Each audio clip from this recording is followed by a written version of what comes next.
This is The Angel's Echo, written by Marius Myberg using the Ghostwriter system.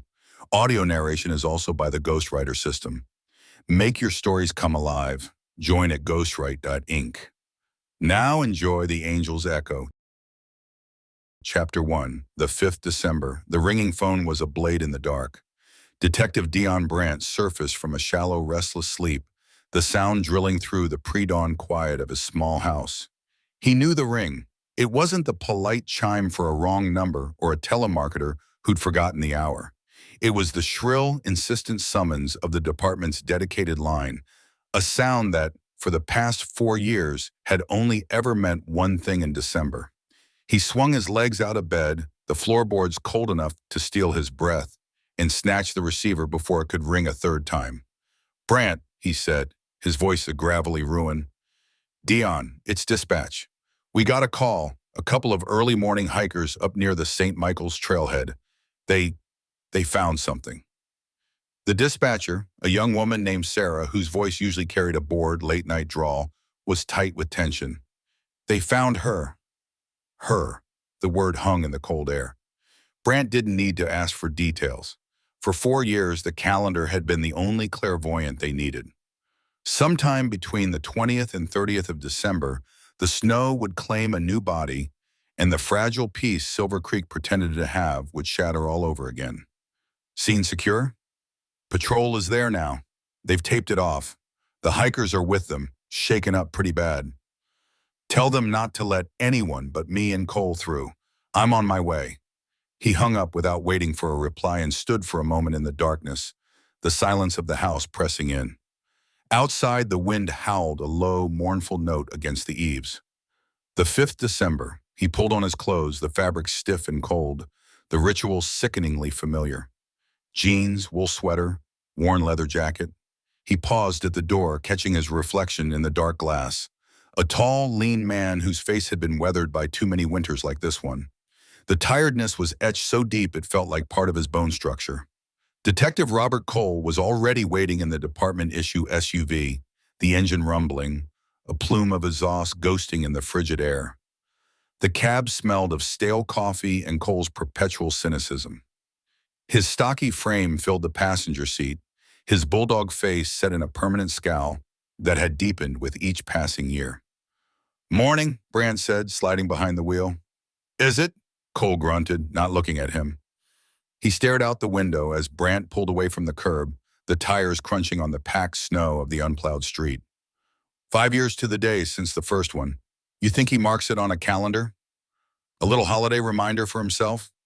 Brandt didn't answer. He focused on driving, navigating the slick streets of the town as it slept under a thick blanket of white.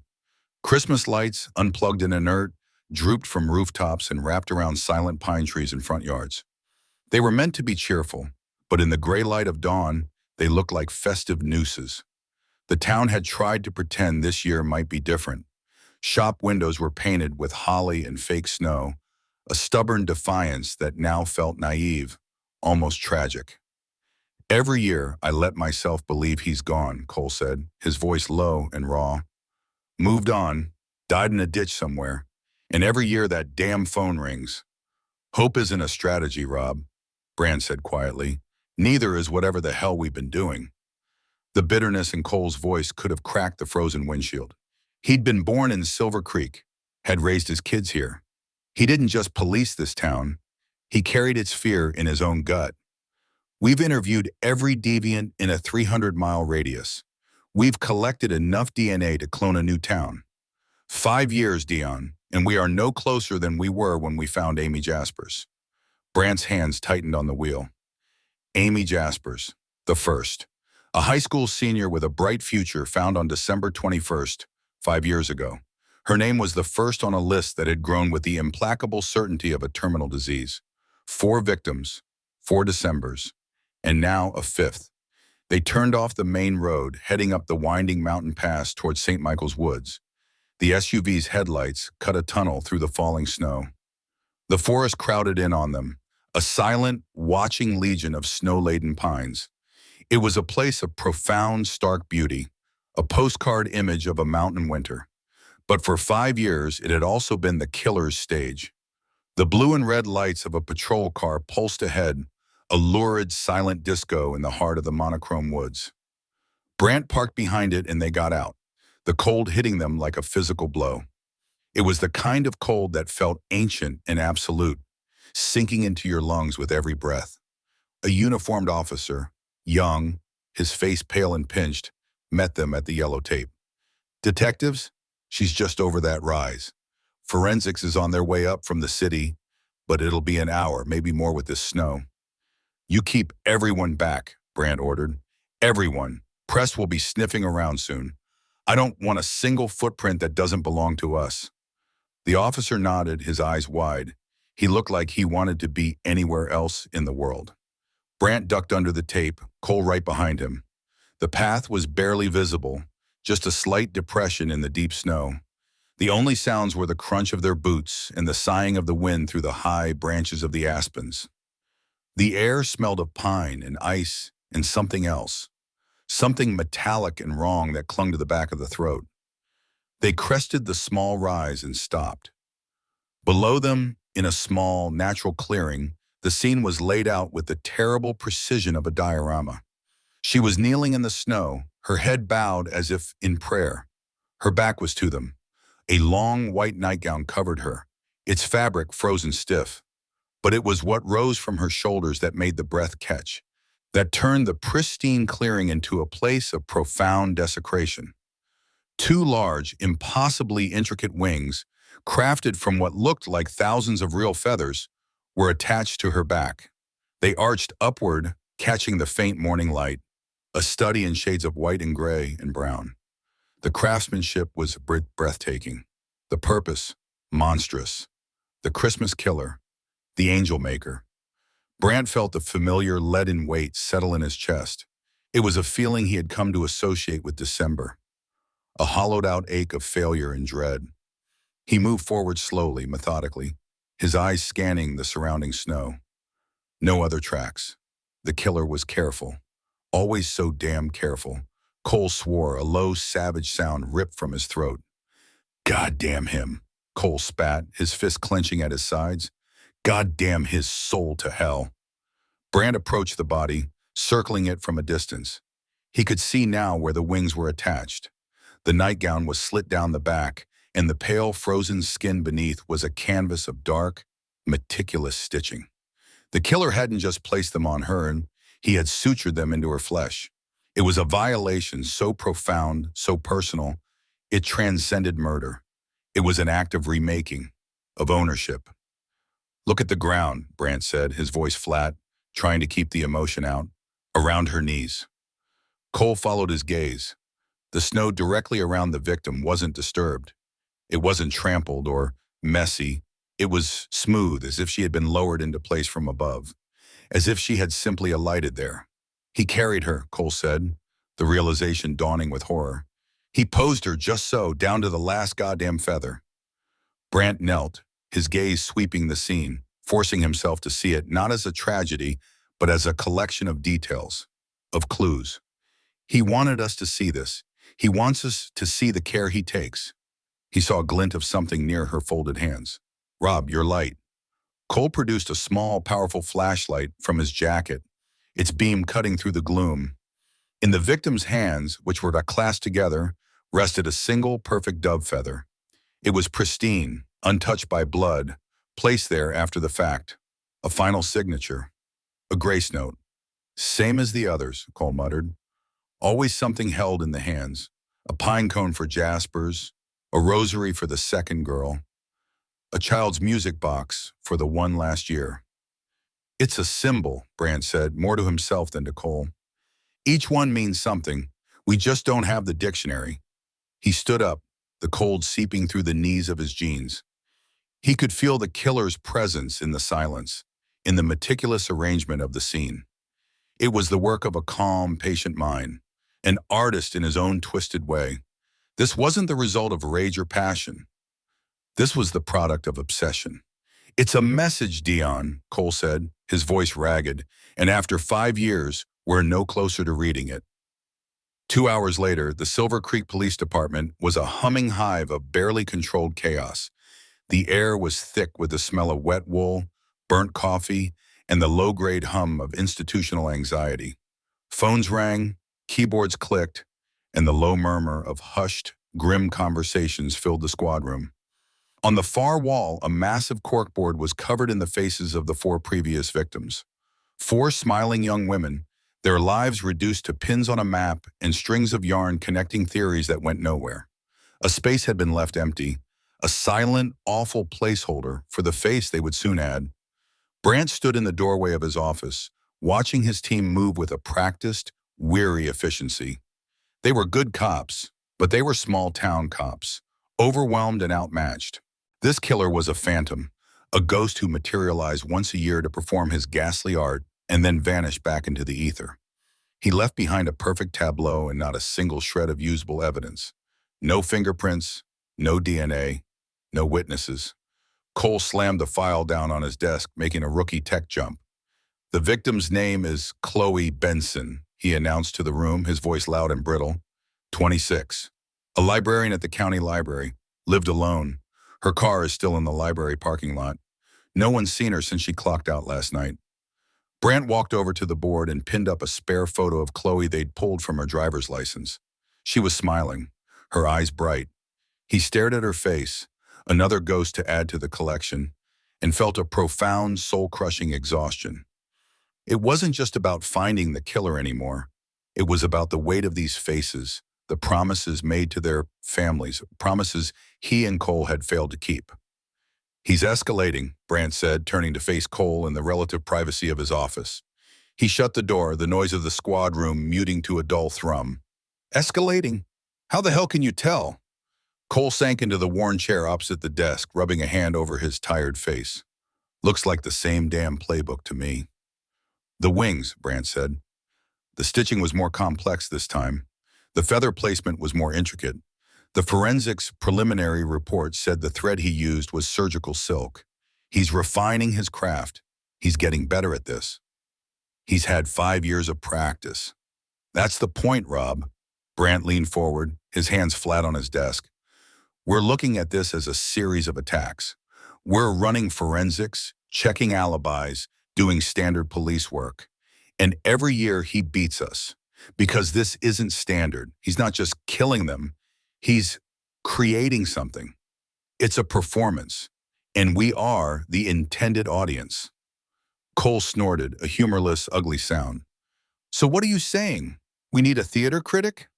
"Something like that," Brant said slowly, his mind turning over an idea that had been a low hum in the back of his thoughts for the last year. A thought he'd dismissed as too desperate, too unconventional. Now desperation felt like their only remaining resource. "We're looking for a man with a hammer, but he's using a scalpel. We're police, we see the crime. We don't see the art behind it." "Art?" Cole's voice rose, thick with disbelief and fury. "You call that? That butchery art?" "He does," Brand insisted. "That's the only thing that explains the precision. The ritual. The 5 years of patience. We're looking at the what. We need someone who can tell us the why." Cole stared at him, his eyes narrowing in suspicion. "Spit it out, Dion. What are you getting at?" Brant took a deep breath. "I'm talking about bringing in a consultant, an expert." "An expert? We've had FBI profilers crawling all over this for 3 years. They gave us a profile so generic it could fit half the men in this state. Age 25 to 40, white male, intelligent but underemployed, socially awkward. It's worthless." "I'm not talking about an FBI profiler," Brant said. He opened a drawer and pulled out a thin folder. He'd compiled it months ago in the dead of summer when the fear was a distant memory and he could almost believe the killings were over. "I'm talking about a specialist, a criminal psychologist, someone who understands the thinking, the motivation behind performative violence." Cole's face darkened. "A shrink. You want to bring in a goddamn shrink to tell us about his feelings? Dion, this is a murder investigation, not a therapy session." "Her feelings," Brant corrected, sliding the folder across the desk. "Dr. Gail Adler." Cole looked at the name but didn't touch the folder, as if it were contaminated. "Adler? Never heard of her." You wouldn't have. She keeps a low profile, used to be a big name in academia, wrote some radical papers, theories on the theatrical nature of psychopathy, argued that for some killers, the act itself is a form of communication, a meticulously crafted narrative. Then she fell off the map. Some ethics complaint at an institute she worked at. Sealed thesis. The works. And this is who you want to bring into our town? Cole scoffed. A disgraced academic with radical theories? She'll probably tell us the killer had a bad childhood and we should all try to understand him. She's the only one I've ever paid who talks about murder this way, Brant pressed, his voice firm, cutting through Cole's cynicism. Not as an act of rage, but as an act of art. As a message. She's not a cop. She won't look at the evidence the way we do. She'll look at the stage he's built, the story he's trying to tell. Maybe she can translate. And maybe she'll turn this whole investigation into a circus, Cole shot back, slamming his hand on the arm of the chair. The press will have a field day. Desperate cops hire controversial shrink. It makes us look weak. It tells him he's won, that he's so smart he broke the Silver Creek PD. We are broken, Rob. The words came out louder than Brand intended, sharp with 5 years of pent-up frustration. The room fell silent. Can't you see that we are chasing our own tails while he plans his next masterpiece? Another girl is dead. Chloe Benson is on a slab because we failed. Everything we've tried has failed. I am done failing. Cole stared at him, the anger draining from his face to be replaced by a deep, weary sorrow. He looked at the murder board, at the smiling faces, and the fight went out of him. He ran a hand through his graying hair, his shoulders slumping in defeat. I made a promise to the Jaspers, he said, his voice barely a whisper. Told them I'd find the man who did that to their little girl. Looked them right in the eye. I know, Brant said, his voice gentle again. This is how we keep it. For a long minute, the only sound was the ticking of the clock on the wall, marking time that had already run out for Chloe Benson. Finally, Cole gave a slow, tired nod. It wasn't agreement. It was surrender. It's your call, Dion, he said, pushing himself to his feet. It's always been your call. But if she makes this worse, if she turns this into some freak show, that's on you. He walked out of the office, closing the door softly behind him, a gesture more damning than if he'd slammed it. Brant sat alone in the quiet, the folder with Gail Adler's name on it sitting under his hand. He felt the weight of Cole's words, of the town's fear, of Chloe Benson's stolen life. He was out of options. This was more than a long shot. It was a prayer whispered into a blizzard. He picked up the phone on his desk and dialed the number on the top page of the file, a number he'd gotten from a contact who owed him a major favor. It rang 3 times before a woman's voice answered, crisp and professional. Adler, he cleared his throat. Dr. Adler, he began. My name is Detective Dion Brant. I'm with the Silver Creek Police Department. I'm calling because we have a situation here. We have a killer, and we need your help. Chapter 2, The Outsider. The road to Silver Creek didn't just climb, it coiled, strangling the mountainside in a series of switchbacks that grew tighter with every 1,000 feet of elevation. Dr. Gail Adler kept her hands steady on the wheel of the rented sedan, its tires chewing nervously at the packed snow. Flurries drifted in the headlight beams, hypnotic and dense, erasing the world behind her. The town wasn't just remote, it was being actively swallowed by the winter, a perfect incubator. Her phone had lost its signal an hour ago. The isolation was a physical pressure against the glass, a palpable silence that the hum of the engine couldn't fully pierce. It was a silence she understood. It was the same sound that filled the empty lecture halls of her memory, the quiet that followed a question too uncomfortable to answer. For a town held hostage for 5 years, she imagined the silence here was heavier, thick with unspoken fears and the ghosts of girls who would never see another Christmas. When the first lights of Silver Creek appeared, they were disappointingly mundane. A gas station with a flickering neon sign, a diner promising hot coffee, a smattering of houses whose windows glowed with the warm, false hope of holiday decorations. Wreaths hung on doors like targets. Strings of colored lights blinked against the oppressive white, a desperate, cheerful defiance that felt more like a plea than a celebration. This was a community pretending at normalcy, a patient insisting they were fine while the fever raged. She pulled into the designated spot in front of the Silver Creek Police Department, a squat brick building that seemed to be sinking into the snowdrifts. The cold was a shock as she stepped out of the car, a sharp, clean pain in her lungs. The air smelled of pine and wood smoke, a deceptively wholesome scent for a place plagued by such methodical violence. She pulled the collar of her severe wool coat tighter, her gaze sweeping the street. Every curtained window felt like an eye. She was the outsider, the specialist, the last resort. In towns like this, that made her both a savior and a threat. The door chimed weakly as she entered. The immediate sensory input was overwhelming. The blast of dry, overheated air, the bitter smell of burnt coffee, the underlying damp scent of wet boots and wool. The space was cramped, a cluttered nerve center of anxiety. Maps plastered one wall, dotted with colored pins that marked a constellation of horror. Another wall was a gallery of ghosts, the smiling, bright-eyed faces of the victims, four of them staring out from school photos and candid snapshots, their lives reduced to a case file number. Two men turned from a large table buried under stacks of folders and photographs. The taller one, lean and weathered, stepped forward. His face was a roadmap of exhaustion, but his eyes were sharp, watchful. Detective Dion Brandt. He matched the files she'd been sent. Dr. Adler, he said, his voice a low rumble of fatigue. He extended a hand. Thank you for coming. I'm Dion Brandt. Her handshake was firm, brief. Doctor, it's good to put a face to the voice. Her gaze flickered to the other man who remained by the table, arms crossed over a stocky chest. His bulldog face was set in a permanent scowl, his suspicion a palpable force in the room. This is my partner, Detective Robert Cole, Brandt said, the introduction carrying a faint note of apology. Cole offered a curt nod, his eyes doing a slow, dismissive sweep of her practical attire, from her sensible, waterproof boots to the severe knot of dark hair at the nape of her neck. He didn't bother with a handshake. So you're the expert, he said. It wasn't a question, it was an accusation.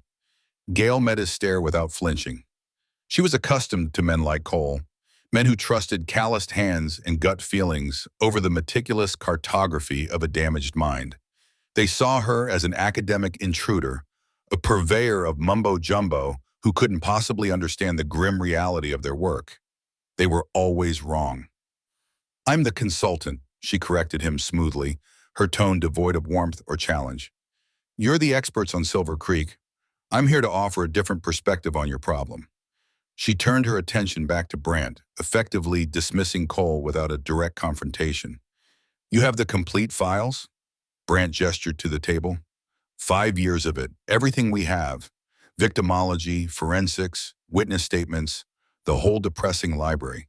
We just got the initial report back on Chloe Benson. He pointed to an empty space on the wall of victims. Number 5. The name hung in the air, fresh and raw. Gail walked to the table, shrugging off her coat and draping it over the back of a worn chair. The room felt smaller with the three of them in it, charged with a fragile, volatile chemistry. She ignored the photos of the bodies for a moment, her eyes scanning the reports, the neatly typed summaries, the dead-end leads. Start from the beginning, she said, her voice quiet but commanding. Tell me about the first one. Not what the file says, what you remember. Brandt glanced at Cole, who grunted and turned away to pour another mug of sludgy coffee. The gesture was clear. This is your circus. You handle the shrink. Brandt sighed, a sound heavy with the weight of years. Her name was Sarah Jenkins, found December 22nd, 5 years ago. Out in St. Michael's Woods, same as the others, a hiker found her. At first, we thought it was a tragic accident, exposure maybe. Then the coroner's report came back. He paused, rubbing a hand over his tired face. And then we saw the wings. Gail picked up the first file, its manila folder soft and worn from countless hands. Sarah Jenkins, a 22-year-old ski instructor. Blonde, smiling, vibrant. She opened it, and the crime scene photos spilled the truth. The girl was laid out on a bed of pristine snow, her arms crossed over her chest, and on her back, stitched with a precision that was both ghastly and beautiful, was a pair of wings crafted from the feathers of a snowy owl. The stitching, Gail murmured, her finger hovering over a close-up photograph. Forensics identified it as surgical silk in the latest victim. Was it the same from the beginning? Identical, Brandt confirmed. The knot is a figure-8 suture.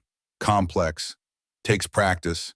We canvassed every doctor, vet, and tailor in a 100-mile radius. Nothing. It's one of his signatures. It's more than a signature, Gail corrected softly, her eyes not leaving the photo. A signature is a compulsion, a piece of the killer's psyche that leaks out. This is a statement. This is deliberate. It's performative. From across the room, Cole snorted into his mug. Performative? He's butchering women, not putting on a goddamn play. Gail finally turned to look at him, her expression unreadable. That's exactly what he's doing, Detective. For him, the world is a stage, and these women are his props. The violence is the script. The only question is, who is the audience? Cole just shook his head and retreated to his desk in the corner, a clear demarcation of his territory. He would observe, he would judge, but he would not participate. Fine. Gail preferred to work without the peanut gallery. For the next 3 hours, she worked in silence. The only sounds were the rustle of paper, the low hum of the station's furnace, and the occasional muttered curse from Cole's corner. Brandt watched her, a quiet, looming presence, refilling her water without being asked. He recognized the intensity of her focus, a state of intellectual immersion so deep it was almost a trance. She lined up the photos of the victims, one for each year. Sarah Jenkins, Owl Wings. Year 2, Rebecca Price, Raven Wings. Year 3, Maya Torres, Hawk Wings. Year 4, Ashley Dunn, Falcon Wings. And now Chloe Benson. Forensics hadn't yet identified the feathers, but the pattern was clear. Birds of prey, predators, a deliberate, escalating symbolism. But it wasn't the symbolism that held her. It was the consistency. She laid out the autopsy reports, the forensic analyses, the timelines. Every detail was terrifyingly, pathologically uniform. The time of death, always estimated between 2 and 4 a.m. The placement of the bodies, always within a specific quadrant of the woods. The lack of any forensic evidence, no fibers, no DNA, no footprints other than the victims. He was a ghost. Most killers evolved. They grew bolder or sloppier. Their methods changed with their confidence or their desperation. But this killer, it was as if he had perfected his craft on day one and had simply repeated the performance every year since.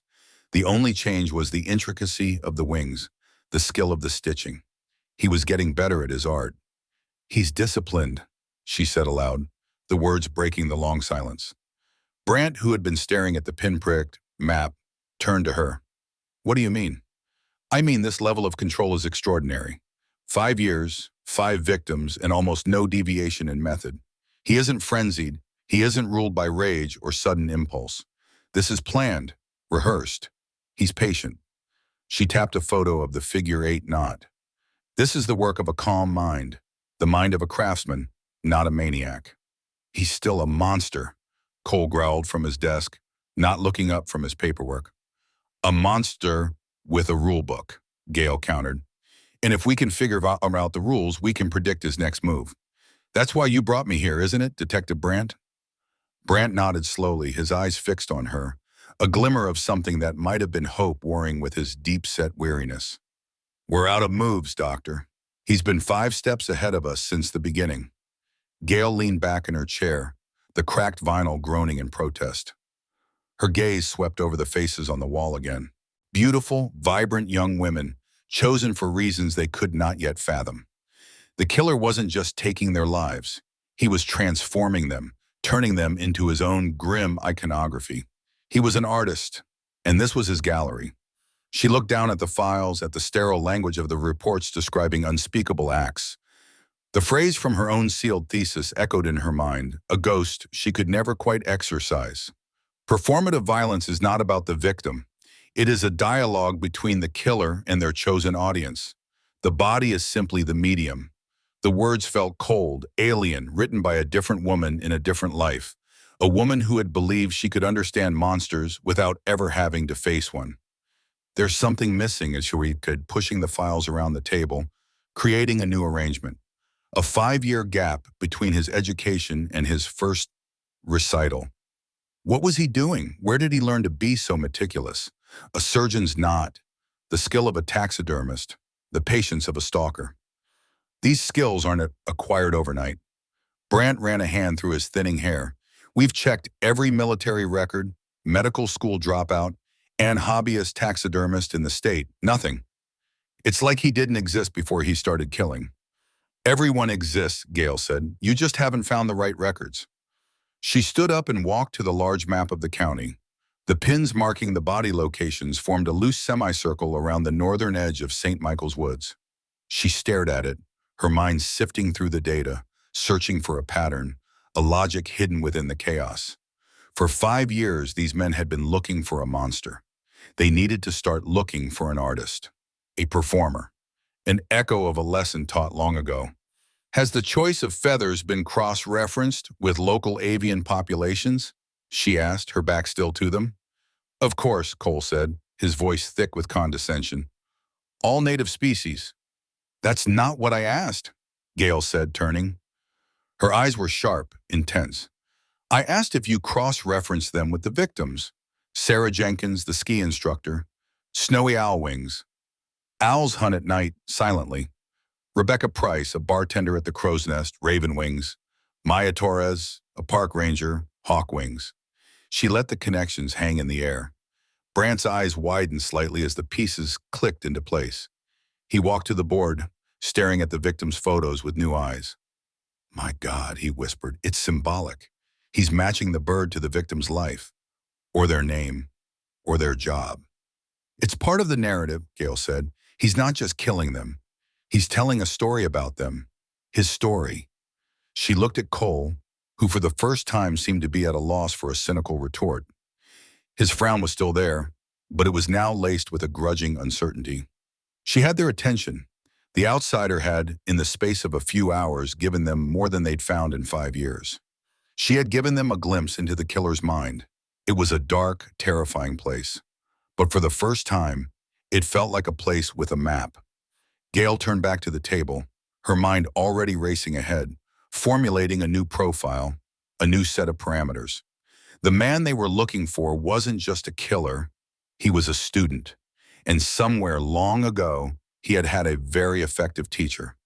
The thought sent a strange, unwelcome chill down her spine, a flicker of recognition so faint she almost dismissed it. She pushed it away, focusing on the files, on the cold, hard facts. There was no room for ghosts in this room. There were already too many. Chapter 3, A Familiar Signature. The air in the Silver Creek County morgue was colder than the mountain air outside, a sterile, chemical cold that clung to the back of the throat. It smelled of antiseptic and finality. Gail Adler pulled on a pair of nitrile gloves, the snap against her wrist a small, sharp sound in the humming silence of the refrigerated room. Detective Brandt stood a respectful distance away, his hands shoved deep into his coat pockets, his expression one of patient weariness. He had seen this 4 times before, yet the grim ritual never lost its power to drain the warmth from a room. The body of Chloe Benson lay on the stainless steel table under a harsh fluorescent light. The mortician, a stoic man named Alistair Finch, whose face seemed carved from granite, had already completed the initial examination. The cause of death was straightforward, a single precise puncture wound to the heart, inflicted post-mortem. The real work, the killer's work, began after that. He's clean, Finch said, his voice at a low rumble. No trace evidence under her nails, no foreign fibers on her clothes that we found yet. Everything he does is intentional. The clothes she was found in were laundered and pressed. He dressed her himself. He always does, Brandt murmured, his gaze fixed on the wall. A costume for the performance. Gail ignored them both, her focus narrowing to the canvas on the steel slab. She moved with an economy of motion that was almost unnerving, her sharp eyes cataloging, analyzing, deconstructing. She started with the victim's hands, the clean fingernails, the lack of defensive wounds. This was not a struggle. This was an execution, or more accurately, an assembly. Her gaze traveled up the pale arms to the face. The expression was serene, peaceful, a stark and horrifying contrast to the violation inflicted upon the body. Then she turned her attention to the wings. They were magnificent, a terrible, beautiful testament to a deranged artistry. Feathers from a magpie, iridescent black and brilliant white, were layered with anatomical precision, fanning out from the victim's shoulder blades in a gentle, resting arc. The symbolism wasn't lost on her.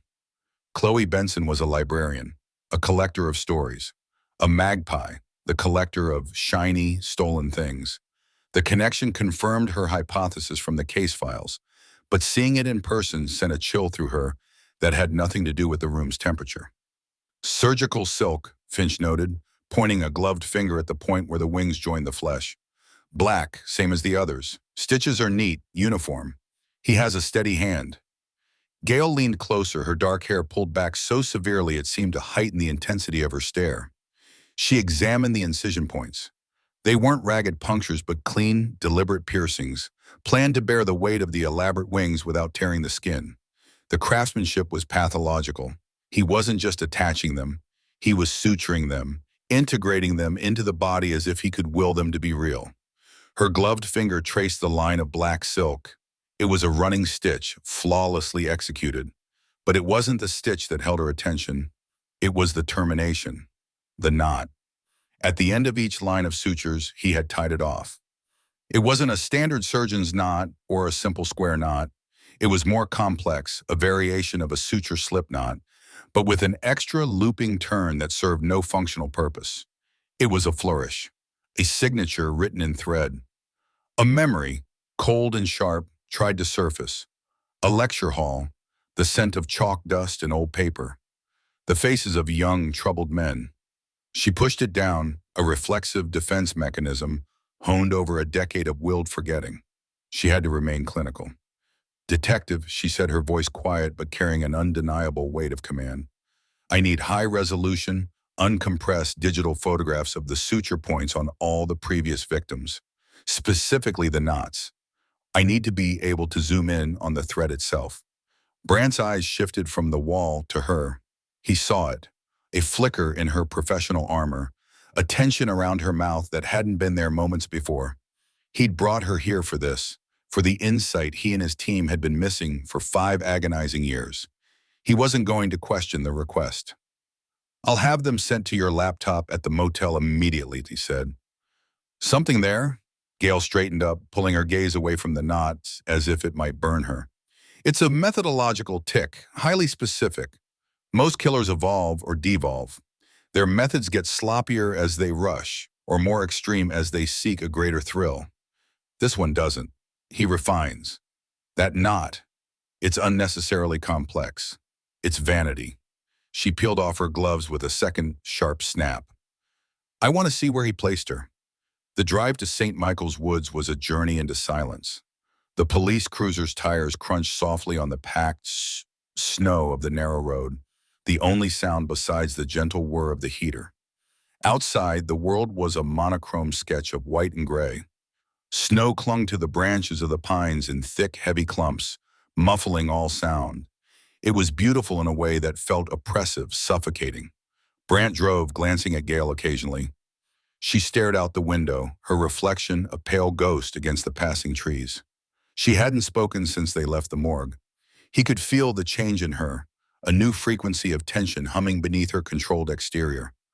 "Cole thinks you're wasting our time with this," Brandt said, breaking the silence. "He thinks we should be knocking on doors, checking alibis. Good solid police work." "Detective Cole's opinion is noted," Gail said without turning. "But he's looking for a man. I'm looking for a ghost who leaves a very particular echo. You can't find an echo by knocking on doors." "And you think that knot is part of it? The echo?" "A signature is a claim of authorship. An artist signs a painting, a writer puts their name on a book. A killer like this, he needs to sign his work. Not with a name, but with a method. With a flourish only a specific audience will recognize." The word hung in the air between them. Audience. "And who is the audience?" Brandt asked, his voice low. This time she did turn to look at him. Her eyes were dark, unreadable. "That is the question we need to answer, Detective. He isn't doing this for the police or for the media. He's performing for someone. The memory returned, stronger this time. It was from a seminar she'd taught at Northwood Juvenile Institute, a special session for a handful of gifted and profoundly disturbed older boys.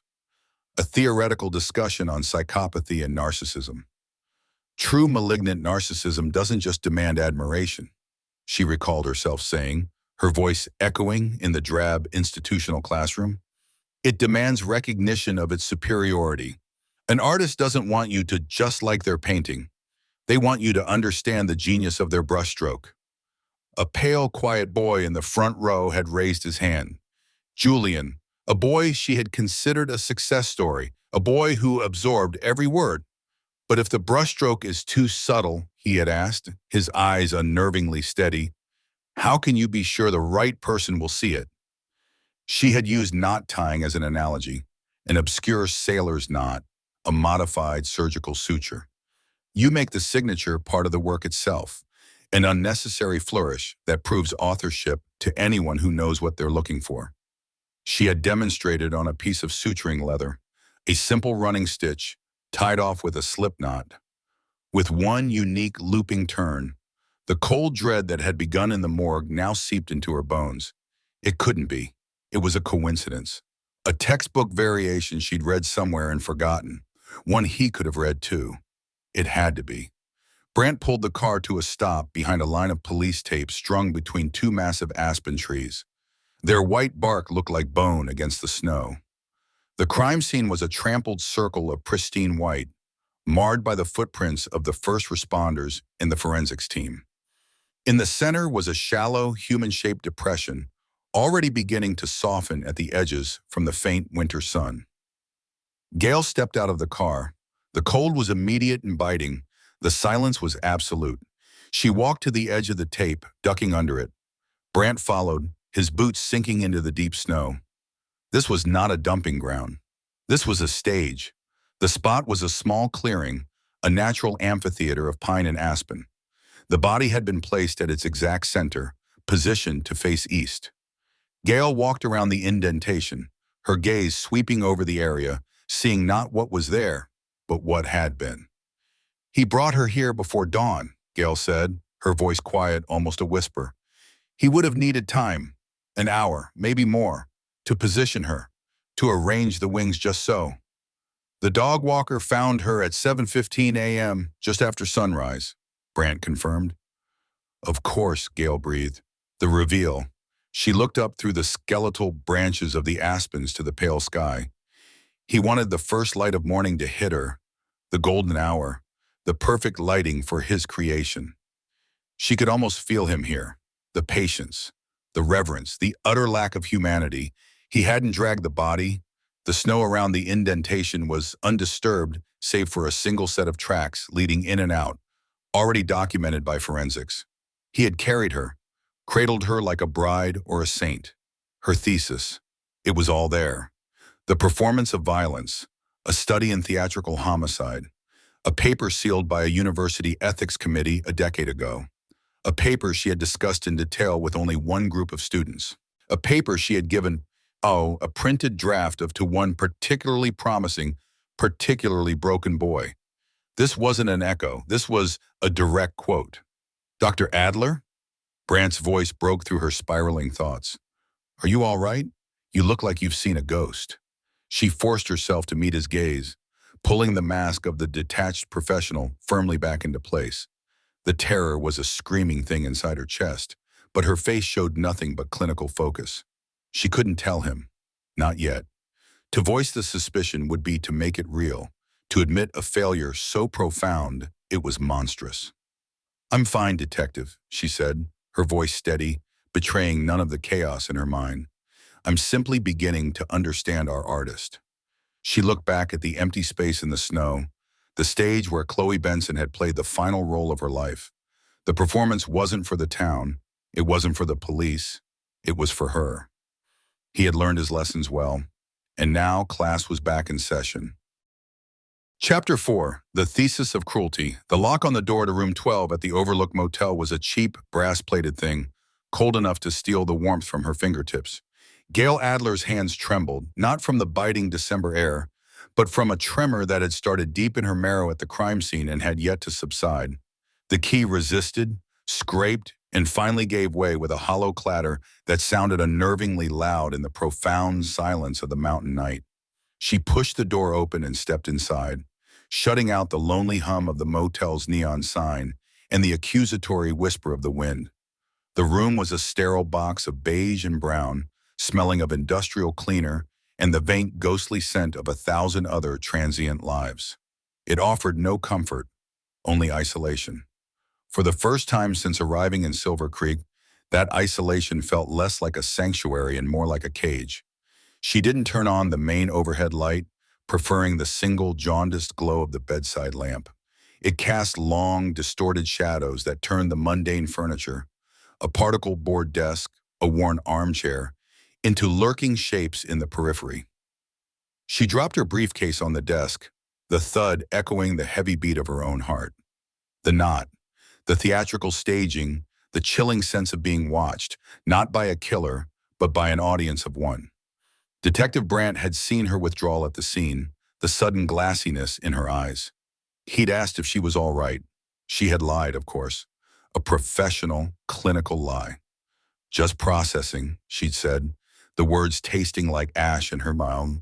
But processing was a tidy academic term for the chaotic vortex of dread churning inside her. Memory was a fickle and unreliable narrator, and she could not afford to be unreliable. She needed proof. She needed to see the blueprint. From the bottom of her briefcase, beneath case files and notebooks, she retrieved a flat black rectangle of hardened plastic. An external hard drive, featureless save for a single USB-C port. It was fireproof, waterproof, and protected by 3 layers of escalating encryption. It held the ghost of her former life, the work that had built her reputation, and then, just as swiftly, dismantled it. The work she had sealed away 10 years ago, promising herself and a university ethics committee that it would never see the light of day. She connected the drive to her laptop. The machine was a sleek, silver slab of anodized aluminum, a stark contrast to the motel's faded decor.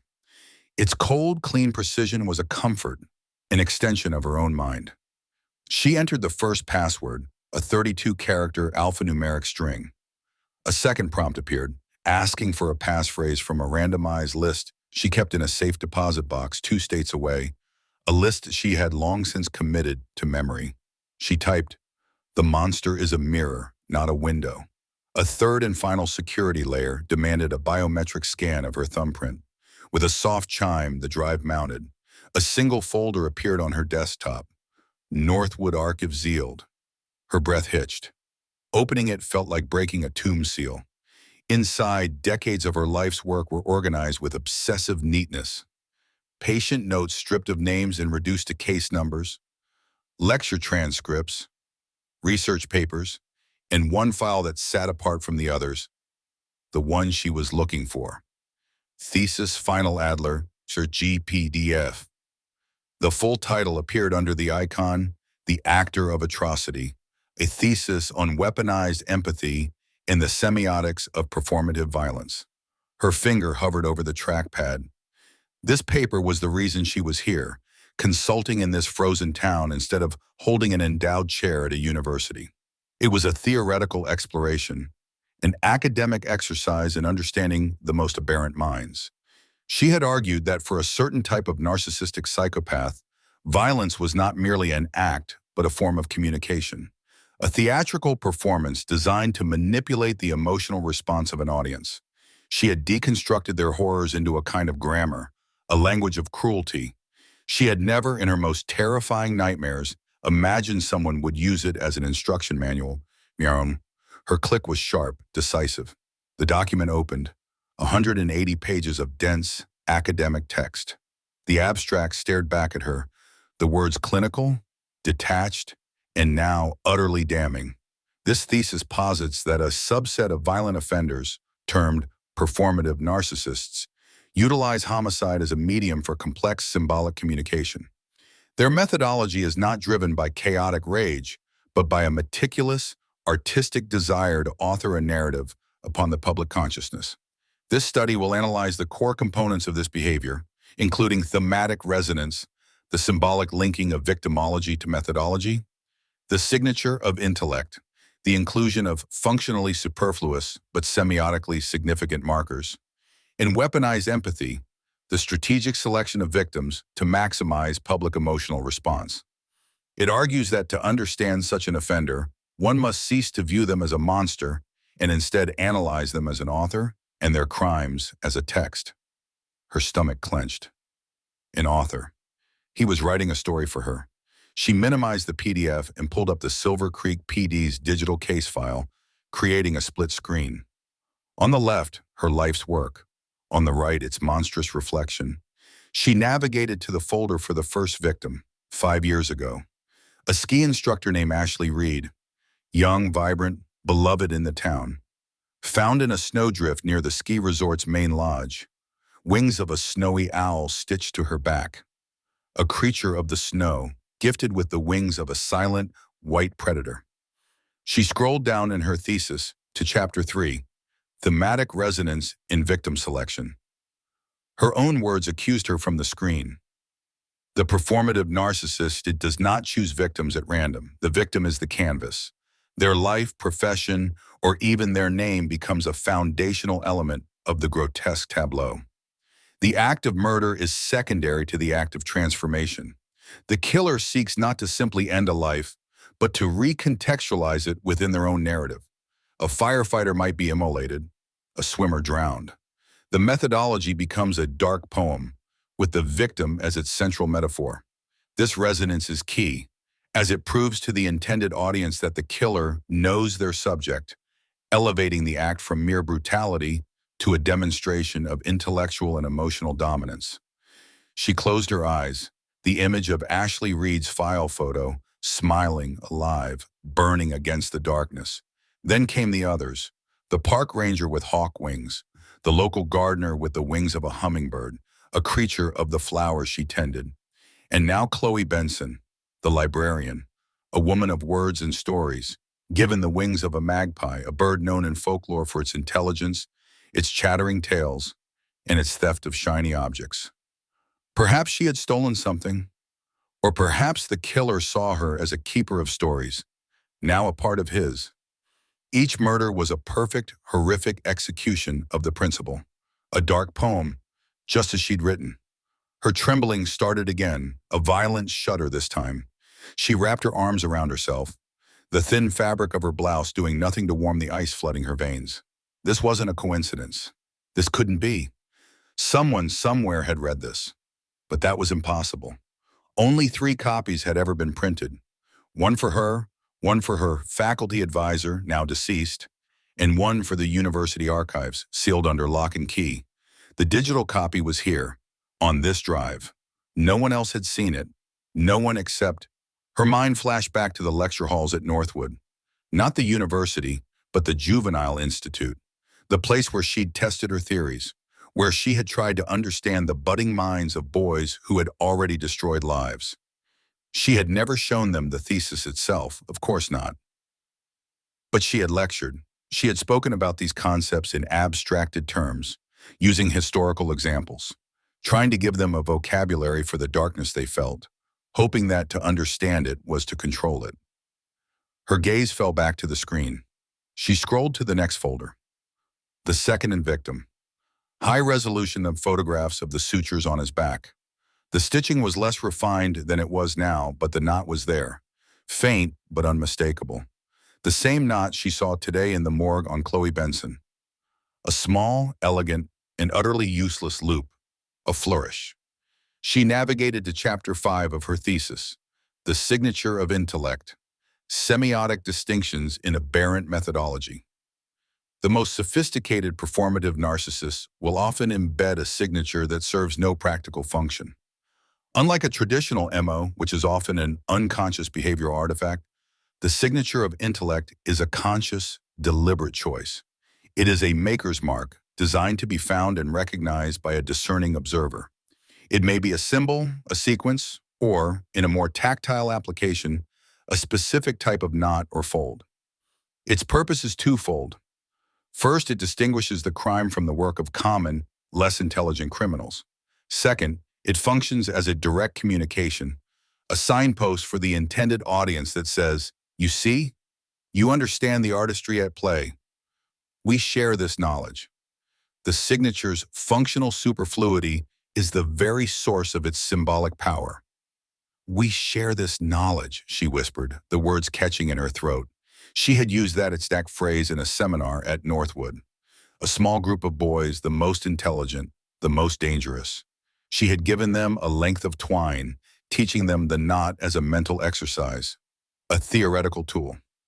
"See how it adds nothing to the strength?" she had told them. "It only adds identity. It is a signature, nothing more." Who was in that room?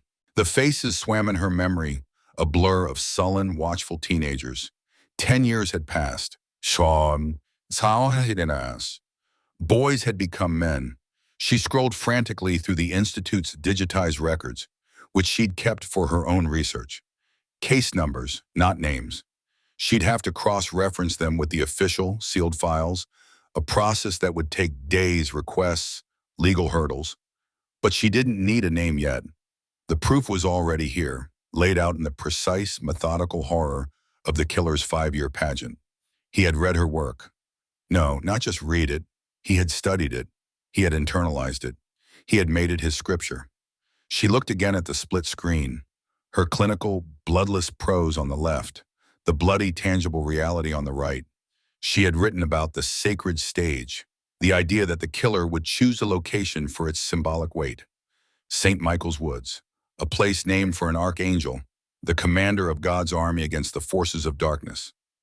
The killer had turned a holy place into his theater, staging his fallen angels for the world to see, inverting the symbolism with breathtaking arrogance. She felt a wave of nausea so profound she had to brace herself against the desk. Her theory of weaponized empathy.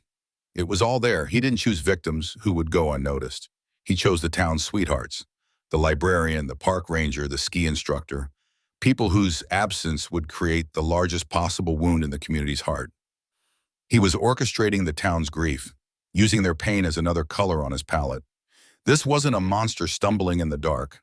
This was a student, her student, submitting his masterpiece for her review. Each victim was a chapter. Each murder a footnote pointing back to her.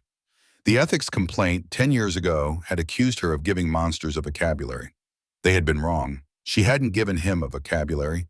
She had given him a religion. Her reflection stared back from the black mirror of the laptop screen, her face pale and gaunt, superimposed over the text of her thesis. The words seemed to burn through her image, branding her, the actor of atrocity. Was he the actor, or was she? She had authored the script, and he had simply brought it to life. The premise of her entire career, that to understand the monster you must map the architecture of its mind, had led to this. A killer was using her map not just to navigate, but to build. Cold settled into her bones, a cold that had nothing to do with the snow outside.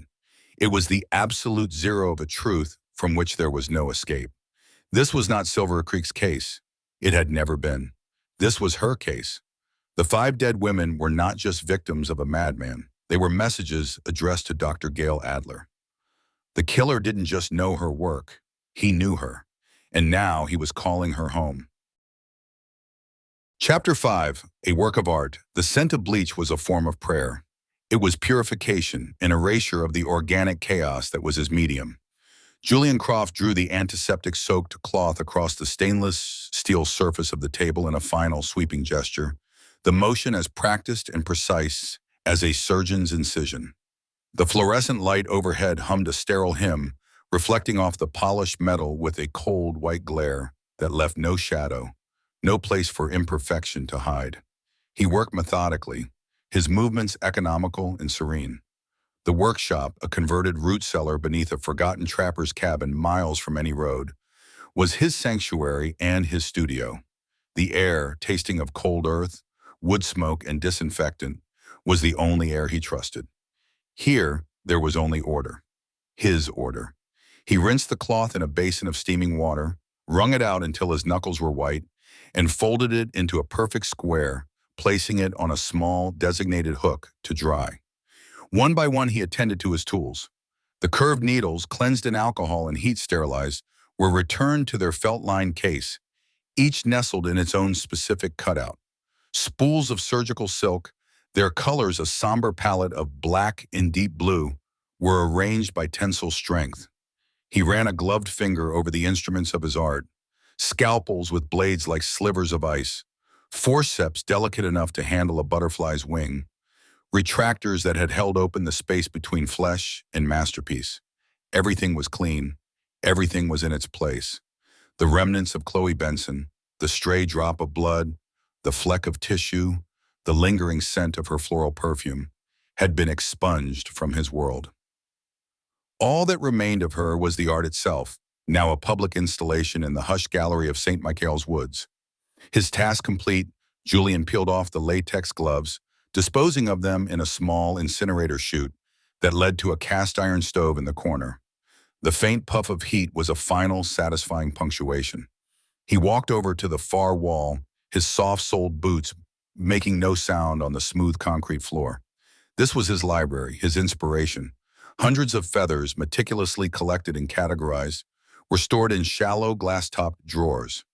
Each drawer was labeled in a neat block script: peregrine falcon, snowy owl, red-tailed hawk, and, most recently, Eurasian magpie. He slid open the magpie drawer. A few iridescent black and white feathers remained, shimmering with a subtle sheen of blue and green under the stark light. A good choice, he thought. Thematic resonance.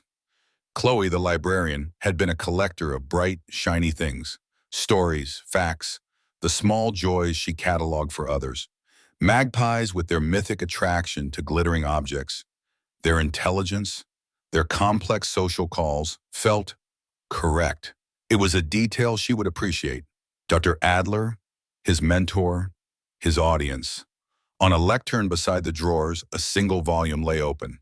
It was not a book, but a bound manuscript, its pages worn soft at the edges from years of devoted study. The title on the cover page was printed in a simple academic font: The Actor of Atrocity, a Theoretical Framework for Performative Violence, by Gail Adler, Ph.D. This was his scripture. He had been her most devoted student, even if she hadn't known it. Back at Northwood, in those stale institutional rooms, he had listened. Others heard lectures on rehabilitation and impulse control. Julian heard arias of pure intellectual beauty. She spoke of predators as artists, of violence as a form of communication, a language more potent than words. She gave him the vocabulary for the symphony that had always been playing in his mind. Weaponized empathy, understanding a victim so completely that their very identity became a color in the artist's palette. Thematic resonance, ensuring every detail of the performance, from location to method, reinforced the central message. The signature of intellect, a deliberate, complex marker, left not for the police, but for an equal, a sign of a superior mind at work. He gently traced the diagram in Chapter 4. It was a sketch of a knot, a variation on a surgeon's hitch, reinforced with a locking loop that was both elegant and functionally unnecessary. Her notes described it as a flourish of authorship. He had practiced it for 1,000 hours until he could tie it perfectly in the dark, his fingers dancing with the silk thread. It was his signature, yes, but it was really hers. A tribute. He was demonstrating that he had not only listened, but that he had understood on a level no one else could. For 5 years, he had been honing his craft, one December at a time. The first was crude, he admitted to himself. A ski instructor, her wings of snowy owl feathers hastily stitched, a work of youthful exuberance, lacking the fine control he now possessed. But with each creation, he grew. The park ranger with hawk wings, posed as if ready to take flight from the town's scenic overlook. The florist with the delicate wings of a hummingbird, an exercise in miniature precision. He was building his portfolio, creating a body of work that was undeniable. A body of work that would eventually demand the attention of its progenitor. He had waited. Patience was the vessel that held genius. He knew the Silver Creek police were provincial, incapable of seeing the artistry. They saw only brutality, a monster in the snow. They were the uncultured masses in the gallery, staring blankly at a masterpiece, unable to comprehend its meaning. But he knew that eventually their desperation would lead them to her. And then the true dialogue could begin. Julian moved to a small alcove at the back of the workshop. Here, a modest desk held a laptop and a sophisticated radio scanner. The scanner was his window to the world he disdained but needed to observe. It hissed and crackled with the mundane chatter of the town's emergency services. He listened not for excitement, but for information, for confirmation. He'd heard the call that morning about the hiker who'd found his latest piece. He'd listened to the tremor in the reporting officer's voice, the grim arrival of detectives Brandt and Cole. He knew their cadences, their weary sighs, as well as he knew his own tools. He hadn't needed the scanner for the most important news, however. That had come from the public domain. He clicked open a browser, navigating to the Silver Creek Chronicle's website. The page was Spartan, the reporting dry. But there it was, in a short article from yesterday afternoon, nestled between a notice for the town's Christmas tree lighting and a story about a lost dog. Silver Creek PD brings an outside consultant on Christmas killer case. The article was brief. It mentioned an expert from out of state, a renowned criminal psychologist contracted to provide a new perspective. It named her, Dr. Gail Adler. A slow, genuine smile touched Julian's lips. It was a feeling of pure, unadulterated validation. A warmth spread through his chest, profound and deeply satisfying. She was here, finally. He had called, and she had come. The years of careful work, the patient performances in the snow, it had all been a summons. He had laid the breadcrumbs of her own philosophy, and she, the great intellectual, had followed them home. He pictured her now in that cramped, coffee-stained police station. He saw her sharp, intense eyes scanning the photographs of his work. He imagined her leaning over the morgue table, her gaze falling upon his stitching, her fingers perhaps tracing the elegant, familiar line of his signature knot. Would she recognize it immediately? Or would there be a flicker of memory, a ghost from a lecture hall a decade ago, that would slowly coalesce into a terrifying, beautiful certainty? The thought was intoxicating. He felt like a composer on opening night, hidden in the wings, waiting for the conductor to take the stage and bring his music to life for the first time. This changed everything. The work was no longer a monologue. It was a conversation. The previous angels were simply the prelude. Now the main performance could begin. He needed to show her his progress, the evolution of her theories and practice. Chloe Benson was a fine piece, perhaps his best yet, but she was still just an introduction, a reacquaintance, a reminder of the lessons he had learned. He shut the laptop and turned back toward the main room, his mind already alight with new possibilities. The isolation of Silver Creek in winter was a perfect canvas. The fear was his primer, the townspeople his palette of colors. His eyes scanned a large, detailed topographical map of the region pinned to the wall. Dozens of circles and notes marked potential sites, each chosen for its aesthetic and symbolic potential. He had been planning this for a very, very long time. His gaze drifted from the map to a locked cabinet in the corner. He unlocked it, the click of the tumbler echoing in the silence. Inside was his next project, still in its nascent stages. On a bed of white satin lay a pair of unfinished wings, larger and more complex than any he had made before. They were fashioned from the feathers of a raven, glossy, black, and symbolic of secrets, of thought, of memory. They were magnificent, potent. They required a subject of equal weight. He reached in, not touching the feathers, but a small, leather-bound journal beside them. He opened it to a fresh page. At the top, he wrote today's date. Below it, he began to write, his script as neat and controlled as the stitches on his victims. Dear Dr. Adler, I hope my recent work pleases you. I have endeavored to be a faithful student. You taught me that art requires an audience capable of appreciating its complexities.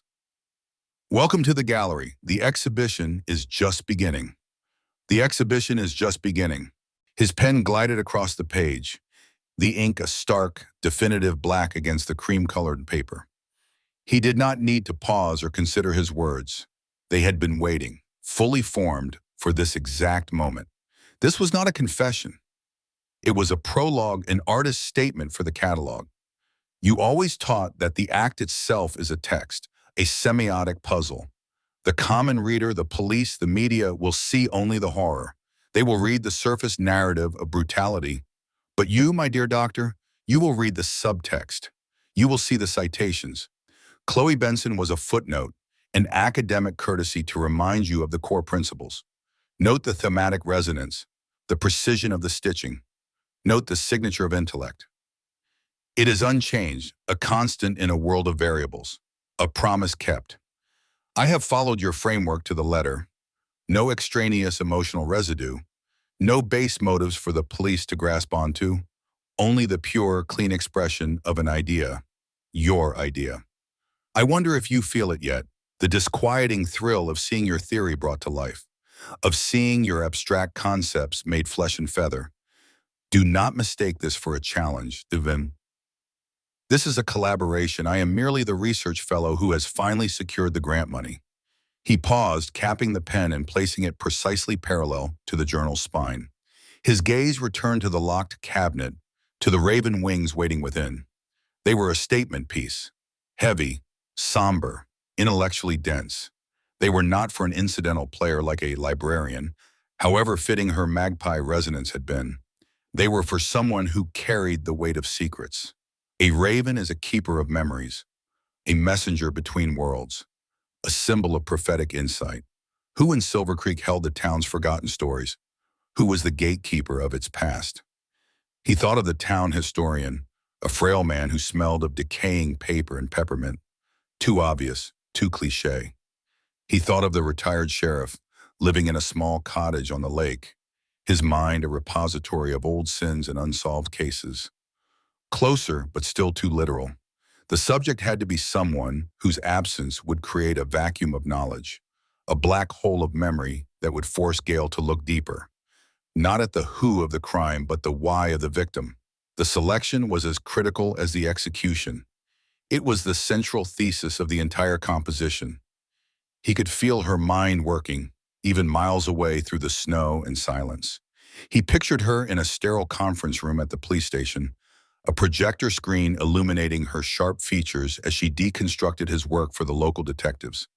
She would speak of narcissism, of a God complex, of a perpetrator who was organized and forensically aware. She would be technically correct, of course, but she would be missing the spirit of the thing. This wasn't about ego, it was about devotion. It was an act of supreme academic integrity. He was providing the ultimate peer review, the bloody, irrefutable proof for her hypothesis. He had seen her destroy lesser minds in the lecture hall at Northwood, students who offered facile textbook interpretations. She would dismantle their arguments with a few quiet, surgical questions, exposing the hollow thinking within. He imagined she was doing the same now to Detectives Brandt and Cole. They would be talking about patterns, about geographical profiling, about fibers and footprints. They were mechanics looking at a clockwork universe, searching for a broken cog. She, and she alone, would be looking for the ghost in the machine, for the artist's soul. Our souls, Doctor. The thought came unbidden, a whisper in the quiet sanctuary. He was not her monster. He was her echo, the perfect resonant frequency of her own dark music. For this next piece to succeed, it needed to speak to her on that frequency. It had to be a work that only she could fully decipher, a puzzle box of symbolism and meaning that would seem like random, chaotic violence to everyone else. He walked back to the topographical map on the wall. His finger traced the winding path of the Icarus River, named by some long-dead, classically educated surveyor. It flowed from the high peaks down past the old silver mine and bisected the town before draining into the vast, frozen expanse of Mirror Lake. The mine, the historian, the river, the lake. The pieces were there, disparate elements waiting for a unifying vision. The raven was the key, thought and memory, a secret kept for a generation, a truth buried like a vein of silver in the hard rock of the town's history. He felt the familiar electric hum of inspiration, the crystallization of an idea so perfect, so potent, that it felt less like an invention and more like a discovery. Yes, he knew who was next, and he knew how. He closed the journal and returned it to its place beside the waiting raven wings. He locked the cabinet, the metallic click of the tumbler, final and absolute. The work for the night was done. The purification, the reflection, the planning. He ascended the steep wooden steps from the cellar, the trapdoor closing behind him with a soft thud, sealing the studio away from the world. He emerged into the small Spartan cabin above. It was a simple space, a cot, a wood stove, a single chair. A single window looked out onto the silent, snow-shrouded forest. The pines stood like black spires against a sky the color of slate. It was a world of stark, unforgiving clarity. It was beautiful. He wondered if she could see the beauty, or if she was trapped in some drab, transient room, the artificial light holding the profound darkness at bay. The Overlook Motel, most likely. It was the only place in town that catered to long-term stays for outsiders, perched on a ridge with a view of nothing but the opposing, tree-choked mountainside. He imagined her there now, the case files spread across a cheap, patterned bedspread, photographs of Chloe Benson, his photographs, in a sense, pinned to the wall, a constellation of his art. She would be looking for him in the data, in the victimology, in the geographical points, but he wasn't there. He was in the philosophy. To understand him, she would have to revisit her own mind, her own dangerous ideas. She would have to confront the ghost of the woman who wrote that thesis, the brilliant, ruthless academic who saw the exquisite architecture in atrocity. And to do that, to truly engage in this dialogue with him, she would need to separate herself from the pedestrian minds of the police. She would have to hold something back, a private theory, a piece of the puzzle she kept only for herself while feeding them platitudes they could digest. She would need to tell them lies, not malicious lies, but lies of omission. The kind of lies an expert tells to protect their process from the contamination of lesser intellects.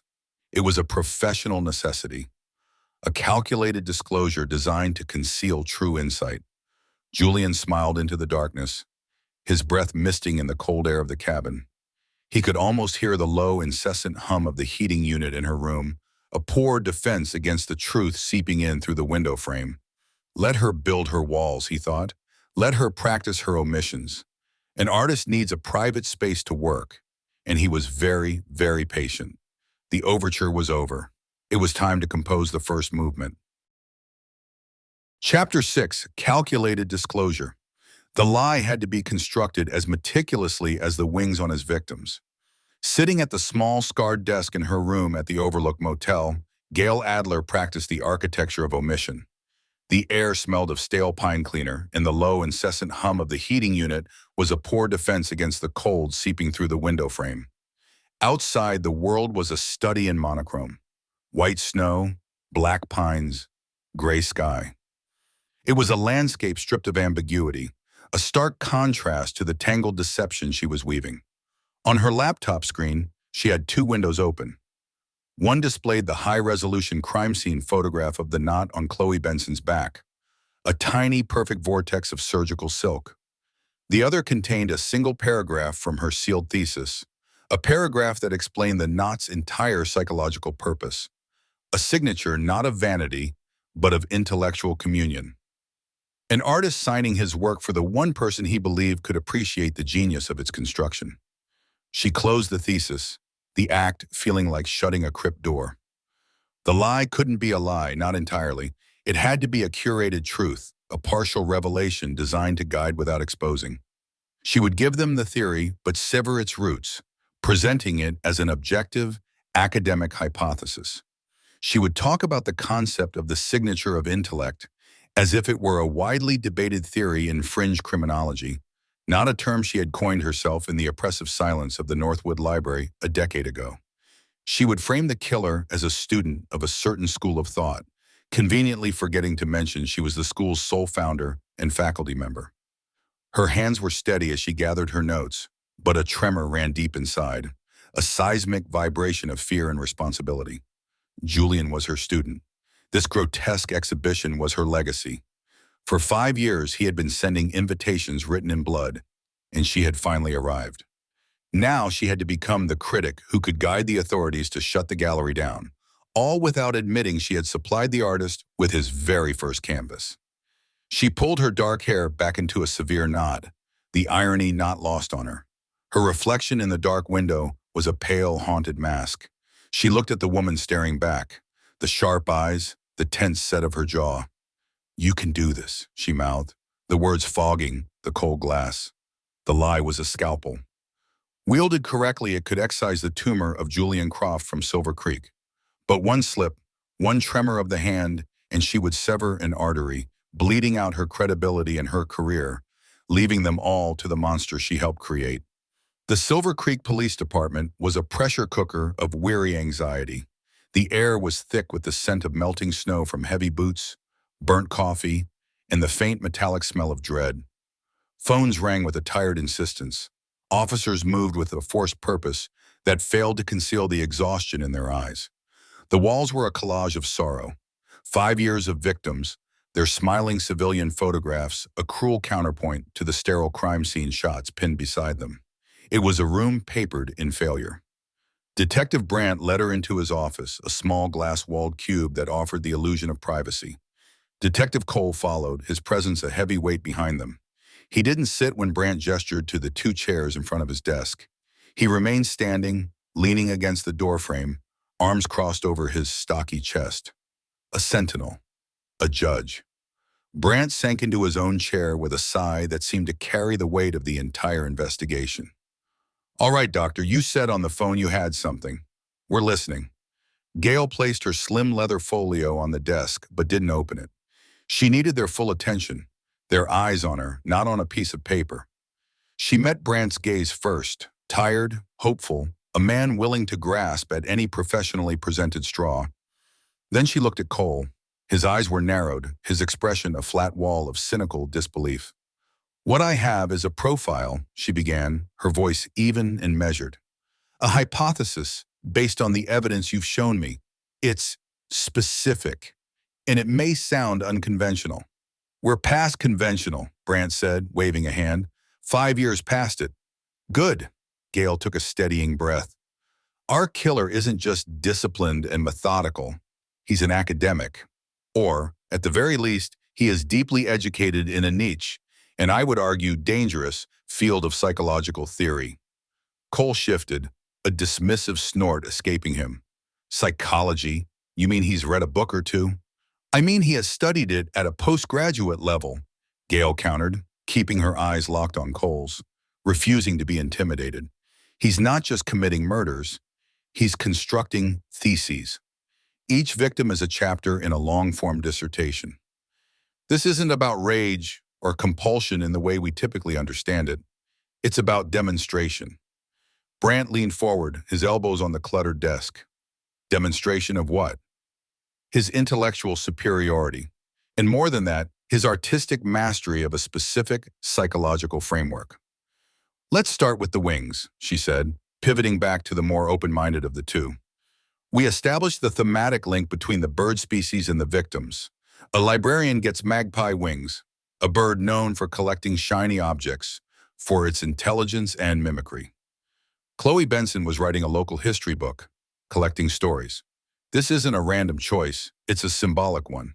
It's a concept some theorists call thematic resonance. The act of murder is amplified by a layer of symbolic meaning only a certain kind of observer would appreciate." "Theorists like you?" Cole interjected, his voice sharp. "Theorists like me," Gail acknowledged coolly, the half-truth sliding easily from her tongue. "It's a fringe concept, not widely accepted, because it suggests a level of intellectual detachment in a killer that most find unbelievable. But the evidence here is consistent across all 5 victims." Brandt was nodding slowly, processing. "Okay, so he's smart, and he's an artist. That helps narrow it down from everyone to every smart artist." "It's more specific than that," Gail pressed, moving to the core of her deception. "The most significant piece of evidence isn't the wings themselves, but how they are attached. The knot." She finally opened her folio and slid the magnified photograph across the desk to Brandt. Cole pushed himself off the doorframe and moved to look over his partner's shoulder, his shadow falling over the desk. "It's a fly-tying knot," Cole grumbled. "We already knew that. Silver Creek is full of fishermen. It's a variation of a whip-finish knot, Yes, Gale said. But look at the triple loop cinch and the way the tag end is tucked back through. It's unnecessarily complex for its purpose. A simple surgeon's knot would be stronger and faster. This is flourish. It's a signature. A signature, Brant repeated, his eyes fixed on the intricate weave of the silk. In some criminological circles, there's a concept called the signature of intellect, Gale said, the words tasting like ash in her mouth. She felt a bead of sweat trickle down her spine. It posits that certain highly narcissistic offenders will leave a marker that has no functional purpose within the crime itself, but serves to identify them to a perceived peer. It's not for the police. It's not for the public. It's a quiet boast, a message that says, see how clever I am? See the craft? Cole finally spoke, his voice dripping with sarcasm. Criminological circles? Or your circles, doctor? This all sounds tailor-made. You come in and suddenly the killer isn't just some psycho. He's a PhD candidate who just happens to be murdering people in ways that prove your pet theories right. The accusation hung in the air, sharp and glittering as a shard of ice. This was the moment, the crux of her performance. My pet theories, as you call them, detective, Gale said, her voice dropping, becoming colder, are based on years of studying predators more sophisticated than the brutes you're used to. They exist. They're rare, but they are meticulously organized, patient, and they operate on a level of intellectual abstraction that makes them incredibly difficult to catch with traditional police work. They don't leave fingerprints and DNA because they consider such mistakes to be intellectually vulgar. Instead, they leave puzzles. They leave art. She stood up and walked to the murder board, her back to them for a moment. She pointed to the first victim 5 years ago, a ski instructor. Wings from a snowy owl, a silent predator of the alpine regions. Thematic resonance. She pointed to the third, a music teacher. Finch wings, the signature of intellect would be the knot, which I'll bet you a year of my consulting fees you'll find on every single one of them if you look closely enough. And there's another component, weaponized empathy. Brant looked up. Weaponized what? He chooses victims who are loved, pillars of your small community. A librarian, a teacher, a park ranger. He doesn't kill transients or outcasts. He kills people whose absence will create the largest emotional wound in the town. He's not just killing individuals. He's targeting the community's sense of safety and cohesion. He's using your own empathy, your grief, as a psychological weapon to amplify the terror. It's all part of the performance. Silence descended on the small office. The only sound was the hum of a computer fan and the distant, muffled ringing of a telephone. Brant stared at the board, then at Gale, a new light in his eyes. He was seeing the connections, the horrifying, elegant pattern she was illuminating. Cole, however, was staring only at her. It's a hell of a story, Doctor, he said, his voice dangerously quiet. You've got a name for everything, don't you? A neat little label for every sick thing he does. Almost like you wrote the playbook yourself. Brant shot him a warning look. Rob, that's enough. Is it? Cole pushed back, taking a step toward Gale. She comes into town for 2 days and suddenly she has a complete psychological breakdown of a guy we haven't been able to touch for 5 years.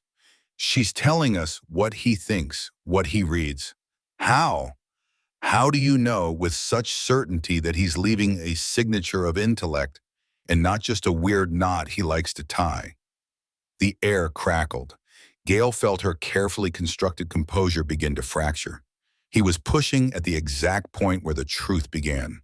She had to hold the line. Because a pattern, detective, is not a coincidence, she said, forcing herself to meet his hostile gaze. And this is the most rigidly patterned set of crimes I have ever encountered. My job is to interpret that pattern. His consistency is his vulnerability. This man, this academic, is so convinced of his own brilliance, so adherent to his chosen methodology, that he cannot deviate from it. His narcissism is a cage. He's given us the blueprint of his mind. We just have to learn how to read it. Or maybe you already know the language, Cole muttered, just loud enough for her to hear. That's enough. Brant's voice was sharp as a gunshot. He stood up, placing himself partially between Cole and Gale. Dr. Adler is giving us the first viable psychological architecture we've had, ever. We're looking for an educated male, late 20s to mid-30s, familiar with the area, meticulous, patient, someone who can blend in, someone with an artistic or surgical skill set, someone with a background in academia, maybe a student who dropped out, or a professor who was fired. This is a profile, Rob. It's actionable. Cole shook his head, a look of profound betrayal on his face as he looked at his partner. It's a ghost story, Dion. She's giving us a ghost to chase while the real monster is still out there. He turned his glare back on Gale, his eyes filled with a raw, undiluted suspicion. I'm watching you, Doctor. Every step. He turned and left the office, his heavy footsteps echoing down the hallway. The tension did not leave with him. It remained, clinging to Gale like the winter cold. Brant slumped back into his chair, rubbing his face with his hands. I apologize for him, Doctor. This case has worn us all down to the bone. He promised the first victim's mother he'd find him. His suspicion is understandable, Gale said, her voice a little shaky now that the immediate confrontation was over. I'm an outsider presenting an extraordinary theory. But you believe it, Brant said. It wasn't a question. I do, she said, the simple words feeling like the heaviest lie of all. Good, he said, his gaze returning to the photograph of the knot. Then so do I. What do you need? I need a list, Gale said, her mind already moving, rebuilding its defenses. A list of every academic institution, art school, and medical training facility within a 500-mile radius. And I need to know if any of their former students or faculty match our profile and have ever lived in or near Silver Creek. It'll be a long list, Brant warned. I know, Gale said, and I need to go to Northwood. Brant's head snapped up. The Juvenile Institute? It's been closed for years. Why? Institutions like that sometimes fostered mentorship programs with local colleges, psychology students, art therapists. It's a long shot, she lied smoothly, but a place like that is a nexus for troubled minds and the people who study them. It's a loose end. He studied her for a long moment, his detective's intuition probing at the edges of her story, but in the end, his desperation won out over his doubt. Okay, I'll get you the access, and I'll get you that list. He looked at her, his expression grim. Just find me something, Gale. Find me a ghost I can put handcuffs on. Leaving the station, the biting wind felt like a slap, a wake-up call. Gale pulled her coat tighter, the cold a welcome, clarifying shock. She had done it. She had pointed the investigation in the right direction while building a wall around her own involvement. But Cole's parting words echoed in her mind. I'm watching you. The game had changed. It was no longer just a chess match between her and Julian. Now there was a third player on the board, and he was watching her every move, convinced she was the one cheating. Chapter 7, A Gift for the Teacher. The ring of the motel phone was a physical violence in the pre-dawn dark. Gale Adler came awake instantly, heart hammering against her ribs, not from surprise, but from a grim, cold certainty. It was the call she had been waiting for, the one her body had been coiled in anticipation of since she'd handed the detectives her carefully constructed profile. He wouldn't be able to resist. The performance required an audience, and now that she was here, the curtain was rising on the next act. She snatched the receiver before the second ring could finish its shriek. Adler! It's Brant. His voice was gravelly, scraped raw by fatigue and something deeper. He's done it again. Town Square. It's a spectacle, Gale. Spectacle. The word hung in the sterile air of the room. It was one she had used herself, a clinical term from her thesis. Julian was learning her vocabulary. I'll be ready in 10 minutes, she said, her own voice a flat, steady thing that betrayed none of the sickening lurch in her stomach. She was already out of bed, pulling on the same severe, practical clothes she'd worn the day before. There was no room for anything else now, only the work. The drive to the center of Silver Creek was a journey through a monochrome nightmare. Flashing blue and red lights bled silently across the fresh fallen snow, painting the quaint storefronts in hues of alarm and violence. The town square with its charming gazebo and festive Christmas decorations had been transformed into a sterilized stage. Yellow tape formed a stark, geometric perimeter, inside of which uniformed officers moved with the grim, quiet efficiency of men who have seen too much. Detective Cole was waiting for them at the tape, his stocky form a block of pure resentment against the swirling snow. His bulldog face was pale, his eyes fixed on Gail as she stepped out of Brant's sedan. The suspicion she'd seen in him yesterday had hardened into something uglier, something close to accusation. "Morning, Doc," he grunted, the words puffing out in a frosty cloud. "Come to see the next chapter in your academic theory?" "Rob," Brant warned, his voice low and sharp. He held the tape up for Gail, his face a mask of tired professionalism. "She's with me." Cole just shook his head, a flicker of disgust in his eyes, and turned to lead them into the scene. "You're going to want to prepare yourself." He's getting bolder. It wasn't just bolder. It was an enunciation. The victim was at the very center of the gazebo, posed on a stone bench. In life, she might have been a young woman in her late 20s. In death, Julian had made her a centerpiece. He had dressed her in a simple, flowing white gown, her long blonde hair meticulously arranged to cascade over her shoulders.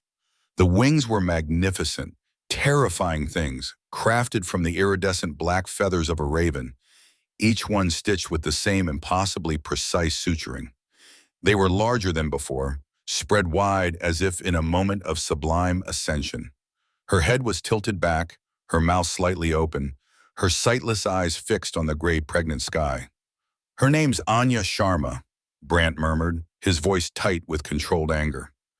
"Taught music at the elementary school. Her car is parked 2 blocks away, no signs of a struggle there. Just like the others, he took her from somewhere else and brought her here." Gail moved closer, her mind a cold, whirring engine of analysis, pushing down the wave of nausea that threatened to rise. This was a direct refutation of her profile. She'd told them he was an academic, someone who operated in the shadows. This was the opposite of hiding. This was a declaration. Posing a victim in the most public space in town, just hours before it would be filled with families and shoppers, was an act of supreme arrogance. He was telling her he wasn't afraid. He was telling her he was in control. "Thematic resonance," she said, the words tasting like ash in her mouth. "Ravens are associated with prophecy, with knowledge, sometimes with death. A music teacher, maybe he saw her as a bearer of secrets, like the raven." It was weak, a flimsy academic shield against the raw personal horror of what she was seeing. He wasn't just following the manual anymore. He was improvising, elaborating, showing off for her. "Or he just likes birds," Cole growled, kicking at a drift of snow with his boot. He pointed a gloved finger toward the victim's hands. "Forensics hasn't touched her yet, but look there, he left something." Gail's eyes followed his gesture. The victim's hands were folded peacefully in her lap, her fingers laced together, but they weren't empty. Resting in the delicate cup of her palms was a small, exquisitely carved wooden object. She took a step closer, her breath catching in her throat, a sharp, painful little snag. The air seemed to thin, the sounds of the crime scene, the quiet murmurs, the crunch of boots on snow, the distant hum of the town, all faded into a dull, roaring silence. It was a bird, no bigger than her thumb, carved from a piece of pale, fine-grained wood, its tiny form sanded impossibly smooth. The detail was astonishing, the slight tilt of its head, the delicate fanning of its tail feathers, the pinprick eyes that seemed to hold a spark of life. It was a wren. Time buckled. The snow-swept gazebo of Silver Creek dissolved, replaced by the stale, institutional air of Northwood. She was 29 again, earnest and fiercely intelligent, sitting across from a quiet, unassuming teenage boy with calm, steady eyes. A boy who never spoke of the rage that simmered beneath his placid surface, but whose slender fingers were never still, always working a piece of scrap wood with a small, sharp knife. He carved wrens, dozens of them. They lined the windowsill of his room, a silent wooden flock. The Wren Boy. That had been her name for him in the case study. Case Study 4B, Chapter 6, Transitional Objects and Sublimated Violence.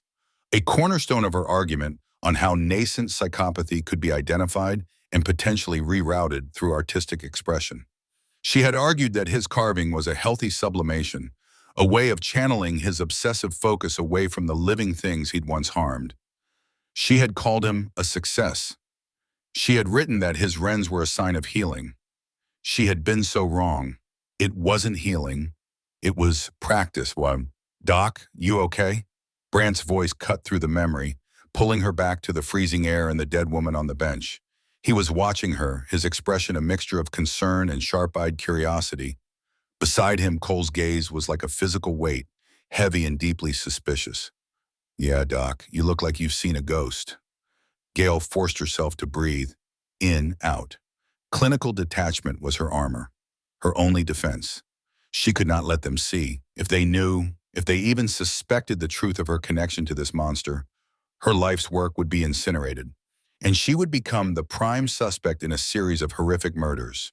She would lose control of the one thing that mattered, stopping him. She raised her gaze from the wren, meeting Cole's stare with a coolness she didn't feel. It's a significant deviation, she said, her voice a marvel of control. The knot was his signature. This is a message. A message, Brant repeated, stepping closer. Tumen, what kind of message? He's personalizing the crime, she improvised, her mind racing, weaving a new narrative from the threads of her old theories. A transitional object, like a child's security blanket. Leaving it behind is a profound gesture. It suggests he's evolving, moving past a need for self-soothing. Or, she paused, letting the weight of the idea settle. He's leaving a piece of himself with her. A tribute. It elevates her, in his mind, from a mere victim to something more. A confidant. It sounded plausible. It was pulled directly from psychological theory. But it was a lie, a careful, calculated misdirection. The wren wasn't for the victim.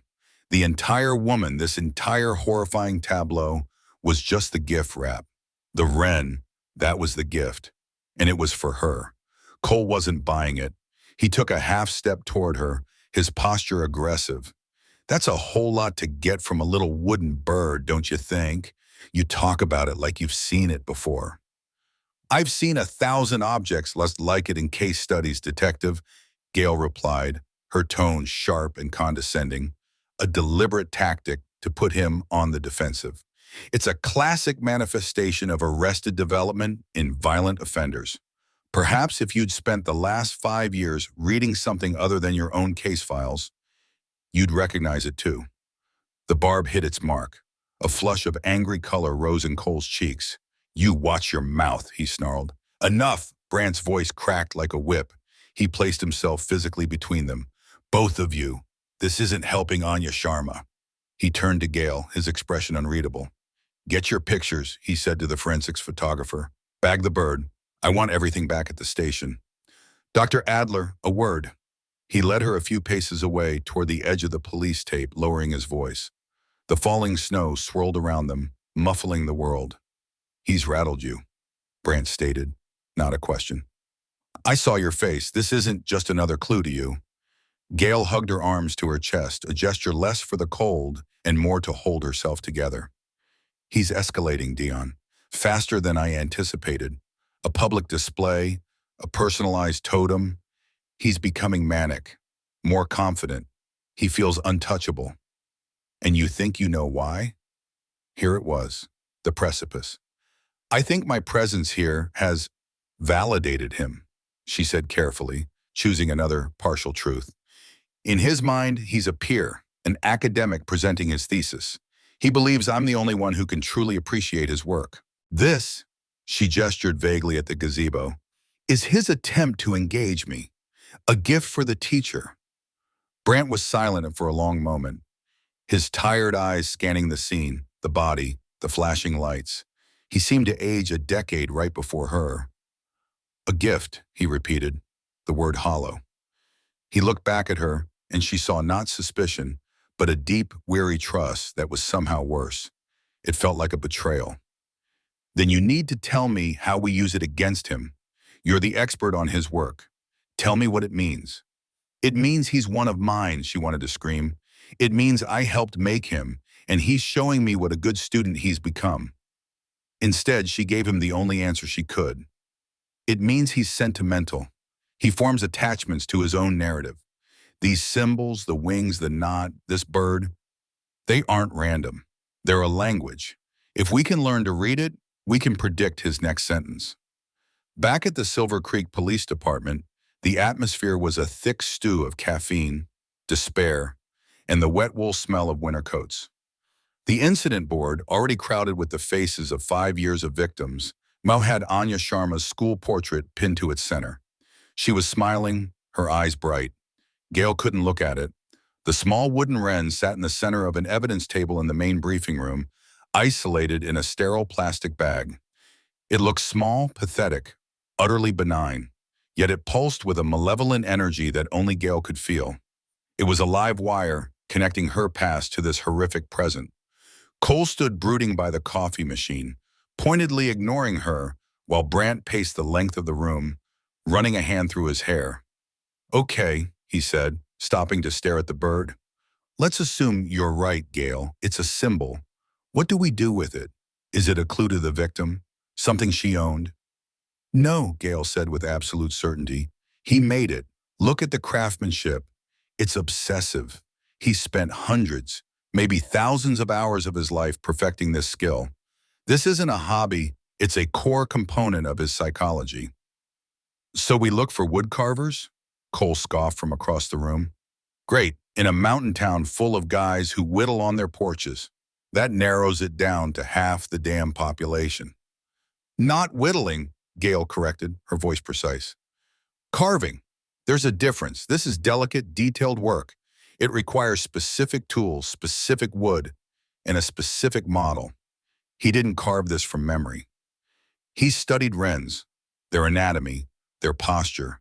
It speaks to his meticulousness, the same meticulousness we see in the wings.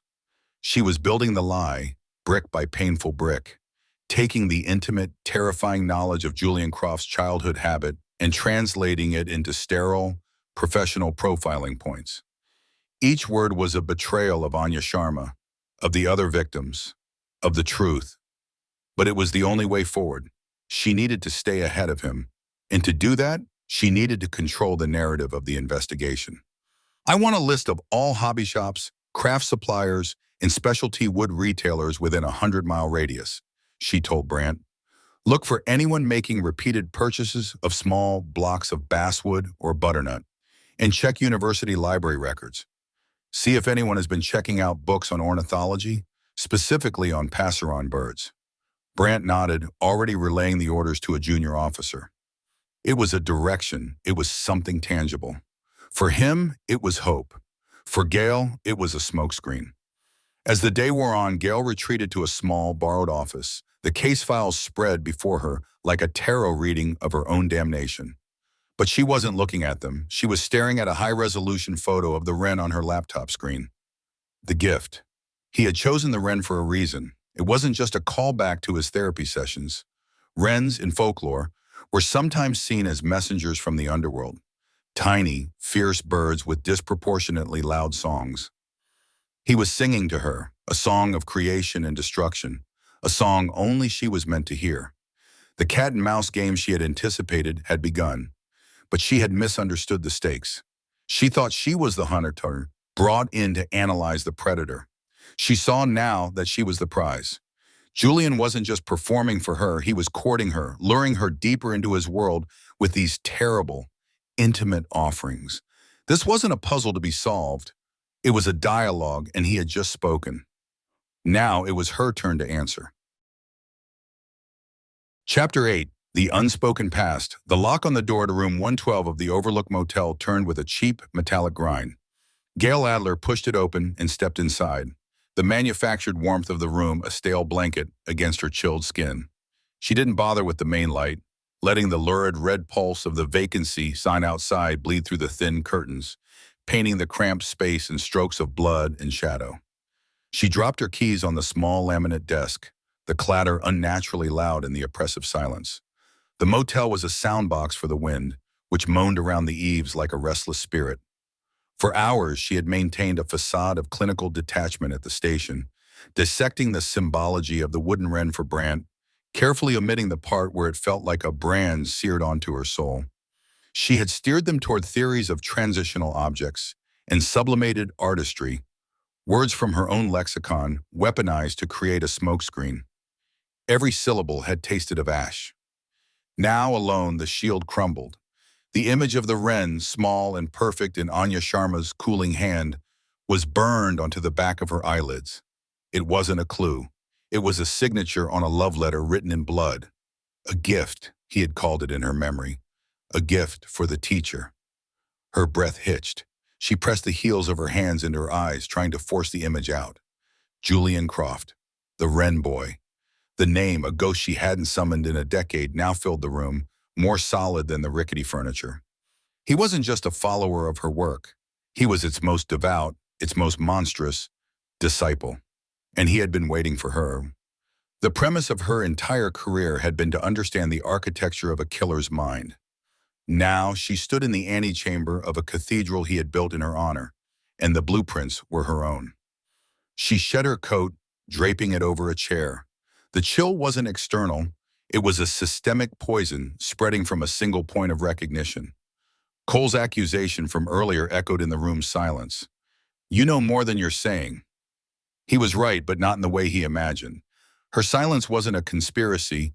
It was a dawning horror she could not yet articulate. A confession for a sin she hadn't known she'd committed. To tell Brant would be professional suicide. "Detective, the killer you've been hunting for 5 years is a former patient of mine. He's murdering people based on theories I developed. Theories so controversial they were sealed by an ethics committee." "That knot you found?" I taught it to him. "This latest clue? It's a pet name he had for himself in my case notes." She could already see Cole's bulldog face alight with vindictive triumph. She would be off the line, likely under investigation herself. And Julian would continue his performance, perhaps escalating it in response to her removal. No, she couldn't allow that. This was a dialogue he had started with her, and she was the only one who could finish it. Movement became a necessity, a way to outpace the spiraling thoughts. She went to the small counter and switched on the coffee maker, the machine gurgling to life with a pathetic hiss. While it brewed, she unzipped her laptop bag, the decisive sound cutting through the wind's lament. Her fingers trembled slightly as she pulled out the sleek black rectangle of her encrypted external hard drive. It was her shadow self, the repository of a past she had tried to bury under a decade of consultancy work. She sat at the desk, the red light from the sign washing over the keyboard. She plugged in the drive. The screen prompted her for the first password. She typed, Daedalus 17, a reference to the master craftsman who built the labyrinth and was then imprisoned within it. The irony was not lost on her. A second authentication screen appeared, this one for the partition containing the Northwood files. The security question was one she'd set an eternity ago. What is the primary function of the actor? She typed the answer without hesitation. To create an echo of the truth. The partition unlocked. A stark file directory appeared, a digital graveyard of acronyms and case numbers. NWI admin, NWJ research, NWJI patient files. Her heart hammered against her ribs, a frantic bird trapped in a cage of her own making. She navigated to the patient files, the directory alphabetized by last name: C. Callahan, Chapman, Collins, Croft, Julian, case number 734. She clicked. The folder opened, populated with dozens of files, scanned intake forms, psychiatric evaluations from previous doctors, session transcripts, her own progress notes, and a subfolder labeled Art Therapy IMG. Her hand hovered over the mouse. This was the precipice. Opening this file was an admission, a step into the labyrinth from which there might be no escape. She was no longer a consultant. She was a participant. The prize, not the hunter. The thought sent another tremor through her. With a final steadying breath, she opened the main case summary, the one she had written herself. Case Study, JC, the Wren Boy. Transitional Objects and Sublimated Violence. The title of her own academic paper stared back at her. The clinical, detached language was a mockery of the carnage it had wrought. She scrolled down, her eyes scanning her own analysis, her own confident pronouncements. Subject JC, a 17-year-old male admitted for dissociative violence and pathological lying, demonstrates a remarkable capacity for symbolic transference. His initial aggression and antisocial tendencies have been effectively channeled into a focused, artistic outlet. The carving of small wooden birds, primarily wrens, T. troglodytes. The repetitive, meticulous nature of the carving serves as a meditative practice, allowing for the sublimation of violent impulses into a creative, non-destructive act. The objects themselves function as classical, transitional objects, providing a tangible source of comfort and control in a chaotic internal environment. She remembered writing those words, feeling a surge of pride at her own insight. She had seen him not as a broken boy, but as a complex psychological mechanism she could recalibrate. She had been so sure of her methods, so arrogant. She clicked open the image folder. The first photo loaded, slightly pixelated by today's standards. A boy of 17 stared out from the screen. Not a monster, just a boy, unassuming with neat plain features and unnervingly steady eyes. That was the detail that had always snagged her, his stillness. Even in the sterile environment of the Institute, Julian Croft possessed a preternatural calm, a placidity that other staff members mistook for progress. She had seen it as containment, a vessel holding immense pressure, which she was expertly helping him vent. His photo was followed by images of his carvings, dozens of them. A flock of wooden wrens, each no bigger than her thumb, lined up on the windowsill of his room at Northwood. They were exquisite, each feather etched with impossible detail, each tiny head cocked at an inquisitive angle. They were beautiful, and she had encouraged him. She had called it a success. Final assessment, she read from her own report, the words now tasting like poison. JC has shown exemplary progress. His mastery of this sublimating craft indicates a successful redirection of his baseline psychopathy into a controlled, pro-social framework.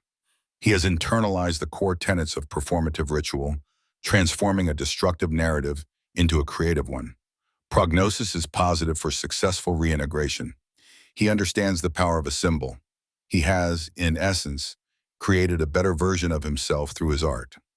A dry, bitter laugh escaped her lips. A better version.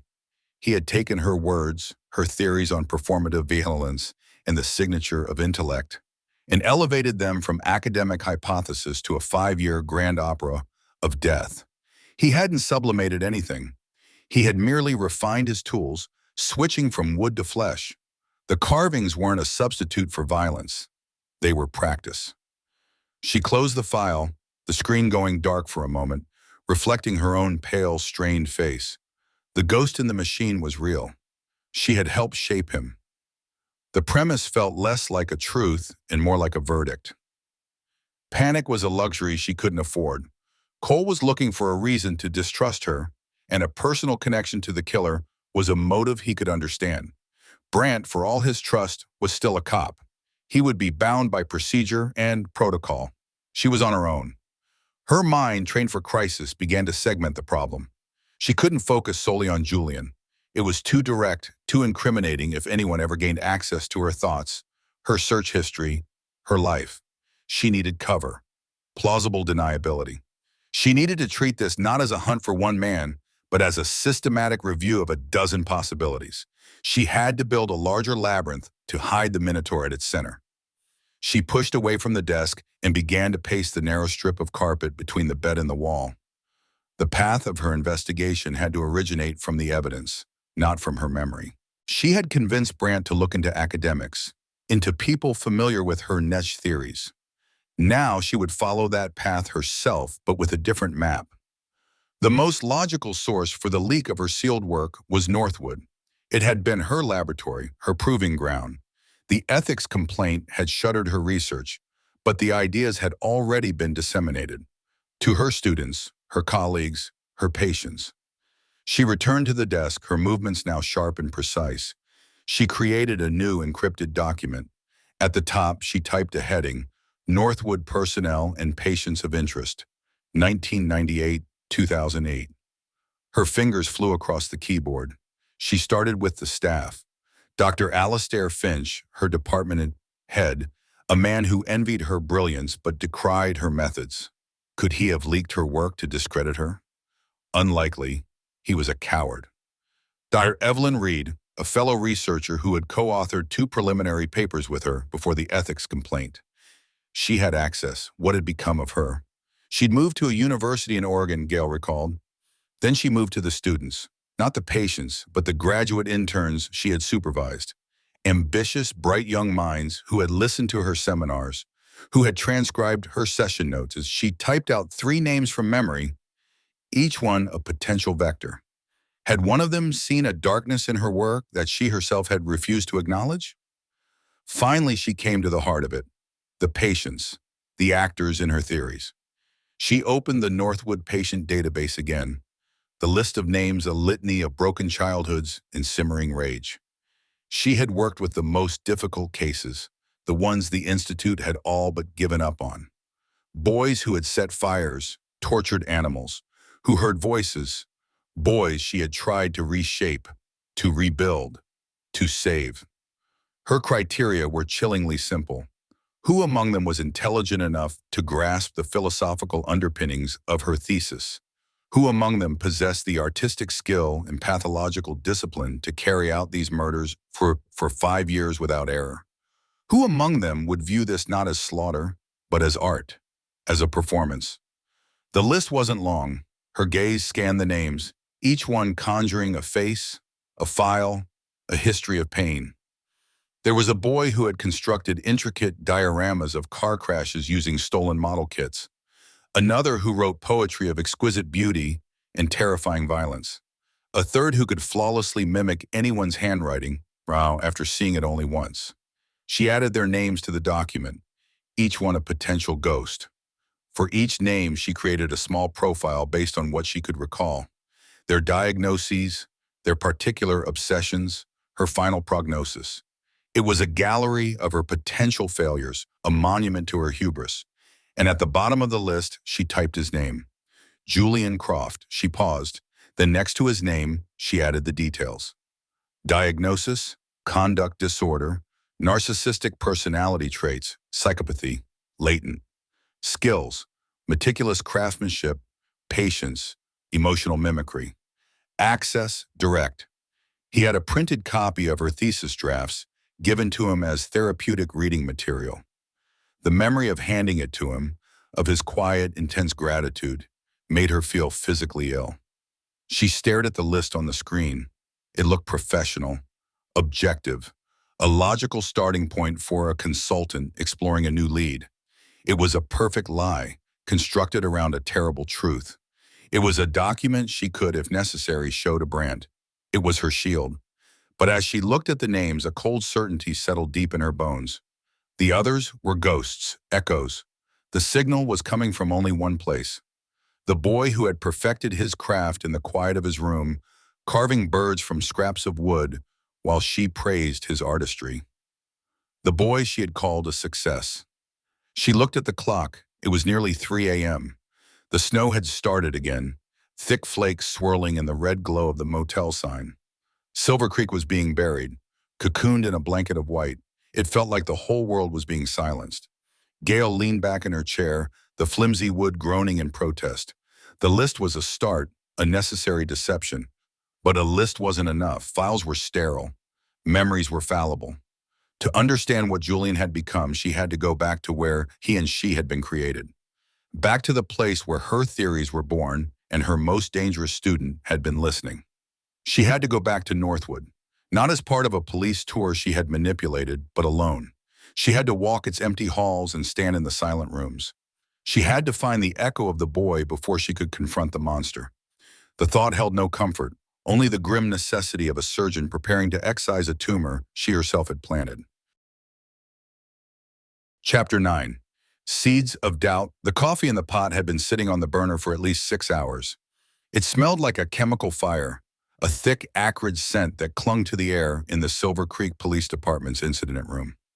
Detective Robert Cole poured a half cup of the sludge, not because he wanted it, but because the ritual of it, the warmth of the cheap ceramic mug, The bitter shock to his system was a familiar anchor in the swirling chaos of the last 36 hours. Detective Dion Brandt stood before the murder board, a silhouette against the stark white canvas of maps, timelines, and the haunting black and white photos of the victims. The newest addition, Anya Sharma, smiled out from a recent school portrait, her eyes full of a light that had been brutally extinguished in the town's gazebo. Brandt hadn't moved in 20 minutes. He was a statue carved from exhaustion, his tall, lean frame stooped with the weight of 5 years of failure and one glimmer of confounding progress. Cole took a sip of the coffee and winced. "We need to talk about her," he said, his voice a low grumble that cut through the hum of the overhead fluorescent lights. Brandt didn't turn. His gaze remained fixed on the web of red string connecting Anya's photo to a new card, on which he'd written Dr. Adler's latest theoretical breadcrumbs: transitional object, symbolic gift, escalation of dialogue. "We are talking about her, Rob," Brandt replied, his voice raspy. "Her profile is the only thing we're talking about. It's the only thing that makes any sense. That's my point." Cole set the mug down on a stack of files with a sharp clack. "It makes too much sense. It's too clean, too perfect. A little carved bird, and within an hour she's built an entire psychological treatise on it. A transitional object from his youth. A message for the intended audience. Come on, Dion, how does she know that? How does she know any of it?"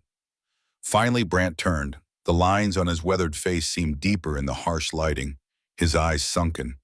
"She knows because it's her job to know. She studies minds like this. It's what we are paying her for." "No," Cole shot back, stepping closer. He lowered his voice, a conspiratorial hiss. "We're paying her to analyze evidence. She's not analyzing. She's translating. It feels like she's reading a letter that only she has the key to." He jabbed a thick finger toward the board, toward the card from the day before. "And this other nonsense, thematic resonance, signature of intellect. It sounds like chapter titles from a textbook. Her textbook. She presents this killer as some kind of dark academic, a twisted scholar following a set of obscure rules. It's a convenient narrative, isn't it? One that makes her indispensable." Brandt ran a hand over his face, scrubbing at the fatigue. "What's your alternative, Rob? That he's a ghost?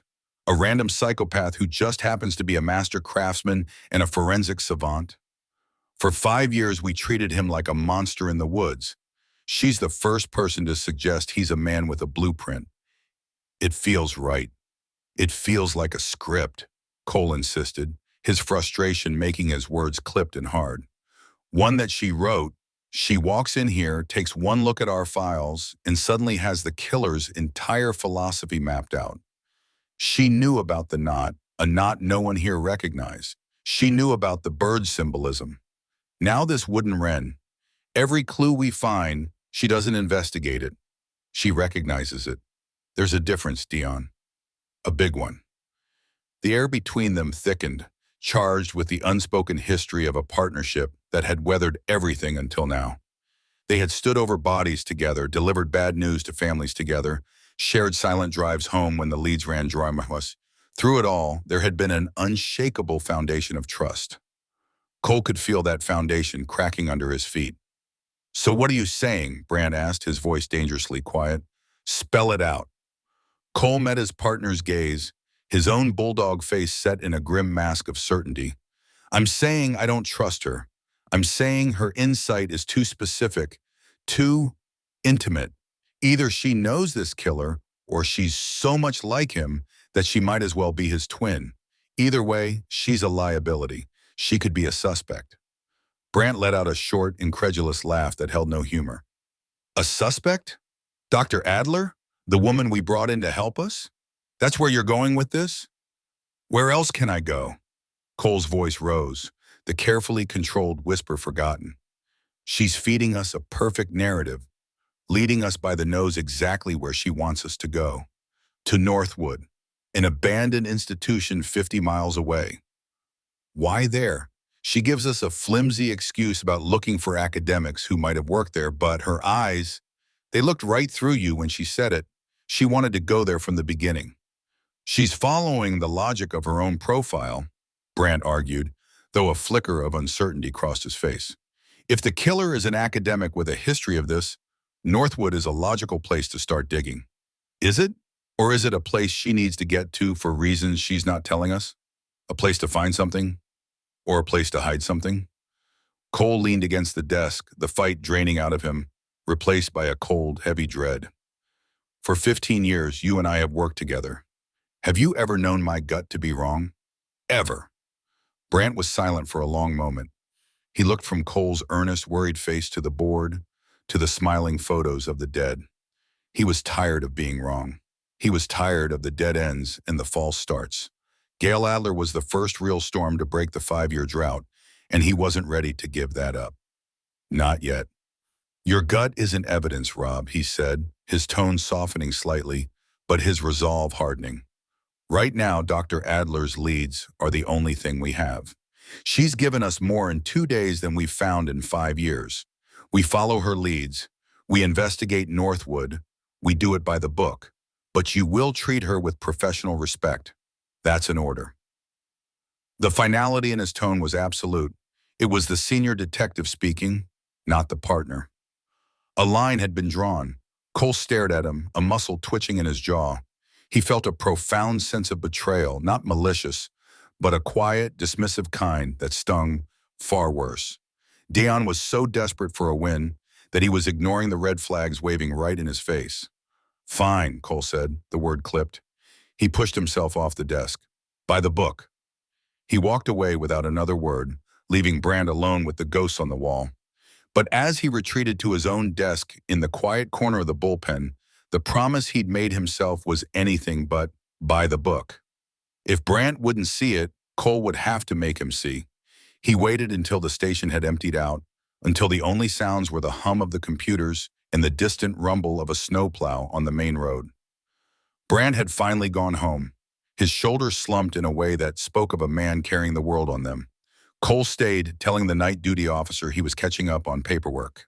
In reality, he was staring at his phone, the name on the screen glowing in the dark office.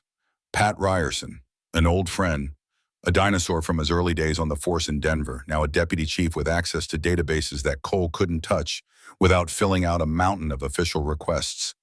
Requests Brandt would have to approve. This had to be off the books, a favor for a friend. His finger hovered over the call button. He thought of Anya Sharma's bright eyes. He thought of Chloe Benson, the librarian from last year, and Sarah Dunn from the year before that. He had made promises to their families. Silent promises, maybe, but promises nonetheless. He had sworn he would find the man who did this, and he wouldn't let some silver-tongued psychologist from out of town derail it all with her intellectual games. Dr. Adler's words echoed in his head. He's an artist, detective, and this is his masterpiece. Cole felt a cold knot tighten in his stomach. What if she wasn't profiling the killer? What if she was admiring him? He pressed the button. The voice on the other end was gravelly with sleep. Cole, you know what time it is? I do, Pat. Sorry to wake you, Cole said, keeping his voice low. I need something unofficial. There was a groan, a rustle of sheets. Always unofficial with you mountain boys. What is it? I need a background check, deep dive. A Dr. Gail Adler, Adler. She's consulting on a case up here. Adler, Ryerson repeated, the name suddenly cutting through his sleep-addled fog. Gail Adler, the psych? Yeah, I know the name. Caused a bit of a stir about a decade ago. Why are you digging into her? Cole's grip on the phone tightened. His gut had been right. There was something. That's what I need you to find out. Anything you can. Employment history, publications, any and all complaints, especially anything related to an institution called Northwood. Northwood Juvenile Institute. Northwood, Ryerson mused. That place was a snake pit. Got shut down, didn't it? So I hear, Cole said. Just see what you can find, Pat. Quietly. It's important. All right, Rob, for you, but you owe me a big, expensive steak next time you're down from your frozen rock. Done, Cole promised. Thanks, Pat. He hung up, the silence of the station pressing in on him. He had crossed a line. He had gone behind his partner's back and initiated an investigation into their own consultant. It was a breach of protocol, a breach of trust, a career-ending move if it came to light, and he was wrong. But as he looked back at the murder board, at the constellation of pain and mystery, he felt a certainty settle in his bones. He wasn't wrong. 2 hours later, his phone buzzed. It was a text from an unknown number, containing only a secure link and a short message. "Pay up on that steak. This is interesting." Cole's heart hammered against his ribs. He clicked the link and entered the password Ryerson had sent in a follow-up text. A digitized file appeared on his screen, a collection of PDFs culled from university archives and sealed municipal records. He started with the file labeled Adler Personnel Review Northwood. He scrolled through the standard commendations and peer reviews, his eyes scanning for the cracks. And then he found it. A formal letter dated 10 years prior from the Northwood Institute's Ethics Committee. The language was sterile, bureaucratic, but the meaning was devastating. Following a review of the formal complaint lodged regarding Dr. Adler's unorthodox therapeutic methodologies, specifically the introduction of her theoretical framework on performative violence to a cohort of high-risk juvenile offenders, the committee finds Cole's breath hitched. Performative violence. She hadn't been profiling a killer who followed her work. She had been teaching it. He read on, his blood turning to ice. The complaint alleged she had treated her sessions less like therapy and more like academic seminars, pushing the boundaries of ethical treatment by using disturbed adolescents as a testing ground for her radical theories.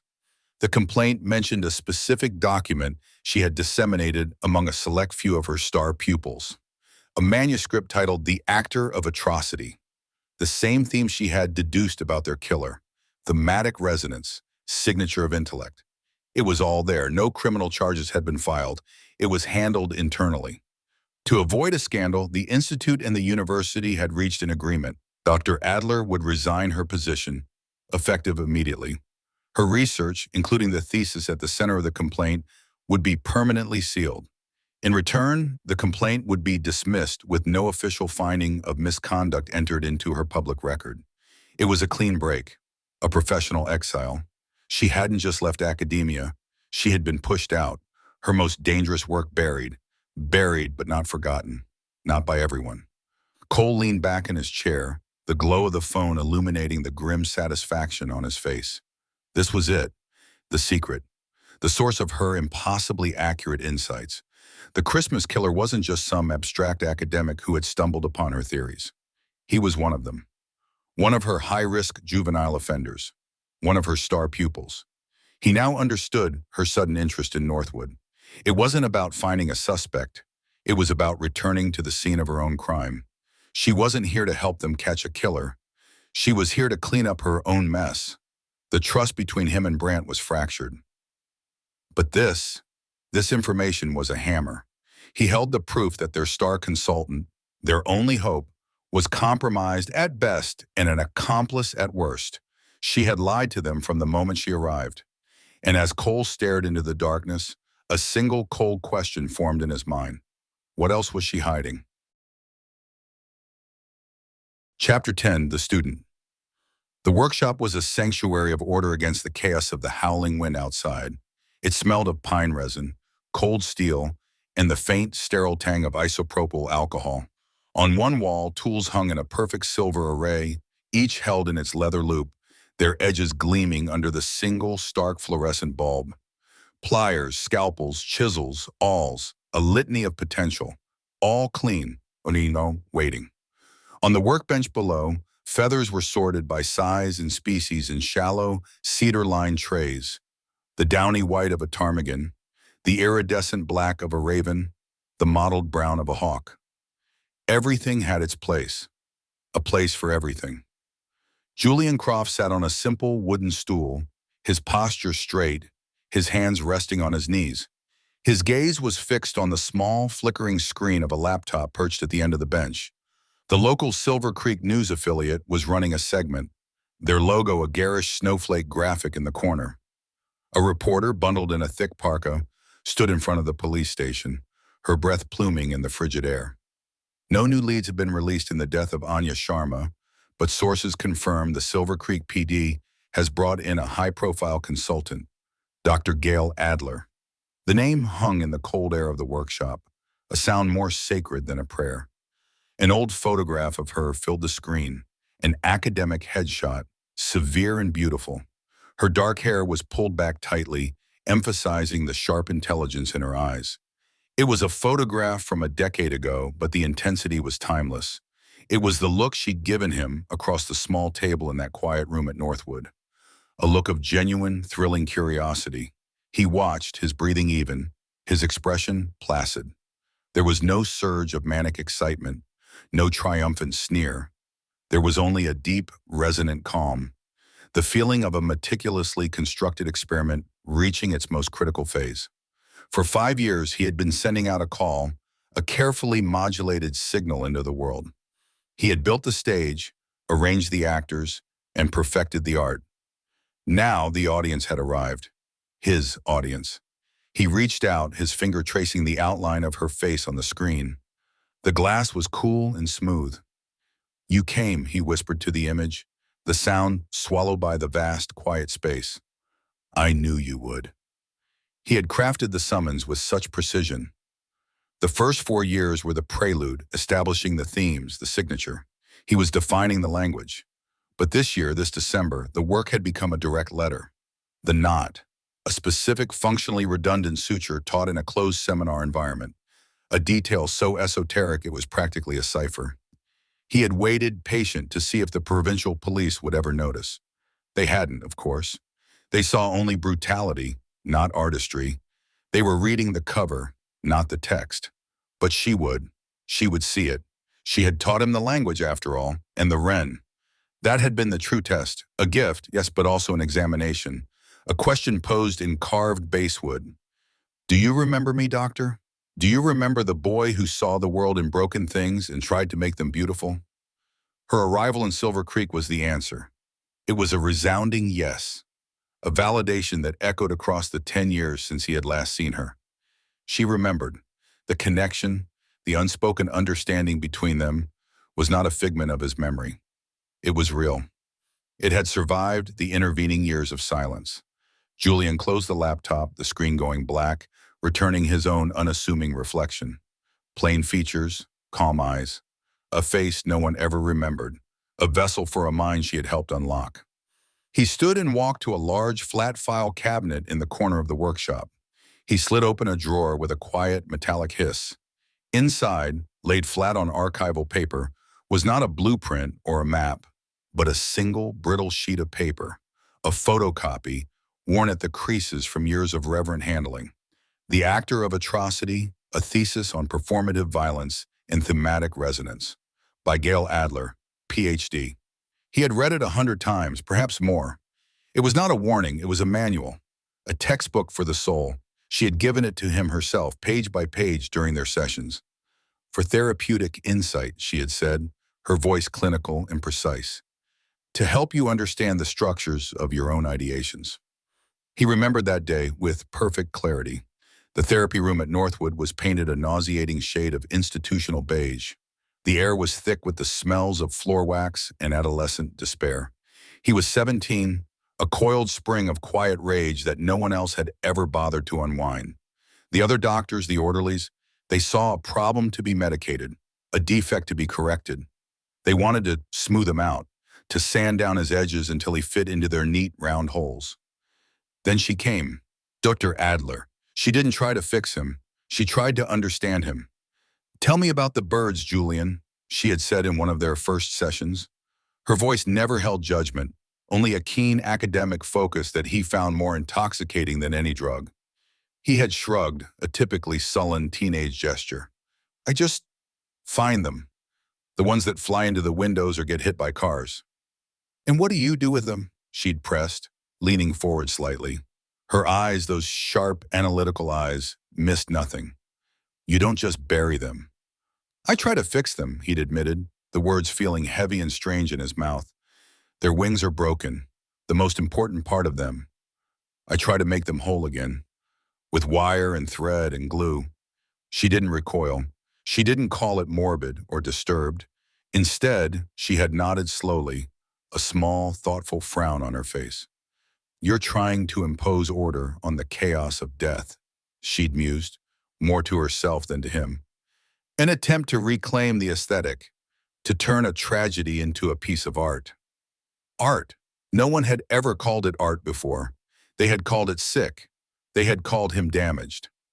He ran his finger along the title of her thesis. She saw him. In that moment, he felt seen for the first time in his life. He wasn't a broken thing. He was an artist working in a medium no one else had the courage to appreciate. "Your carvings are a form of sublimation," she told him in a later session, holding one of his small wooden wrens in her palm. "You are channeling a destructive impulse into a creative one. You're taking a block of wood that is static and dead, and you are giving it form. Life. That is a pro-social act, Julian. It shows remarkable progress." Progress. He had held on to that word. Progress meant moving forward. It meant evolving. The wrens were practice. They were scales played on a piano before a symphony. She had praised his progress, celebrated his sublimation. But he knew even then that sublimation was a compromise. An artist cannot be constrained to practice forever. Sooner or later, he must perform. She had given him the pages of her thesis as a reward for this progress. She thought she was giving him a mirror to see his own distorted reflection. Instead, she had given him a map. Weaponize empathy. The concept had sung to him, using an understanding of the victim's life to choose the thematic elements of the performance. It was a way to honor them, to make their meaningless deaths mean something. The ski instructor received the wings of a snowy owl, a predator of the alpine peaks she loved. The librarian, wings of a barn owl, a silent keeper of nocturnal knowledge. The music teacher, Anya Sharma, wings of a raven, a bird of myth and intelligence, a singer of dark, complex songs. It was poetry. It was what Dr. Adler had taught him, the signature of intellect. He carefully slid the drawer closed. The memory was a warm, pleasant hum in his chest, a reminder of his purpose, their purpose. He walked back to the workbench, his movements economical and precise. It was time to prepare the next lesson. Anya Sharma had been a test of memory. The next piece needed to be a test of understanding. It had to be something that would force her to move beyond simple recognition of his identity and grapple with the philosophy he was espousing. Her philosophy. He pulled a large cork-backed map of Silver Creek and the surrounding national forest from a tube and unrolled it across a clear section of the workbench, pinning the corners down with heavy steel calipers. The town was a small spiderweb of streets, nestled in a vast white wilderness. He had studied its geography for years, knew its trails, its abandoned cabins, its lonely scenic overlooks. He knew where the thin veil of civilization frayed and gave way to the profound silence of the woods. His finger traced a route from the town center up the winding mountain roads toward a place marked St. Michael's Overlook. It was too obvious, too close to where the others had been found. Repetition was the mark of a lesser mind. Dr. Adler had taught him that too. The truly gifted artist, she had written in her thesis, evolves their methodology. They build on themes but avoid crude repetition, lest the performance become predictable and therefore powerless. He needed a new stage, one with significance. His eyes scanned the map, passing over familiar landmarks until they settled on a small, unassuming square of green on the outskirts of town, Crestwood Park. It had a small, frozen pond, a gazebo, much like the one downtown but older, more neglected, and a small stone memorial to the town's founding families. Yes, a public space, but one steeped in the town's history, in its very identity. The violation would be more profound. It would speak to the decay of the town's illusions of safety. It was a perfect thematic choice. Next, the canvas. This was the least important part, in a way. The vessel. But weaponized empathy demanded a connection. He opened another drawer. It was filled with manila folders, each neatly labeled. They were not police files, they were his own. Meticulous surveillance, research, schedules, habits, relationships. He ran his finger over the tabs, a sommelier selecting a wine. His choice settled on one labeled Bedelia Nash, a nurse at the local clinic, mid-30s, known for her kindness, for staying after her shift to sit with elderly patients who had no one. A woman who dedicated her life to staving off death. The irony was exquisite. He pulled her file. A picture was clipped to the inside. A smiling woman with kind eyes and blonde hair. She would be perfect. And for her, the wings. He moved back to the cedar trays of feathers. A nurse, a healer, a guardian. The answer was immediate. The wings of a swan, a symbol of grace, beauty, and light. He would build the largest, most immaculate wings yet. It would be his masterpiece, a testament to everything Dr. Adler had taught him about aesthetic contrast, the sublime horror of turning a symbol of life into an artifact of death. He selected the first primary feather, a long white quill as pristine as the snow outside. He held it to the light, admiring its structure, its perfect aerodynamic form. This was not destruction. He was not a monster. He was a student presenting his thesis, a student who had not only mastered the material, but had elevated it. He was her greatest success, and he would continue his work, lesson by lesson, until she was forced to stand before the world and admit it, too. He would make her see the beautiful, terrible angel she had helped him become. Chapter 11, A Test of Memory. The voice on the other end of the line was a dead thing, sterilized of all human inflection. It was a digital ghost processed through a cheap modulator that flattened every syllable into a monotone drone. In the cluttered office of the Silver Creek Chronicle, Mavis Carr held the receiver tight against her ear, the plastic slick with sweat. She was a journalist of the old school, weaned on ink and pavement, and anonymous tips usually smelled of crank calls or petty revenge. But this was different. The voice was methodical, devoid of the frantic energy that accompanied most tipsters. It was patient. "Who is this?" Mavis asked for the third time, her pen poised over a dog-eared notepad. "A concerned citizen," the voice buzzed. "You're covering the Christmas killer. You're missing the story. The story is that a fifth woman is dead, and the police are no closer than they were 5 years ago. They are closer. They've hired a consultant, Dr. Gail Adler." The name was pronounced with a chilling precision, each consonant a perfect clipped sound. "You should look into her. The police won't tell you the truth." Mavis's pen began to move. "What truth?"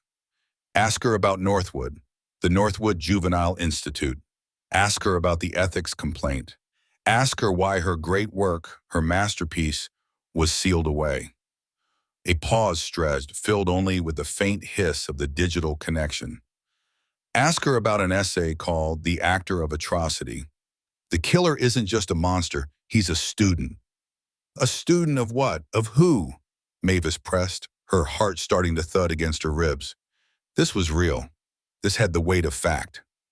"Of a very specific, very disgraced psychological theory," the voice droned.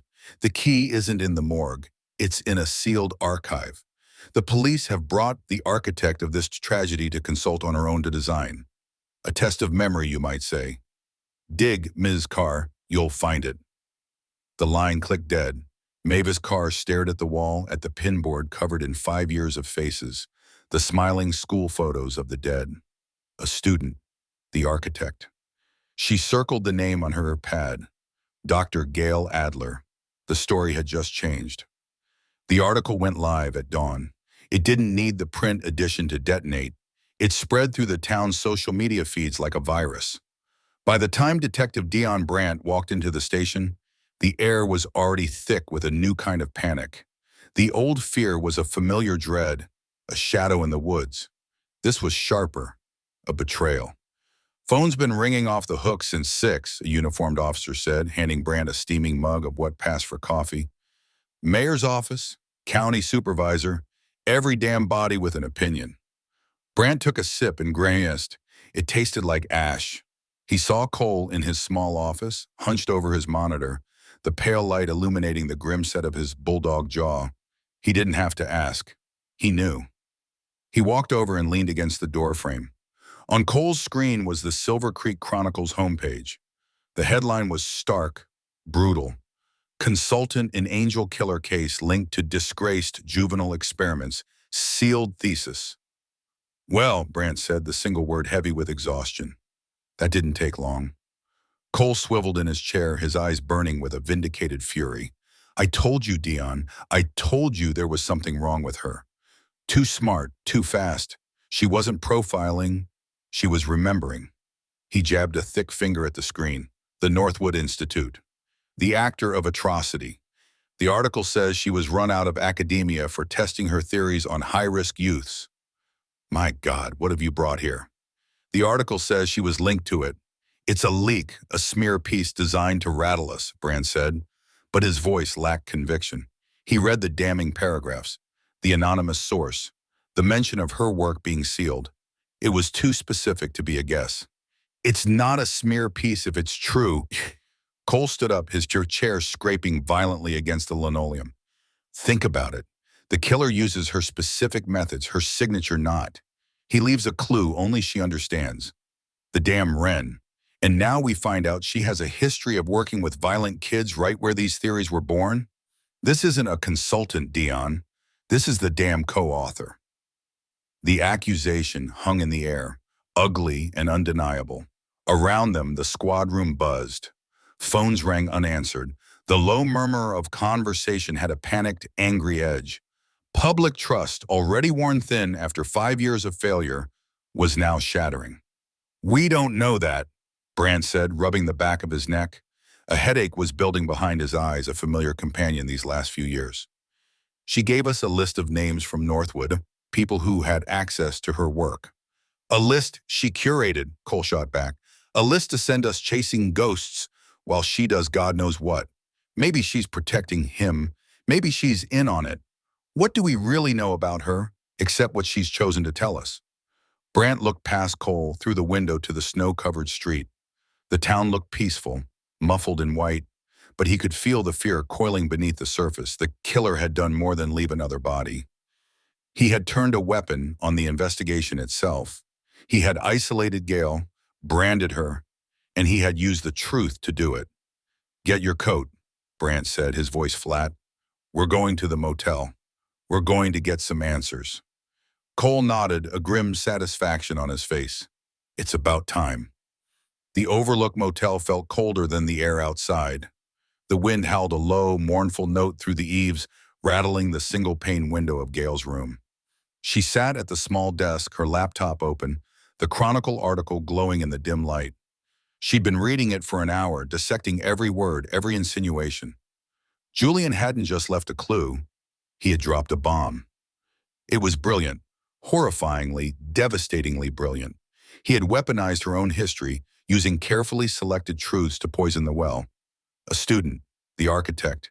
He was framing their relationship for the world, but in a language only they truly understood.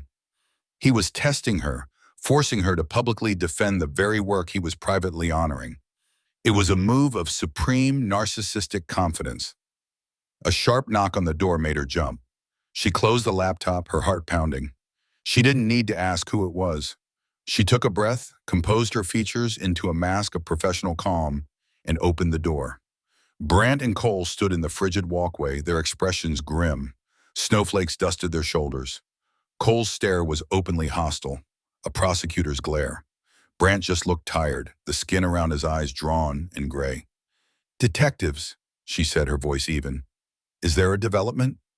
You could say that, Cole grunted, pushing past her into the room. Brandt followed, closing the door behind him, shutting out the wind. You've seen the news, I assume? Gail gestured to the desk. I have. It appears someone is trying to derail your investigation by attacking my credibility. She kept her posture relaxed, her hands loosely clasped. An innocent person would be indignant. A guilty one would be defensive. She needed to be something else, clinical. Is it true, doctor? Brandt asked, his voice low. He wasn't looking at her, but around the room at her neat stacks of files, her sparse belongings. Northwood, the ethics complaint, the actor of atrocity. Did you share your thesis with juvenile patients? Parts of it, yes, she said without hesitation. In a therapeutic context, the complaint was a gross mischaracterization of my work, filed by a professional rival. The Institute's board reviewed the matter, and it was dismissed. We mutually agreed to seal my work to protect the privacy of the minors involved. It's standard practice. She was editing the truth, slicing it thin. The complaint had been far from frivolous, and her resignation had been anything but mutual. But the core of her statement was defensible. Standard practice? Cole scoffed, turning to face her. It sounds like you were experimenting on damaged kids. It sounds like one of your experiments got out of the lab. My work was about understanding the mindset of performative violence, detective, not encouraging it, Gail countered, her eyes locking with his. She would not be intimidated. It was about finding ways to redirect those impulses into non-destructive channels. For most, it was successful. But not for all of them, Cole pressed. This killer, he's using your playbook. Hey, he's one of yours. He is someone who had access to my theories, yes. I've already provided you with a list of former colleagues and patients who fit that profile, she said, deliberately broadening the pool of suspects away from the one name screaming in her mind. This leak proves it. Someone from my past is either the killer or is helping him. Someone who wants me off this case or wants to play a game with me through the press. Brant finally met her gaze. His eyes were searching, desperate for a reason to trust her. Why didn't you tell us about the complaint, Gail? The moment you realized the killer was connected to your work, you should have laid all your cards on the table. Because I knew this is exactly what would happen, she said, her voice rising with a carefully controlled passion. I knew a complex therapeutic methodology would be twisted into experiments on kids. I knew my professional history would become a media circus that would compromise the investigation. I gave you the relevant information. A location, a type of suspect. I withheld the irrelevant, inflammatory context to protect the integrity of the case. It seems I was right to be concerned. It was a masterful deflection, wrapping her secrecy in the noble guise of protecting the investigation. She watched Brant process it. He wanted to believe her.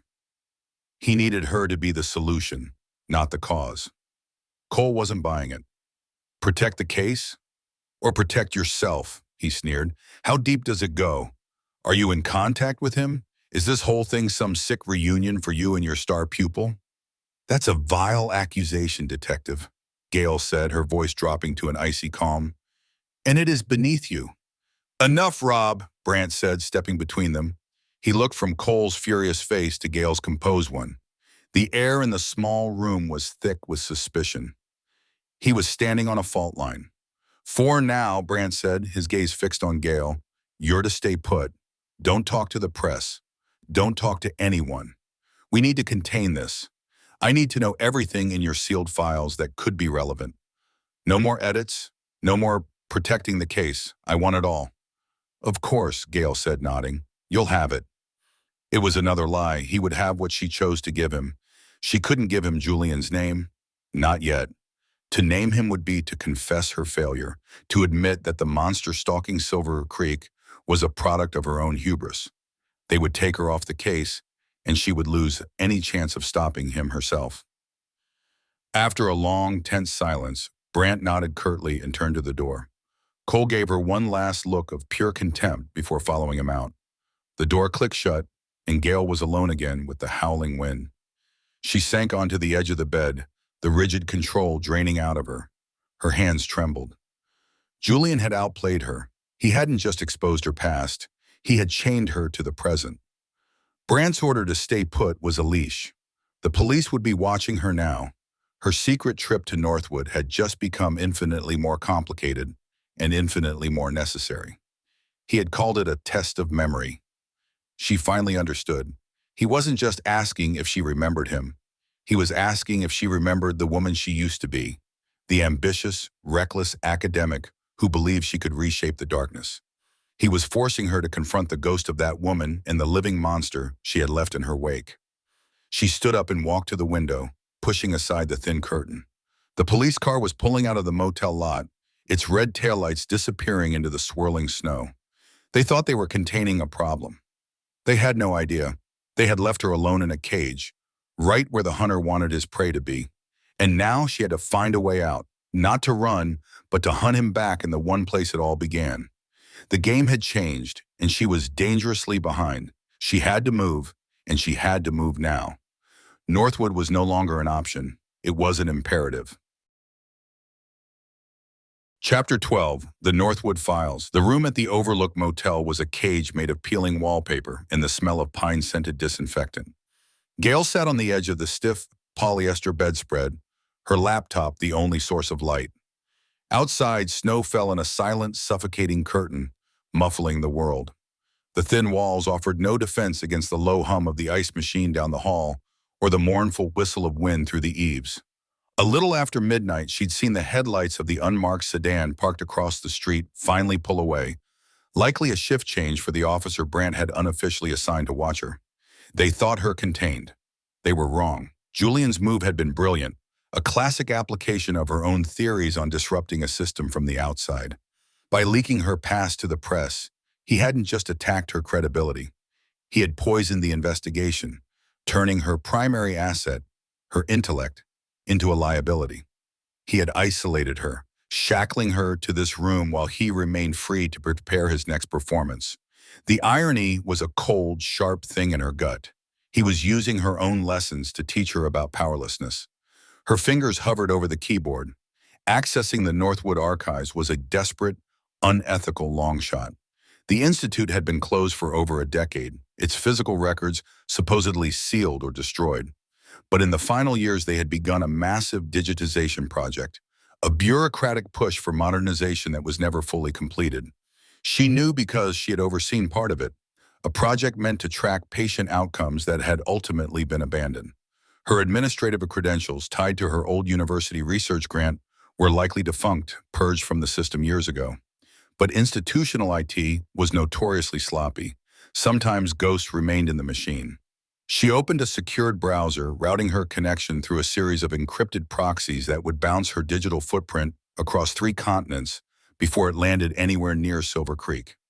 It was a precaution that felt both paranoid and wholly insufficient. She typed in the archaic address for the Northwood internal server, a string of numbers and letters she hadn't thought about in 12 years. Her pulse was a slow, heavy drum against her ribs. The browser timed out. Connection failed. She tried again. Failure. Her jaw tightened. He was out there planning, selecting feathers, while she was here, locked in a digital fistfight with a dead server.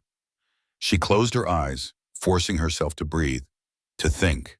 The main server would have been decommissioned, but the backup server, the archival unit maintained off-site for legal compliance, that was another matter.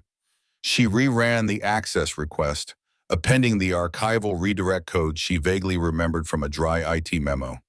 The screen flickered. A login portal appeared. It was an ugly, primitive interface, brutalist state-funded web design from the early 2000s. The Northwood Institute logo, a stylized pine tree, was pixelated and faded at the top. User ID, Gadler NWI Res. Her fingers felt stiff, alien. She typed the password, a combination of her mentor's last name and the publication year of his seminal work on adolescent psychopathy. A password she hadn't used since she was an ambitious, dangerously certain academic. Access denied. Her shoulders slumped. Of course. It was gone. Wiped clean like the rest of her history there. She was about to close the connection when a detail snagged her attention. The denial message wasn't the standard system error. It was a user-level rejection.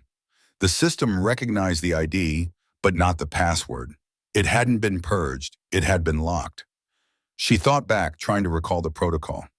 After the ethics complaint, the university IT department had systematically changed her passwords on every shared system, but they always used a default placeholder, a simple one. She entered the user ID again. This time for the password, she typed P@SSword1, access granted. The screen resolved into a search database. It was a digital graveyard. Row after row of patient files, identified only by 6-digit case numbers. Names, dates of birth, and other identifying information were redacted, visible only to Level 1 administrators. But case notes, diagnostic summaries, and therapy logs were searchable. This was it. This was the tomb she needed to excavate. She began to build her query, her fingers flying across the keys now with renewed purpose. Julian was a student, her student. She knew the components of his psychology because she had helped identify and name them.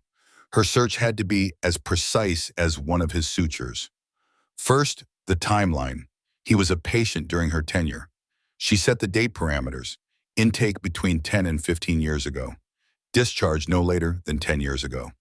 That gave her a 5-year window, the most active period of her research. Second, the core traits.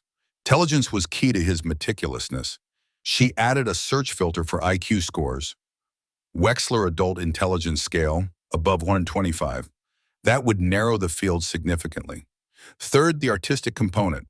This was his method of sublimation, the very thing she had encouraged. She searched the text of all attached therapy logs for keywords: art, sculpture, drawing, carving, creative expression. She added a filter for patients who were active in the art therapy program, cross-referencing instructor notes. The system churned. The number of results dropped from thousands to a few hundred. Still too many. She needed the final critical piece, the dark heart of his pathology, the signature of intellect without the anchor of empathy. She added her fourth set of parameters, searching diagnostic summaries for specific terms she and her colleagues had used. Dissociative tendencies, limited effective response, narcissistic fixation, object-person substitution. These were the clinical, bloodless words they had used to describe boys who looked at the world through a sheet of glass, seeing people as things to be arranged. She hesitated, her finger hovering over the enter key. Running this search felt like a confession. It was an admission that she had curated a specific list of dangerous minds, studied them, and in the process had perhaps polished the lens through which one of them saw his dark world. It was her own profile, weaponized against its creator. She hit enter. The database processed the query for a long, silent minute. The hum of the laptop's fan was the only sound in the room. The list of case numbers on the screen shrank, dwindling from hundreds down to a mere handful. 6 files, 6 boys who fit the blueprint. She opened the first one. Case number 774309, IQ 132. Extensive portfolio of charcoal sketches, mostly of birds, rendered with anatomical precision. Therapy notes spoke of a calm detachment and a preference for observation over participation. Gail scrolled through the logs, her own name appearing as the consulting psychologist. She remembered him, a quiet, watchful boy who rarely spoke but produced drawings that were both beautiful and unnerving. But the diagnostic summary noted a strong familial attachment in progress in group therapy sessions. He had a support system. He wasn't Julian. She closed the file. Case number 810221, IQ 140. A gifted poet, his work filled with violent, Baroque imagery. Art therapy notes mention him building intricate sculptures from scavenged materials. The words narcissistic fixation were in his primary diagnosis. A cold knot formed in Gail's stomach. This felt closer, but his file ended abruptly, transferred to a maximum security adult facility after a violent assault on a guard. He was accounted for, still incarcerated. Not him. She closed the file, a small wave of relief washing over her, immediately followed by shame. She was relieved that this particular monster wasn't her responsibility. She worked through the next 3 files with the same methodical focus. One had developed a powerful empathetic connection with an animal therapy dog, a clear indicator he wasn't their man. Another had been discharged into the care of a stable foster family and, according to a linked follow-up note, had gone on to study architecture. The 5th was a fire starter, his violence chaotic and impulsive, lacking the meticulous patience of the Christmas killer. That left one. Case number 831554. Her hand was unsteady as she clicked the link. The file opened. The parameters she had searched for were all there, stark and clinical on the screen. Case ID 835554, intake date, redacted, discharge date, redacted. Assigned therapist, Dr. Alastair Finch, consulting psychologist, Dr. Gail Adler. Summary, patient presents with high intellectual function, WAIS 4, FSIQ 142, and significant artistic talent, primarily in small-scale wood carving in biological illustration. Exhibits mark dissociative traits in a limited effective range. Patient demonstrates a profound intellectual curiosity regarding a cause and effect, but a notable deficit in social-emotional reciprocity. Therapy focused on the sublimation of morbid interests into pro-social artistic endeavors. Her own words, sublimation, pro-social. The jargon felt like acid on her tongue. She scrolled down past pages of therapy logs and behavioral reports. She knew what she was looking for. She opened the attachments tab. There were dozens of them, scans of his artwork, a grainy video from a therapy session, and a file labeled Adler Readings Assigned. She clicked it. It was a list of documents, excerpts from psychological textbooks, case studies of other artist savants, and then, at the bottom of the list, The Actor of Atrocity, A Study in Performative Violence. Draft chapters 2, 4, 7. G. Adler. She felt the air leave her lungs. It was right there, a digital breadcrumb trail leading directly from her desk to his hands. She hadn't just taught him the theory, she had given him the textbook. She remembered now with a clarity that felt like a physical blow. Finch, his primary therapist, had been worried about his escalating obsession with anatomy, with the mechanics of death. She had argued, with all the certainty of her youth, that starving the fixation would only make it stronger. She'd advocated for feeding the intellect, for redirecting the impulse. Give him a more complex system to master, she'd said. He needs a framework, a philosophy for his art. She had given a monster his scripture. The final attachment was a scan of a handwritten note. It was from his final review before being discharged. Patient has shown remarkable progress in channeling his intellectual proclivities into his art. His carvings are detailed, complex, and demonstrate a sophisticated understanding of form. He has successfully sublimated his prior fixations into a controlled, nonviolent medium. He has learned to transform his impulses into performance, a genuine success story. Her signature was at the bottom, Dr. Gail Adler, a genuine success story. The words echoed in the silent room, a verdict delivered across a decade of bloodshed. 5 victims, 5 angels, were testament to her success. With a trembling finger, she navigated back to the main file page. She knew his name. She had always known it, buried under layers of professional detachment and willful forgetting. But she had to see it. She had to make it real. At the top of the portal was a small, unassuming link. Toggle redaction. Admin Level 2. Her old research grant had given her Level 2 clearance. It was a long shot. Another ghost in the machine she prayed hadn't been exercised. She clicked it. A pop-up appeared called Enter Admin Authorization Code. Her mind went blank. The code was a 7-digit number she hadn't thought of in over a decade. It was tied to the grant, to the project, to the life she had fled. She closed her eyes again, picturing her old office at Northwood. The overflowing bookshelves, the scent of old paper and coffee, the small sticky note on the corner of her monitor with essential numbers. She could almost read it. She typed the number from memory, 2881999. Authorization accepted. The screen refreshed. The black redaction bars vanished, and she saw his name. Patient name, Croft Julian. Next to it was his intake photograph. A boy of 17 with plain, neat features and calm, unnervingly steady eyes. He wasn't smiling. He was observing, looking through the camera lens as if it were a specimen under glass. The boy who carved wrens from scraps of wood. The boy she had called a success. The boy who was now waiting for her in the snow-draped silence of Silver Creek. The search was over. The hunt had just begun. Chapter 13, 2 Detectives, 1 Truth. The door to Dion Brandt's office clicked shut with a sound too soft for its finality. Robert Cole didn't turn from where he stood before the murder board, his stocky frame a bulwark against the 5 years of failure pinned to the cork. The scent of stale coffee and damp wool, the signature perfume of the Silver Creek Police Department, seemed to thicken in the enclosed space. Brandt didn't sit. He remained by the door, his tall, lean frame casting a long shadow in the low light of the late afternoon. The window behind his desk showed only a swirl of falling snow, turning the world outside into a featureless, gray void. It was an isolation he was beginning to feel in his bones. "Tell me what you have been doing, Robert," Brandt said. His voice was quiet, stripped of emotion, which was far more dangerous than if he had been yelling.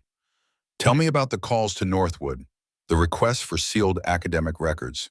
Tell me why you're investigating our consultant behind my back." Cole finally turned. His bulldog face was set in lines of grim satisfaction, his eyes holding no apology. "I was doing my job, the one you seem to have forgotten in your rush to find a miracle worker." He gestured with a thick-fingered hand toward the board, toward the smiling faces of the dead women. "My job is to protect this town. That includes protecting it from the people you invite in." "She gave us a lead, the first real lead in half a decade," Brandt countered, moving towards his desk but still refusing to sit. It felt like a surrender. "The knots, the bird symbolism, that's more than we've had since Chloe Benson." "Oh, she's given us plenty," Cole said, his voice a low growl. "She's given us a media circus. She's given every crackpot in a 3-state radius a new conspiracy to chew on. And she gave our killer exactly what he wanted, an audience. You saw the article, Dion. The actor of atrocity. He's playing with her, and she's playing right back. The leak came from the killer to discredit her, to isolate her," Brandt argued. But the words felt weaker now, less certain than they had in the motel room with Gail Adler. He had seen the flicker of something in her eyes then, not just defiance, but fear and calculation. "Or it came from a source who knew the truth was more dangerous than the lie," Cole shot back. He crossed the small office in 2 heavy strides, stopping in front of Brandt's desk. He slapped a thin file folder down on the scarred wood. The sound was like a gunshot in the silent room. "I'm not talking about theories, Dayon. I'm not talking about gut feelings. I'm talking about this." Brandt stared at the beige folder. It was unmarked, anonymous, the kind of thing that held routine paperwork, not the potential detonation of his entire case. He looked from the folder to his partner's face. The frustration was gone, replaced by a cold, hard certainty that chilled Brandt more than the winter outside. "What is this?" "It's the reason her thesis was sealed," Cole said. "It's the part she conveniently left out when you confronted her. It's the truth you didn't want to find."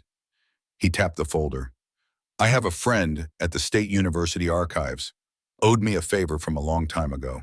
He agreed that a potential connection to a 5-year-long serial murder case constituted a compelling reason to look past a private ethics agreement." Brandt's hands felt heavy as he reached for the folder. The paper was cool against his fingertips. For 5 years, he and Cole had been a unit. They thought alike, moved alike, anticipated each other's needs at crime scenes with an unspoken synchronicity born of shared trauma and endless, grinding work. That partnership was the only thing that had held steady while everything else fell apart. Now, holding the folder, Brandt felt the foundation crack. This was an act of profound disloyalty. It was also, he feared, an act of profound necessity. He opened it. Inside were a dozen pages, photocopies of official documents. The top page was a summary typed in a bland, bureaucratic font. His eyes scanned the text, snagging on phrases that leapt out like thrown knives. Formal ethics complaint, Northwood Juvenile Institute, Dr. Gail Adler. Subject, unauthorized dissemination of speculative and potentially hazardous psychological theories to high-risk patients. Allegation, Adler, in her capacity as a consulting therapist, provided draft chapters of her unpublished thesis, The Actor of Atrocity, Performative Violence in the Signature of Intellect, to select patients. Brandt felt the air leave his lungs. He sank into his desk chair, his legs suddenly unsteady. This was worse than he imagined. It wasn't academic squabbling. It wasn't professional jealousy. "Read the last paragraph of the formal finding," Cole said, his voice flat. He already knew what it said. He had memorized it. Brandt's eyes found the section. "The committee finds that while Dr. Adler did not act with malicious intent, her decision to share methodologies for the psychological weaponization of empathy with minors, demonstrating sociopathic and narcissistic traits, constitutes a severe and inexcusable lapse in professional judgment. Her actions, while framed as therapeutic tools for sublimation, provided a potential roadmap for the intellectual refinement of violent fantasy.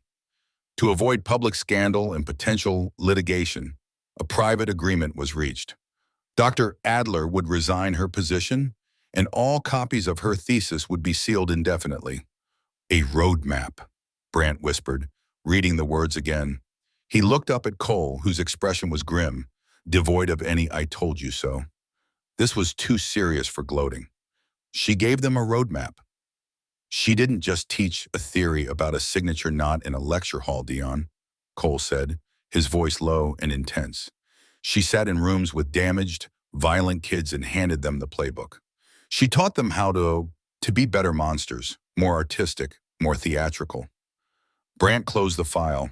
The silence in the room was heavy, broken only by the hum of the old radiator and the faint scratching of the wind against the glass. He thought of Gail Adler in her motel room, her sharp, intelligent eyes meeting his, the careful way she had constructed her defense. She had lied.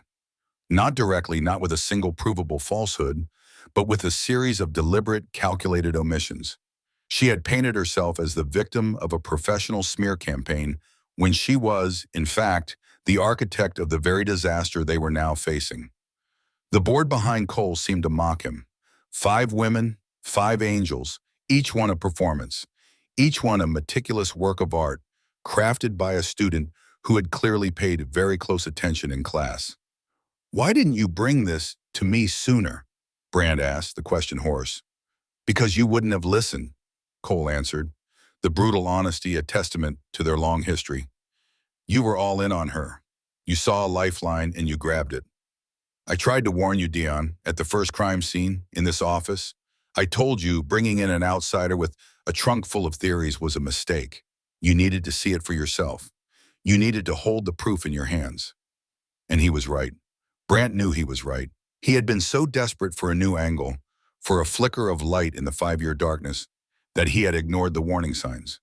He had dismissed his partner's instincts, the very instincts that had saved their skins more than once, as simple stubbornness, as a cynical refusal to adapt. "She knows who he is," Brandt said, the realization hitting him with the force of a physical blow. It wasn't a question.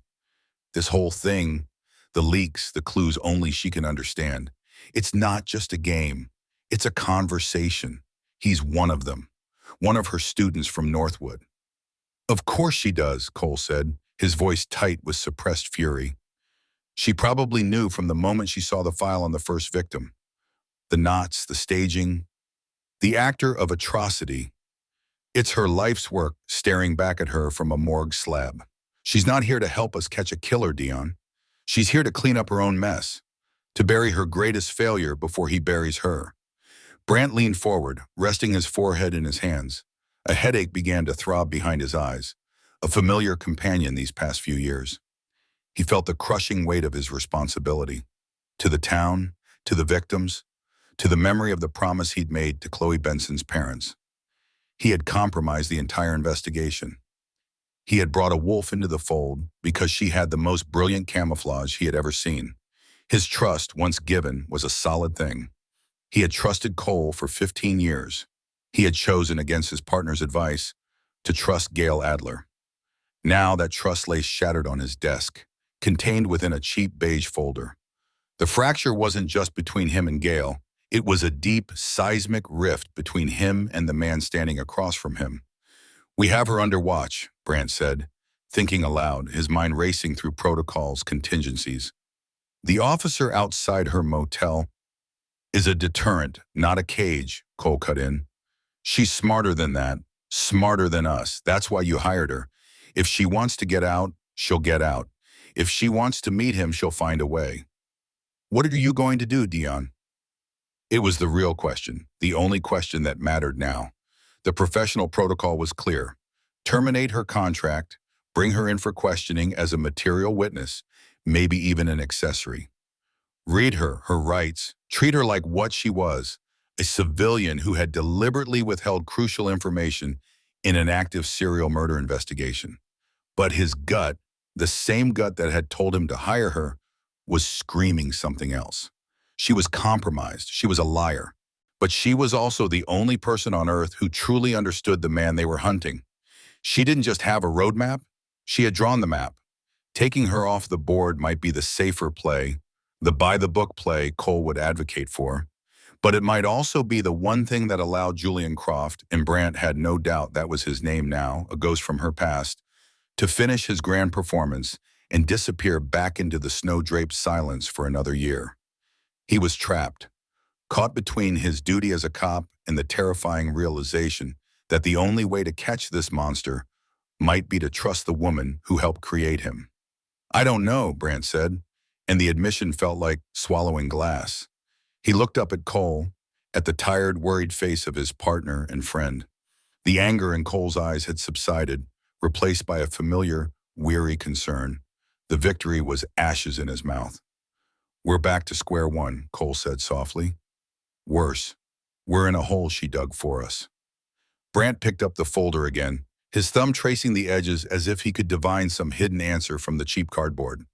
He thought of Gail's face, her controlled mask of professionalism. Had it all been an act?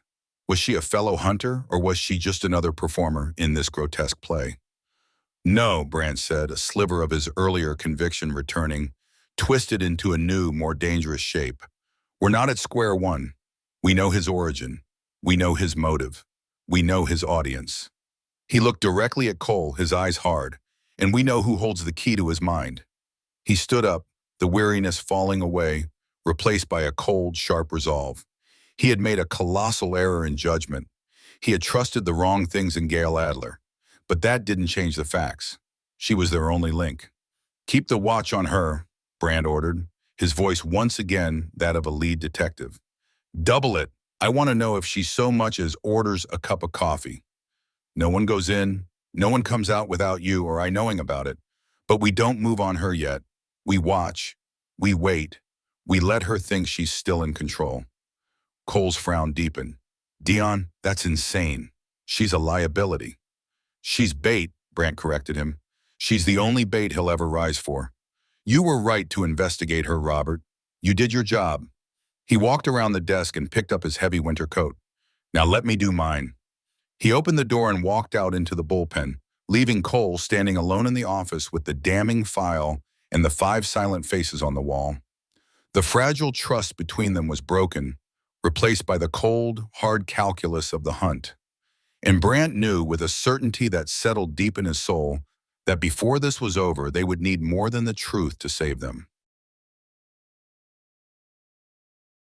Chapter 14, The Third Angel. The call came at 4:17 a.m., a jagged tear in the fabric of the pre-dawn stillness. It found Dion Brandt exactly where it always did. Awake, staring at the ceiling, the ghosts of 5 Decembers swirling in the dark. The phone's vibration on the nightstand was a familiar, venomous rattle. He answered before the second buzz. "Brandt," he said, his voice a gravelly ruin. "It's dispatch, detective. We've got a call. A jogger on the Miller Point Trail. He found... well, you need to see it." Brandt was already swinging his legs out of bed, the cold floorboards a shock to his system. "Same as the others?" There was a pause, a hesitation that was entirely new. "Yes and no, sir. The staging is... it's a match, the wings, everything." "But the Vic..." "Detective, it's a man."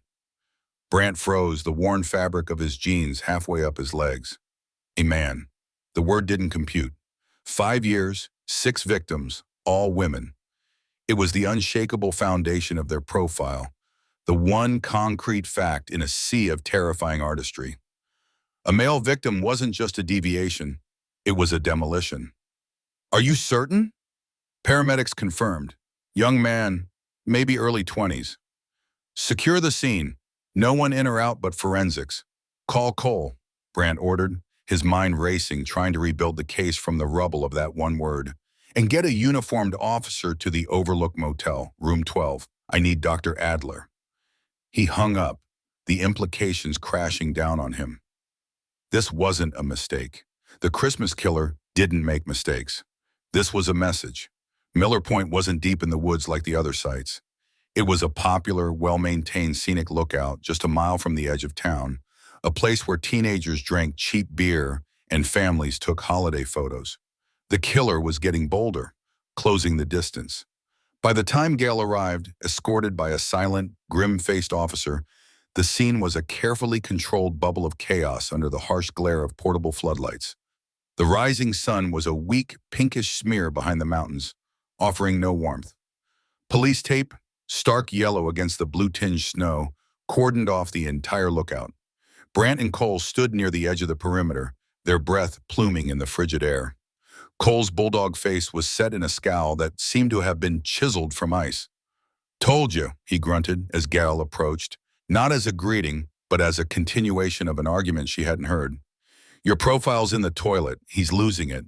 Getting sloppy." Gale ignored him, her sharp eyes scanning the scene, absorbing every detail. The body was positioned on a stone bench overlooking the valley, facing the pathetic sunrise. The tableau was sickeningly familiar. The serene, almost reverent pose, the head tilted slightly back, the hands resting on the lap, and the wings. This time they were crafted from the iridescent black feathers of a raven, vast and dramatic against the victim's pale blue parka. "He's not getting sloppy, Detective," Gale said, her voice quiet but cutting through the cold. "He's changing the lesson." Brant met her gaze. His eyes were tired but sharp, weighing her, calculating. "Let's go." They ducked under the tape, their boots crunching on the packed snow of the trail. The forensic team, muffled in white coveralls, moved with practiced, reverential slowness. The air smelled of pine, cold earth, and the faint coppery tang of blood that always hung around violent death. The victim was young, as dispatch had said. His face was pale and unremarkable, his eyes closed. He looked like any college kid home for the holidays. Gale began her ritual, a slow, deliberate orbit of the body, her gaze missing nothing. The stitching on the wings was as meticulous as ever. The surgical precision, the clean entry points through the heavy winter coat. The sheer artistry of it, it was all there, Julian's signature. But why this? Why break a 5-year pattern? "It's about contrast," she murmured, thinking aloud. Feminine grace imposed on a masculine form. He's exploring a new aspect of his theme. He's demonstrating versatility. "Or he's just a psycho who ran out of girls to kill," Cole muttered from behind her. "This man is many things, Detective Cole," Gale replied without turning. "But he is never random. Every choice has meaning."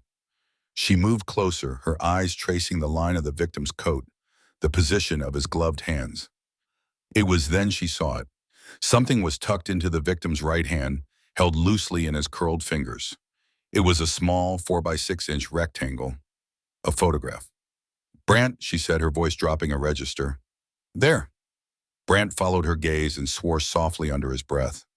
One of the forensic techs, a woman named Sarah with perpetually sad eyes, approached with a pair of tweezers and an evidence bag. With delicate precision, she worked the photograph free from the victim's stiffening fingers. She held it up for them to see before bagging it. The world seemed to shrink for Gale, the noise of the scene fading to a dull hum, the crushing cold forgotten. It was a photo of her. She was younger, maybe 30, standing behind a lectern. The background was the unmistakable drab brick and institutional green of a classroom at Northwood. Her hair was tied back severely, just as it was now, but her face was different. It was a light with an academic fire, a fierce, uncompromising certainty in her eyes as she lectured. She remembered the day. She'd been explaining the concept of the signature of intellect, arguing that a truly sophisticated predator didn't leave a calling card out of ego, but as a form of communication, a coded message for the only audience that mattered. Julian had been in that room. He had been listening. The Julian in her memory was a quiet, attentive boy. Now he was sending her a memento of his education, a reminder of his graduation. Cole stepped forward, peering at the photograph. "Jesus Christ, that's you!" His voice wasn't just suspicious anymore. It was laced with accusation. He looked from the photo to Gale, his face a mask of disbelief and dawning fury. "What the hell is this?" Brant put a hand on his partner's arm, his grip firm. "Rob, not now." He turned to Gale, his own expression a complex storm of grim understanding and tactical appraisal. The bait had been taken. The trap was sprung. But the bait was now staring at a picture of herself left on a dead man's chest. "He knows I'm here," Gail stated, her voice unnervingly calm. The terror was a block of ice in her stomach, but her mind was already working, dissecting the message. "He knows I identified him from the files. This isn't just a threat, it's an acknowledgement, a response." "A response to what?" Cole demanded. "To me," she said simply. "Our dialogue has begun." Brant's jaw was tight. He's escalating, moving from symbols and knots to this. He's making it explicitly personal. He took a deep breath, the cold air burning his lungs. The plan to use her had felt like a calculated risk in the sterile confines of the station. Out here, with a fresh body and a photograph of ass that acted as a death to it, it felt reckless, verging on insane. "We're pulling you out." "No," Gail said immediately, her eyes snapping to his. "You can't. That's exactly what he wants." "What he wants?" Cole scoffed. "He wants you dead, Doctor, in case that wasn't clear." "He wants to play the game," Gail corrected, her focus absolute. "He spent 5 years setting up the board. He spent the last week arranging the pieces. He leaked my history to isolate me. He waited for me to find his name. And now he's made the opening move of the endgame. If I run, he wins. He'll either disappear and I'll spend the rest of my life looking over my shoulder, or he'll choose another victim to punish me for my cowardice." Her clinical dissection of her own potential murder hung in the air between them.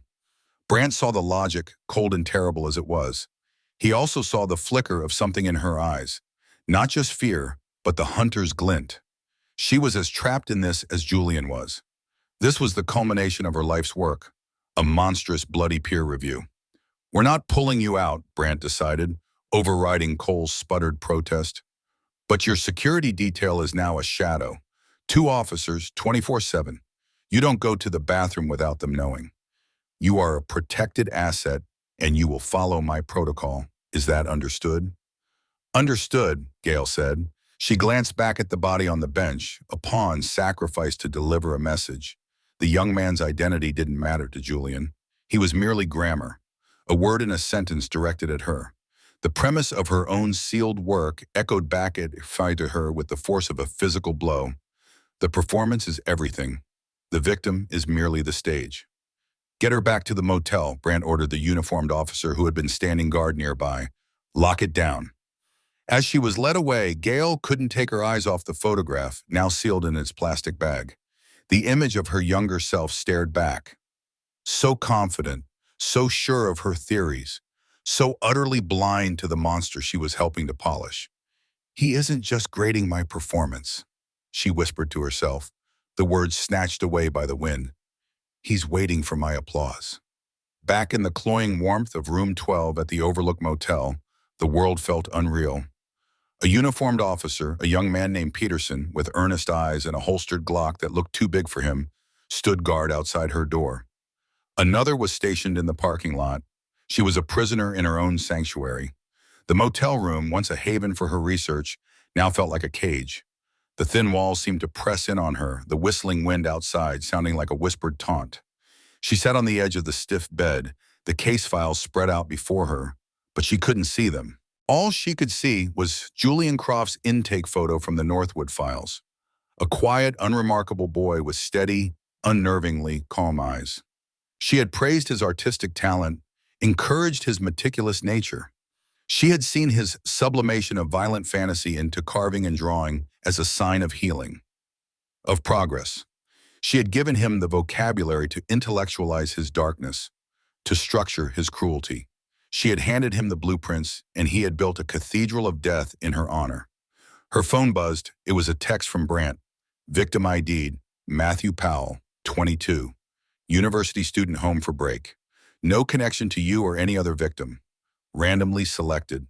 Randomly selected. Chosen for no other reason than to be a canvas. A page on which Julian could write his note to her." The thought made her physically ill. The weight of her responsibility, a ghost she had carried for a decade, was now a corporeal thing, sitting beside her on the bed, its cold hand on her shoulder.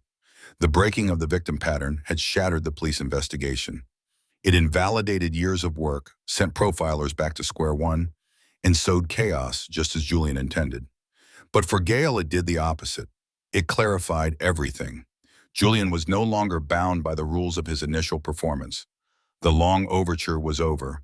Now he was improvising, composing a new movement in their symphony, a duet for creator and creation. She stood and walked to the window, peering through the west in the cheap curtains. She could see the officer's cruiser in the lot, a dark shape against the snow, its presence both a comfort and an insult. Julian had made her a target, and Brandt had made her bait. Both men were using her, manipulating her according to their own designs. But they were both underestimating her.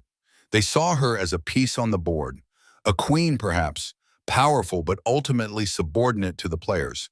They didn't understand. She wasn't a piece. She was the one who had written the rules. And it was time she reminded her student of that fact. The fear was still there, a cold, hard knot inside her, but it was being eclipsed by something else, a grim, icy resolve. Julian wanted a dialogue. He would get one. Chapter 15, Patient Zero. The silence in the motel room was a physical weight. It pressed on Gale's chest, thin and cold like the air that seeped through the window frame, carrying the faint, metallic scent of snow and pine. On the cheap laminate desk sat two photographs, side by side, illuminated by the harsh glow of a single lamp. One was a crime scene photo, glossy and clinical, of Matthew Powell. His eyes were open to a frozen sky, his body arranged in a grotesque parody of repose. Tucked into a stiffening hand was the other photograph, a candid shot of a younger Gale Adler, smiling, her dark hair loose around her shoulders, standing on the steps of Northwood's main hall. The ghost of Christmas past. She traced the edge of her own image with a fingertip, the paper cool and slick. This was his message. I see you, I remember you, I am doing this for you. Julian was no longer an abstract student, a ghost from a sealed file. He was here, he was watching. He had reached out from the past and laid a claim on her present. Outside, the crunch of boots on packed snow announced the changing of the guard. Brandt had been true to his word. She was protected. She was a prisoner. She was bait. Every shadow that danced beyond the thin curtains was a potential threat. Every creak of the old motel a prelude to violence. But the real monster wasn't trying to get in. It was already inside, nested in her memory, a creature of her own making. Her laptop was open on the bed, the screen dark. But the image from the Northwood archive was seared onto the back of her eyelids, Julian Croft's intake photo. A boy of 16, with neat, plain features, hair carefully combed, and calm, unnervingly steady eyes that held no hint of the chaos documented in his file. He looked like any other troubled kid, unassuming, forgettable, a blank slate, and she had been the one to hand him the chalk. The thought was a physical blow, stealing the air from her lungs. She pushed away from the desk, her chair scraping against the worn carpet. Pacing the small room, 3 steps to the door, 3 steps back, she felt the claustrophobia of her complicity. For days, she had operated with a professional shield, a clinical detachment that allowed her to analyze the knots, the staging, the signature as an intellectual puzzle. It was horrifying, yes, but it was work. It was a problem to be solved, an equation to be balanced. Now the numbers had resolved into a verdict that pointed directly at her. She wasn't the consultant. She was the source code. Her mind, a traitorous archive, offered up a memory with perfect, damning clarity. It rose unbidden, not as a hazy recollection, but as a fully formed scene, vibrant and immediate. Northwood, her small, book-cluttered office. The air smelled of dust, old paper, and the lemon-scented disinfectant the janitors used in a futile war against institutional grime. Julian sat across from her, his posture perfect, his hands resting on his knees. He was 17 then, a year before his release. In his hands, he turned a small block of basswood and a whittling knife with a surgeon's precision. He was making a bird. He was always making birds. The detail is remarkable, Julian, she had said, leaning forward. Her voice, captured in memory, was warm with academic encouragement. You have a genuine gift. He had looked up, his eyes meeting hers. They were like polished stones, giving nothing away. It's about finding what's already inside, he'd replied, his own voice quiet, almost monotone. The wood knows it wants to be a wren. I just remove the parts that aren't wren. A perfect, chilling metaphor. She had written it down verbatim in his file. Subject displays profound ability to sublimate violent impulses into sophisticated artistic expression. His focus on creation indicates a successful transference of destructive ideation. It was the kind of jargon that built careers, the kind of insight that got you published. That's a very sophisticated thought, she had praised. It relates to something I've been working on, a theory about performance. And there it was, the moment of conception, the fatal error. She had been so flattered by his intelligence, so eager to see her own theories reflected in this prodigy of psychopathy, that she had opened the door. He wasn't just a patient, he was a validation. He was proof that she was right. She remembered reaching into her briefcase and pulling out a sheaf of paper, a draft of a chapter from The Actor of Atrocity. The title of the chapter was Signature of Intellect, Beyond Mere Violence. This is academic, she had told him, her voice conspiratorial, a teacher sharing a secret with her favorite student. Probably boring, but you might find it interesting. It's about how an intelligent actor can imbue an act with a signature, something that elevates it, gives it a unique voice. It's about making a mark that is so personal, so complex, that it becomes a form of communication. Julian had taken the papers from her. His slender fingers, so adept with the carving knife, had brushed against hers. There was no tremor in them, no hesitation. He looked down at the title, and the corner of his mouth twitched in what she had, at the time, interpreted as a smile, a breakthrough. A voice, he'd repeated softly, testing the word. So the act, it speaks? Exactly, she'd confirmed, practically glowing with pride. She had found the key. It tells a story. It proves the actor's intelligence is superior to those who will eventually witness it. The police, he'd clarified, his eyes still on the page. The police, she'd agreed, the media, the public, the audience. He had finally looked up from the page, his calm gaze locking with hers. There was a new light in his eyes, something more than intellectual curiosity. It was the flicker of a flame catching on dry tinder, a look of profound, absolute understanding. Thank you, Der Adler, he'd said, his voice imbued with a quiet reverence she had mistaken for gratitude. This is the most important thing anyone has ever given me. Back in the motel room, Gail stumbled to the side of the bed and sank onto the stiff comforter, the memory leaving her breathless and cold. The most important thing. She hadn't given him a therapeutic tool. She hadn't given him an academic paper. She had given him a blueprint, a mission, a theology of murder, complete with a holy text written in her own hand. The knots, the feathers thematically linked to the victims, the sunrise staging, the 5 years of disciplined silence between performances. It was all there, in her thesis. He wasn't just quoting her work, he was submitting it as his dissertation, graded in blood. And she had called him a success. Her final assessment, the one she'd unsealed on her laptop just hours ago, had praised his pro-social sublimation and remarkable intellectual progress. She had signed her name to his release, convinced she had remolded a broken boy into a functional young man. In truth, she had taken a predator and taught him how to be a monster. The premise she had built her career on echoed in the silent room. No longer an academic theory, but a personal confession. The most dangerous monsters are the ones we unknowingly help create. She thought of the victims, not as exhibits, but as people. Chloe Benson, the librarian who loved magpies, her life ended to become a symbol of thematic resonance. Anya Sharma, the music teacher, silenced, a hand-carved wren left on her chest as a personal note to the teacher who had once praised the very same creations. And now Matthew Powell, a young man whose only crime was being in the wrong place, his body turned into a post-it note for a madman's correspondence. Their faces swam before her eyes, blurring with the image of young Julian Croft. They were all her victims, too. Their blood was on the ink of her signature on his release forms, on the keys of the typewriter she'd used to write her damnable thesis.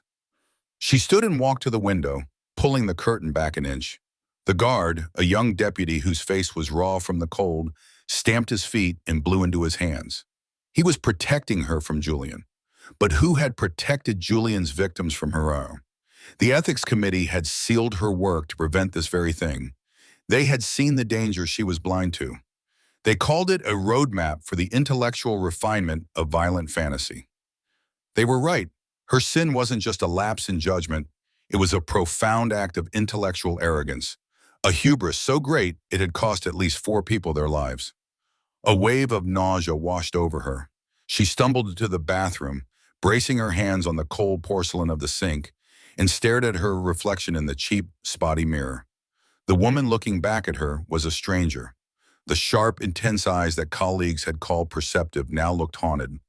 The severe, practical hairstyle seemed like a futile attempt to impose order on a mind that had birthed nothing but chaos.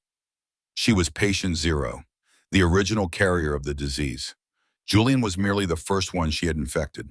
For a long time, she just stood there, letting the full, crushing weight of it settle into her bones. The guilt was no longer an abstract concept. It was a physical presence in the room with a name and a face and calm, steady eyes. Julian Croft. There was no running from this. There was no handing it off to Brandt and Cole and retreating to the safety of her quiet life. That life was gone. It had ended the moment she recognized that knot in the morgue. This was her responsibility. Not just her case, her moral debt. Julian had started a dialogue. The photograph was his opening statement. He was showing her what he had learned, the student presenting his masterpiece to his mentor. He expected a response, applause perhaps, or analysis. He wanted her to see him, to acknowledge his work, to validate his existence as her greatest success. Her jaw tightened. Her reflection stared back, the haunted look in her eyes slowly, almost imperceptibly, hardening into something else, something cold and sharp. Resolve.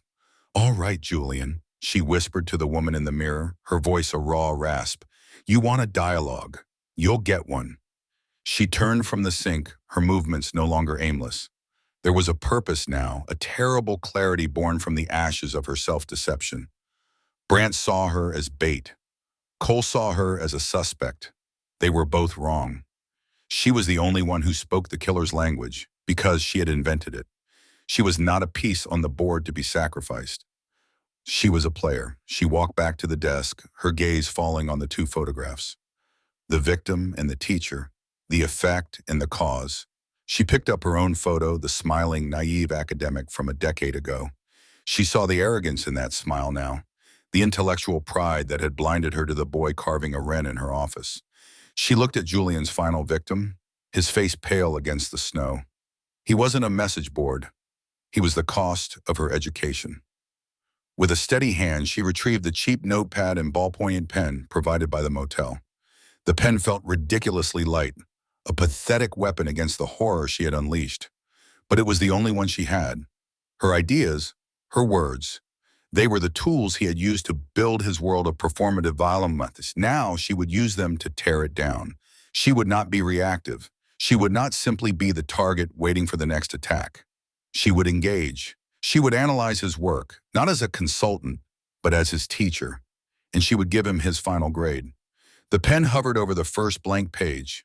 The dialogue wasn't just about catching him anymore. It was about confronting the monster in the mirror. It was about penance. The hunt for the Christmas killer was over. The exorcism of Dr. Gail Adler had just begun. Chapter 16, Confession. The air in the motel room was a stagnant mixture of stale coffee and fear. Gail Adler sat at the small, scarred table, the surface covered with the architecture of her own damnation. Files from Northwood, printed pages of her thesis, and crime scene photos were arranged in a terrible logical mosaic. For an hour she had done nothing but stare at them, the components of a monster she had helped assemble. Her resolve, forged in the sleepless hours before dawn, was a brittle thing. She was patient zero, the origin of the plague. Now she had to become the cure, and that began with cauterizing the wound of her own lies. She rose, her movements stiff, and went to the door. A young uniformed officer posted there for her protection, straightened from his slouch against the opposite wall. His name was Peters, and his face was a mask of professional boredom stretched over boyish features. "I need to speak with Detective Brandt," she said, her voice flat. "Immediately, it's not a request." Peters blinked. "Ma'am, the detective is—" "I don't care if he's briefing the governor," Gail cut in, her tone leaving no room for argument. "Get him on the phone. Tell him I have the killer's name. Tell him I know why he's doing this. And tell him if he doesn't get here in 20 minutes, his bait is going to walk out that door and start hunting on her own." The officer's eyes widened. The threat was empty. She knew that. He probably knew that. But the conviction in her voice was real. He fumbled for his radio, his gaze fixed on her sharp, intense eyes, and for the first time, he looked less like a guard and more like a keeper. Detective Dion Brandt arrived in 17 minutes. He didn't knock. The door opened, and he filled the space, bringing with him a gust of frigid air that smelled of pine and coming snow. He closed the door behind him with a quiet click that sounded like a cell door locking. He didn't look at the files on the table, not at first. His focus was entirely on her, his weathered face an unreadable landscape of exhaustion and suspicion. "You've got a hell of a nerve, Doctor," he said, his voice low and rough, "making threats." "I've got a hell of a lot more than that," Gail replied, gesturing to the chair opposite her. "Sit down, Detective. You're going to want to hear this." He remained standing, a tall, lean silhouette against the thin motel curtains. His quiet watchfulness was a physical force in the room. "I already know enough. I know about Northwood. I know about the ethics complaint. I know you shared your work with the patient. What I don't know is why I haven't charged you with obstruction." "Because you're a good detective," Gail said, her voice steady despite the tremor in her hands. "And a good detective knows when to stop chasing the symptom and start treating the disease. I am the disease, Brandt.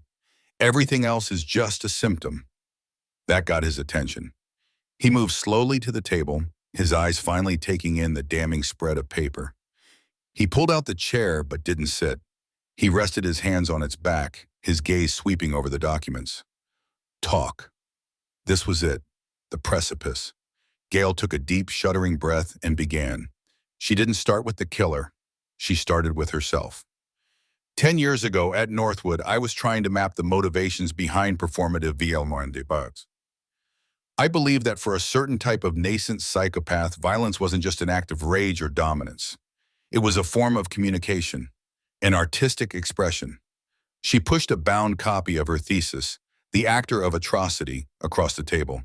It was all in here. My theories on weaponized empathy, using a victim's humanity against them to heighten the performance. Thematic resonance, ensuring every detail of the crime tells a coherent story, and the signature of intellect. Brandt's eyes flickered to the photos of the victims, their wings stark against the snow. The knots. The knots, Gail confirmed, a wave of nausea rolling through her, functionally useless. A complex, almost beautiful piece of stitchwork that serves no purpose but to say, I was here, I am intelligent. This was not chaos. It was a theoretical concept I taught in a seminar, a way for a killer to embed his personality into the crime itself. She watched him absorb this, his knuckles white on the back of the chair. He was connecting the abstract theory to the 5 years of bodies, the 5 years of dead ends. I had a patient, Gail continued, her voice dropping. He was brilliant, artistic, quiet, observant. He'd been sent to Northwood for a series of escalating incidents involving cruelty to animals. Small things. Birds, mostly. Her throat tightened. He had this tick. He whittled. He carved these exquisite little birds out of scraps of wood. He said he was removing the parts that aren't Wren. That's how his mind worked, chillingly precise. He saw the world as something to be perfected through removal. She slid a file across the table. It was thin, almost forgotten. His name is Julian Croft. Brandt finally sat down. He opened the file, his expression grim. He looked at the intake photo, a boy with neat hair and unnervingly calm eyes. He read through her session notes, his gaze lingering on her final assessment. A genuine success story, Brandt read aloud, the words dripping with bitter irony. Julian has successfully sublimated his violent ideations into pro-social artistic expression. Excellent prognosis. He looked up at her, his eyes cold fury. You called him a success. I did, Gail whispered. It was my greatest failure. I saw his intelligence, his focus, his artistry, and I mistook control for rehabilitation. I didn't cure him. I refined him. I gave him a vocabulary for his madness. I gave him a philosophy. She pushed a printout of a specific log from the Northwood Digital Archive toward him. And then, in a moment of unforgivable professional hubris, I gave him the manual. Brant read the log entry, gave patient J. Croft draft copies of thesis chapters, signature of intellect, and thematic resonance as supplemental therapeutic material. He closed his eyes for a moment, a muscle twitching in his jaw. When he opened them, the weariness had settled in deeper than bone. Jesus Christ, Adler. He's not just a student detective. He's my magnum opus, Gail said, the words tasting like poison. Look. For the next hour, she walked him through it, connecting every act of Julian's terrible art to a line in her own work. The victims were chosen for their symbolic value, their professions tying directly to the birds whose wings he used. The ski instructor and the snowy owl, the librarian Chloe Benson, and the magpie, a bird known for collecting bright, shiny things, for knowledge. It was all there in her chapter on thematic resonance. She showed him how the staging of the bodies, always revealed at sunrise, was a direct quote from a section on theatricality and reveal. Julian wasn't dumping bodies, he was curating an exhibition, a 5-year-long exhibition. Why now? Brant asked, his voice raw. Why escalate? Why come after you? Because the performance is incomplete without the critic, Gail explained. He spent 5 years sending out the invitations. He created a body of work so specific, so tied to my theories, that he knew eventually the world would have no choice but to bring me here. I'm not just the audience detective, I'm the final act. The photo he left on Matthew Powell, that wasn't a threat, it was an announcement. The artist is present, the critic is present, the show can begin. Brant stood up and walked to the window, parting the curtains to look out at the swirling snow and the single police cruiser stationed outside. The neon vacancy sign of the Overlook Motel cast a sickly red glow on his face. So all this time, he said, not turning around, you've been playing his game, letting us chase our tails while you had this dialogue with him. I didn't know it was him until I accessed the Northwood files, she said. But yes, I knew the language he was speaking. I just didn't want to admit I was the one who taught it to him. The silence in the room stretched, thick and heavy with the weight of the dead and the failures of the living.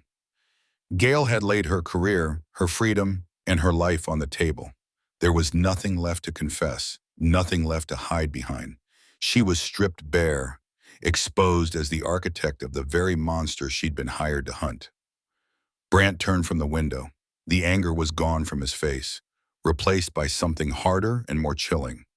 Resolve. He walked back to the table and picked up Julian Croft's file. We have his name, Brant said. It wasn't a question. Yes. We have his methodology. We have his motive. Yes. But he has no record since Northwood. No driver's license, no credit cards, no social security activity. He's a ghost. A ghost I created, Gail finished for him. Brant looked at her, his gaze level and piercing. The chasm of her lies and his broken trust still lay between them, but for the first time they were standing on opposite sides of it, looking at the same thing. The same truth. You said you were my bait, Gail said softly. You were right, but you were also wrong. You can't use bait to catch a killer like Julian. Bait is passive. He's not hunting an animal. He's engaging in intellect. He wants a conversation. He wants to prove to me that he's my greatest success. And what do you want, Doctor? Brant asked, his tone devoid of judgment, purely pragmatic. I want to unmake him, she said, the words coming from a place of cold, absolute certainty. I built the cage of his philosophy. I'm the only one who knows how to open it, but I can't do it from this room. Brant nodded slowly, a silent acknowledgement of the new terms of their engagement. He pulled his phone from his pocket and keyed in a number. "Cole," he said into the phone, his voice firm. "Pull the perimeter off the overlook. All of it. Now." "No, I don't want to hear it. Just do it." He listened for a moment, his face impassive. "Because the situation has changed. Dr. Adler is no longer a consultant. She's a collaborator." He ended the call and slid the phone back into his pocket. He looked down at the files, at the photograph of the boy with the calm, steady eyes. Then he looked at Gail. "This stays between us," he said. "Everything you told me, the thesis, your involvement. As far as anyone else is concerned, you provided a profile that gave us the name. Cole will lose his mind, but I'll handle Cole. Your secret is safe, on one condition." "Name it," Gail said, her heart pounding. "You don't do anything, say anything, or even breathe in Julian Croft's direction without me knowing. You're not bait anymore, Doctor. You're the lure, and I'm holding the line."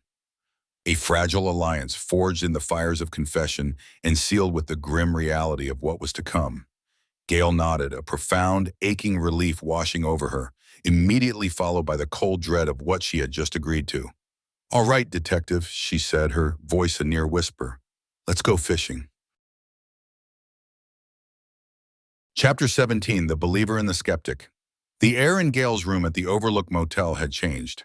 The claustrophobia of her protective custody had evaporated, replaced by the stark, clean chill of purpose. The two officers who had been posted outside her door were gone, reassigned by Brandt an hour ago. Now only the detective himself remained, a tall, lean silhouette against the window, watching the snow fall on the empty parking lot. The buzzing neon sign cast a faint, flickering red glow on his weathered face. He had taken her confession not with outrage or condemnation, but with a quiet, heavy acceptance that was somehow worse. It was the acceptance of a man who had already suspected the worst and was simply having the grim details filled in. They hadn't spoken much since. The silence wasn't awkward. It was the shared quiet of co-conspirators measuring the weight of their new pact. "He'll be preparing," Gail said, her voice as even. She sat at the small desk, a notepad in front of her, though she hadn't written a word. Her hands were folded, still. "Julian thrives on anticipation. The photo was a move. Now he's waiting for my countermove. He expects a dialogue." Brandt turned from the window. The lines around his eyes seemed etched deeper than they had that morning. "And we're going to give him one. But first, I have to deal with my own house. I have to tell Cole." "You can't tell him everything," Gail stated, not as a question, but as a clinical assessment. "You can't tell him I gave Julian the blueprint. He'll see it as confirmation, not context. His cognitive bias is already locked in. To him, I am the anomaly, the foreign agent disrupting the system. The ethics complaint, my presence here, the escalation. He's not building a case against Julian. He's building one against me." Brandt rubbed a hand over his tired face. "I know. Robert sees the world in black and white, cops and robbers, insiders and outsiders. He trusts his gut, and his gut has been screaming about you since you arrived." He walked over to the other cheap chair and sat down, the worn springs groaning in protest. "But I can't keep him completely in the dark. A secret this big, between partners, it festers, it becomes poison.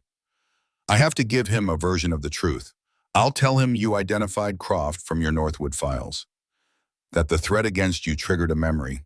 It's thin, but it gives us a name, a target. It won't be enough," Gail predicted softly. "He'll see it as a fabrication, a conveniently remembered patient from a decade ago, a ghost you can't question, can't vet. He'll ask why I didn't recognize the signature not sooner. He'll wonder why I waited until I was personally threatened to produce a name. He will interpret it as a desperate gambit to deflect suspicion." Her analysis was chillingly precise, stripping away the friendship and history between the two detectives and leaving only the raw mechanics of suspicion. Brandt listened, his gaze fixed on her. He saw no fear in her eyes, only a weary analytical focus. She was profiling his partner of 15 years with the same detachment she'd profiled Julian. "Then what do you suggest I do, Doctor?" he asked, a hint of an edge to his voice. "You do exactly as you planned," she replied. "You give him the partial truth. You watch him reject it. You let him follow his own path, because his disbelief will become a tool. Julian is monitoring the police. If he perceives a fractured, divided investigation, he will feel safer, more confident. He'll believe we're flailing, just as he wants. Cole's crusade against me will become our camouflage. Brant was silent for a long moment, the implications of her strategy settling in the cold air.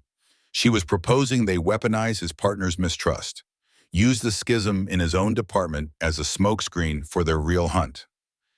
It was ruthless, it was manipulative, and it was brilliant.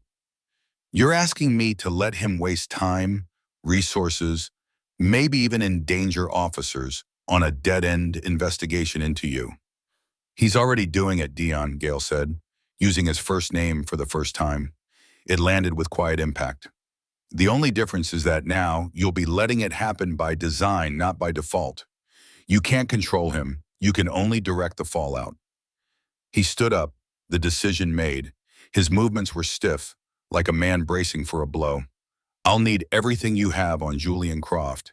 Every note, every memory, his family history, his triggers, his last known whereabouts after Northwood. We have a name. Now we have to build a man. I am, Gale said, her voice dropping, thick with a guilt that was a physical presence in the room. I've been building him for 10 years. Brant walked to the door and paused, his hand on the knob. He looked back at her, a lone woman in a cheap motel room, the architect of a monster and now the key to his destruction. Stay put, stay ready. When I call, we move. He left, closing the door with a soft click, and Gale was alone again, the silence now humming with the engine of a terrible new plan set into motion. The Silver Creek Police Department smelled of wet wool and simmering resentment.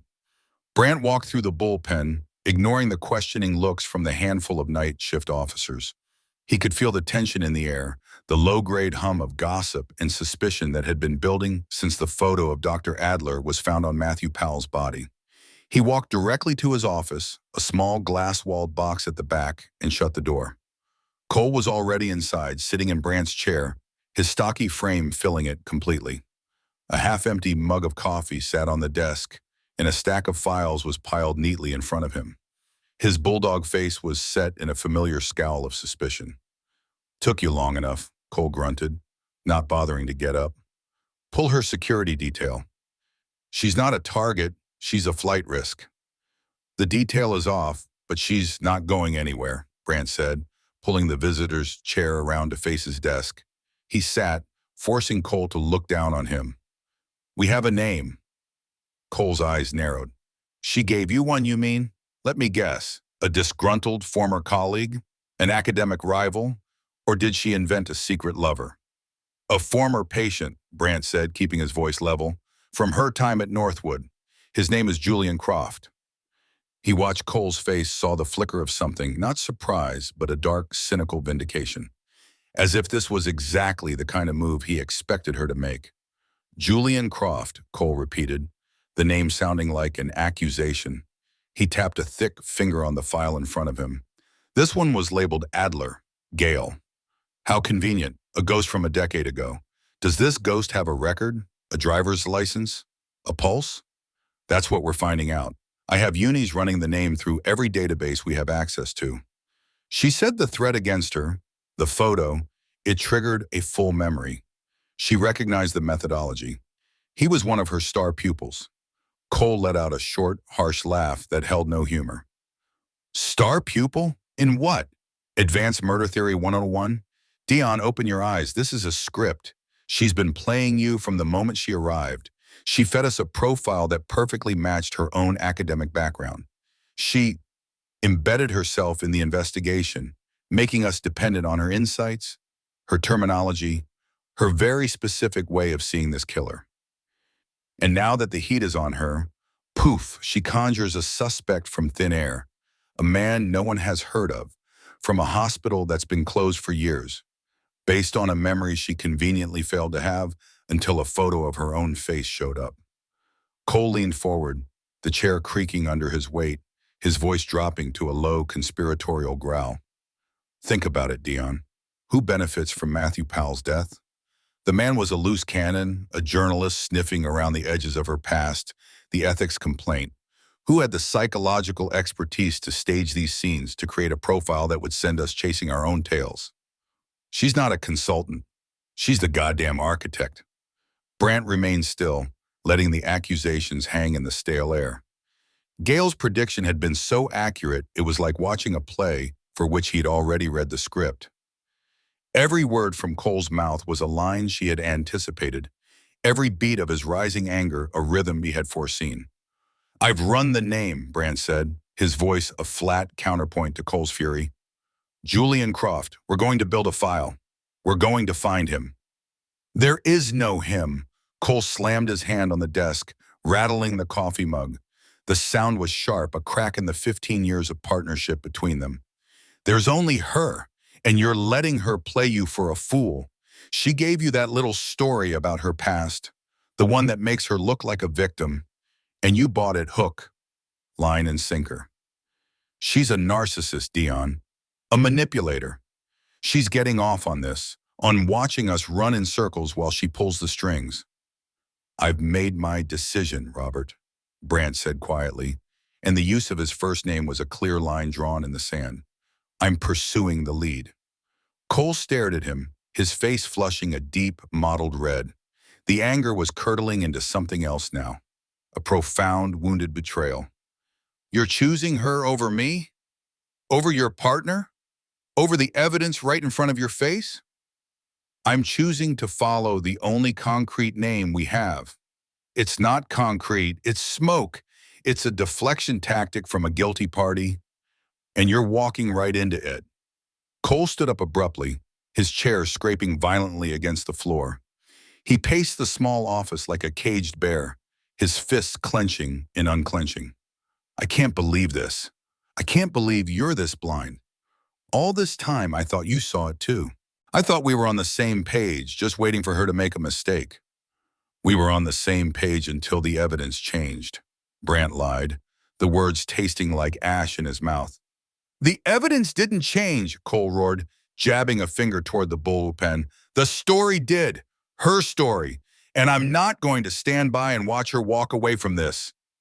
I'm not going to let you tank this investigation chasing her phantom."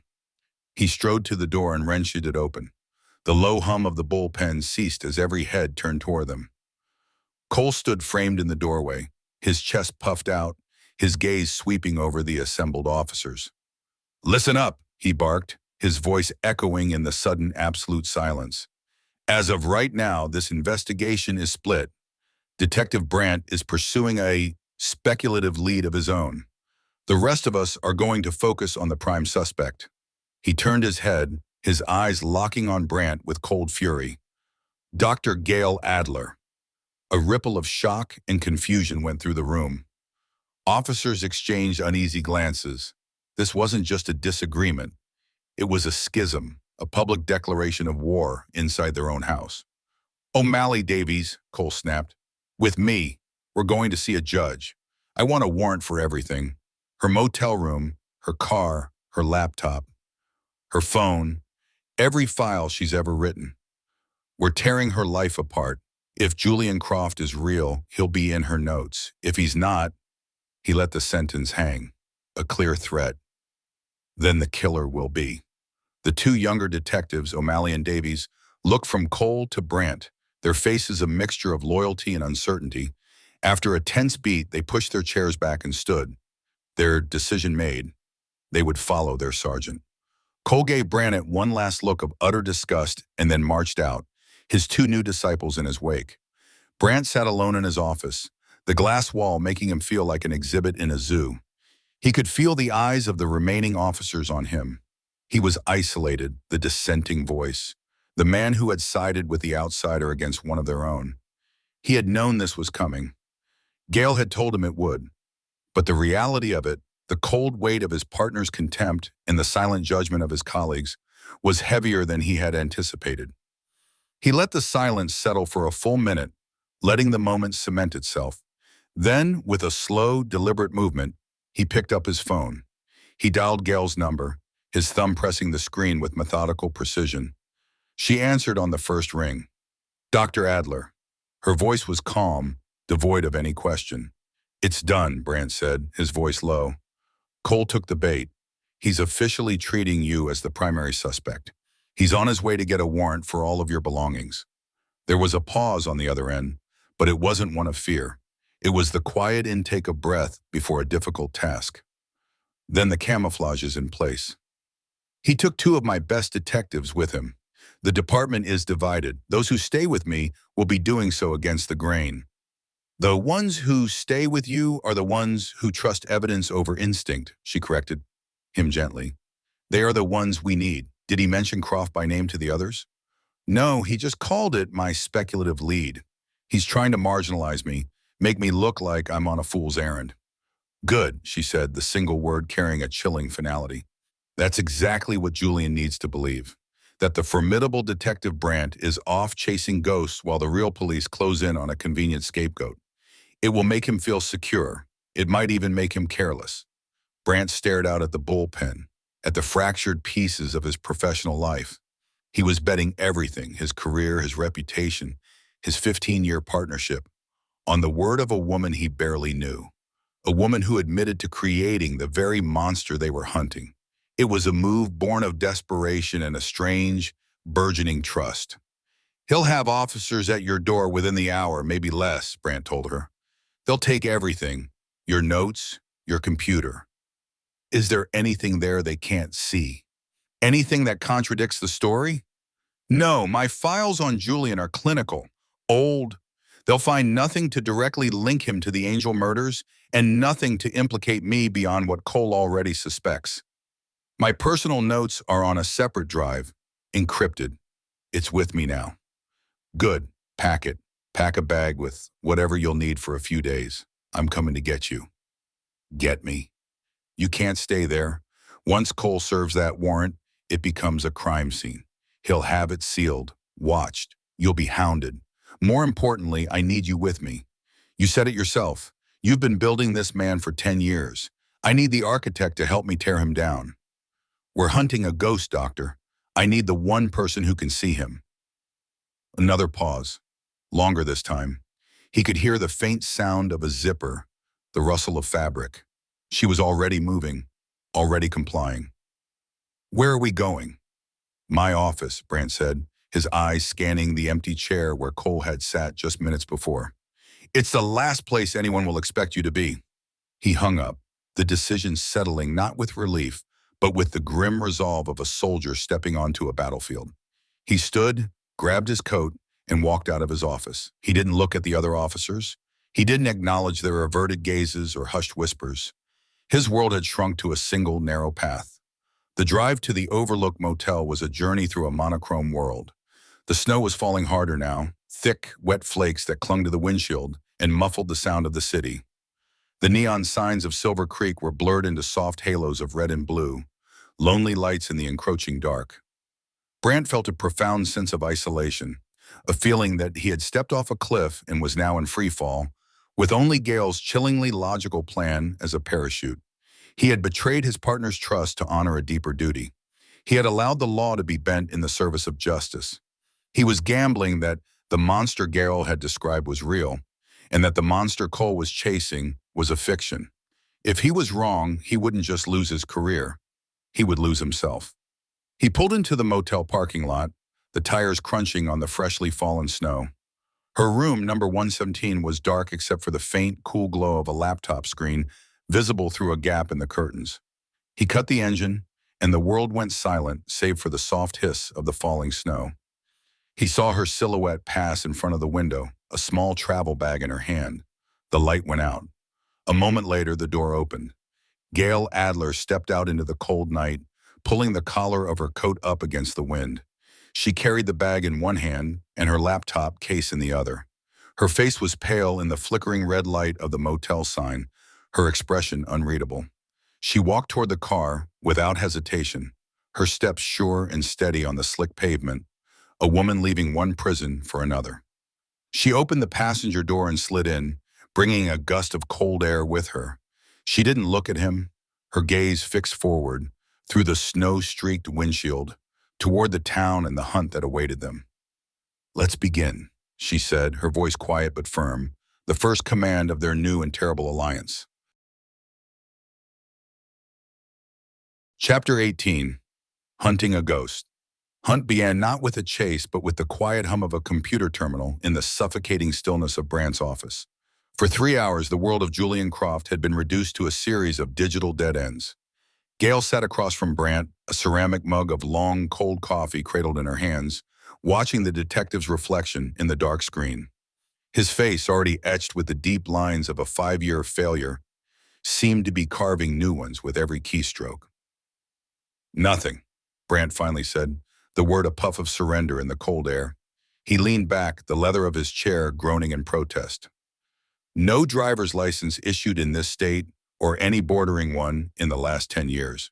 No Social Security activity since he turned 18. No credit cards, no bank accounts, no utility bills.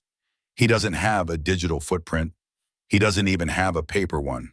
As far as the 21st century is concerned, Julian Croft ceased to exist the day he walked out of Northwood. Outside the glass wall of the office, the Silver Creek Police Department churned with a toxic mixture of anxiety and suspicion. Gail could feel the eyes on them. Cole had been true to his word. Half the department now looked at her as if she were the architect of their town's suffering. Every so often, an officer would walk past, their gait slowing just enough to cast a lingering, accusatory glance before moving on. Cole's war was one of silent attrition, and Brant's office had become their besieged island. He was always good at being invisible, Gail said, her voice low. The admission felt like a stone in her throat. It was part of what I found so promising, the ability to observe without being observed. A quiet mind. She had written those exact words in his final assessment. A quiet mind. Now the phrase sounded like an epitaph for all the people he had killed. Brant scrubbed a hand over his tired face. Quiet minds don't just vanish, Gail. Not completely. He has to eat. He has to sleep. He needs tools for his work. Surgical thread, feathers, God knows what else. You can't live off the grid for a decade without leaving some kind of trail, even if it's just in cash purchases at a hardware store 30 miles away. But he has, she countered, her gaze drifting to the large topographical map of the county pinned to the wall. It was a sprawling canvas of green and white, crisscrossed with the thin blue lines of rivers and the black threads of roads. He's had 10 years to prepare. He wouldn't use a hardware store. He would have stockpiled, or he'd be scavenging. He's not an impulsive amateur detective. He's a long-term project planner. Meticulous, patient. She was listing the very qualities she had once praised as indicators of his rehabilitation. The phone on Brant's desk buzzed. He snatched it up. Brant? Yeah. In the neighboring counties? Right. Thanks. He hung up with a quiet click that echoed the finality of their search. No property records, no rental agreements, nothing under his name or any known aliases. We're hunting a ghost. The silence that followed was heavy, thick with the smell of stale coffee and failure. It was the end of the line for conventional police work. They had a name, a face from a 10-year-old file, and a motive so esoteric it sounded like madness. But the man himself was vapor. Gail stood and walked to the map, the motion stiff, as if her joints were seizing up. She ran a finger over the textured surface, feeling the raised ridges of the mountains that walled Silver Creek in. The claustrophobia of the town was not just psychological, it was geographical. A perfect cage, a perfect stage. You're right, she said, her back to him. We can't find the man the system looks for because that man doesn't exist.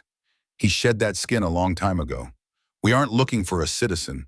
We're looking for a predator who has established his territory.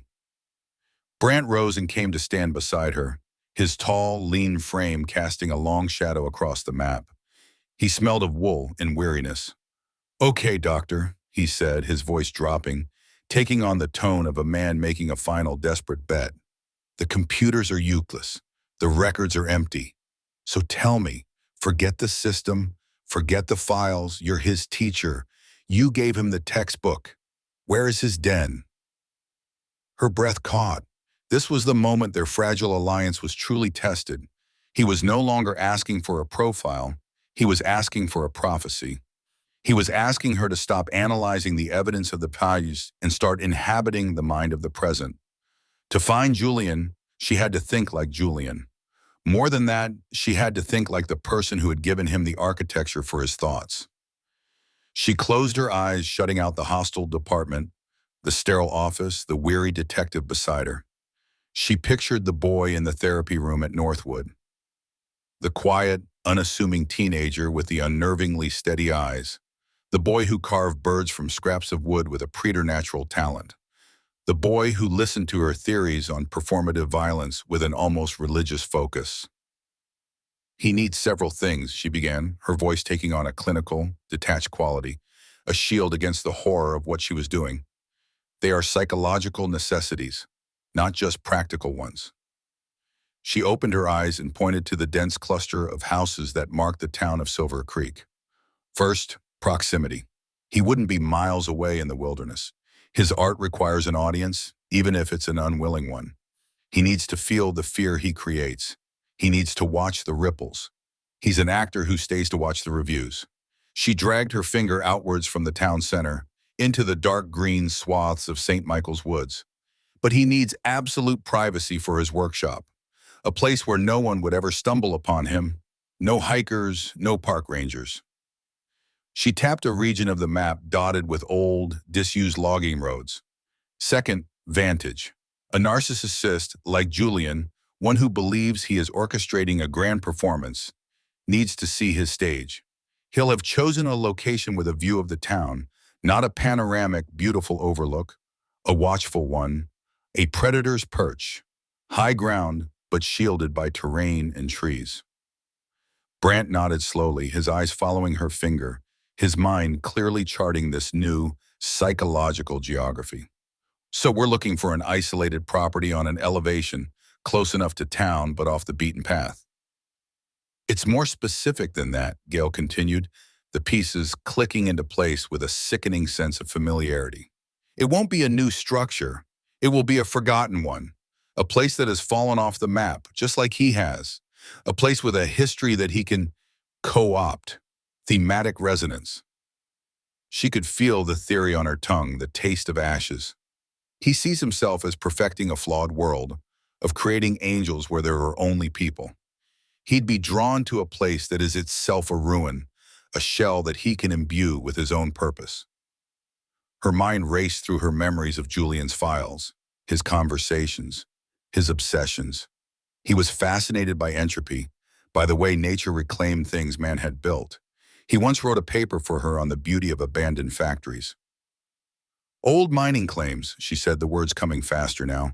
Foreclosed homesteads from a generation ago, defunct ranger stations, places that have an official record somewhere, but it's a file in a dusty archive, not an active line on a digital database. A place that's physically present, but administratively a ghost. Brant's focus sharpened.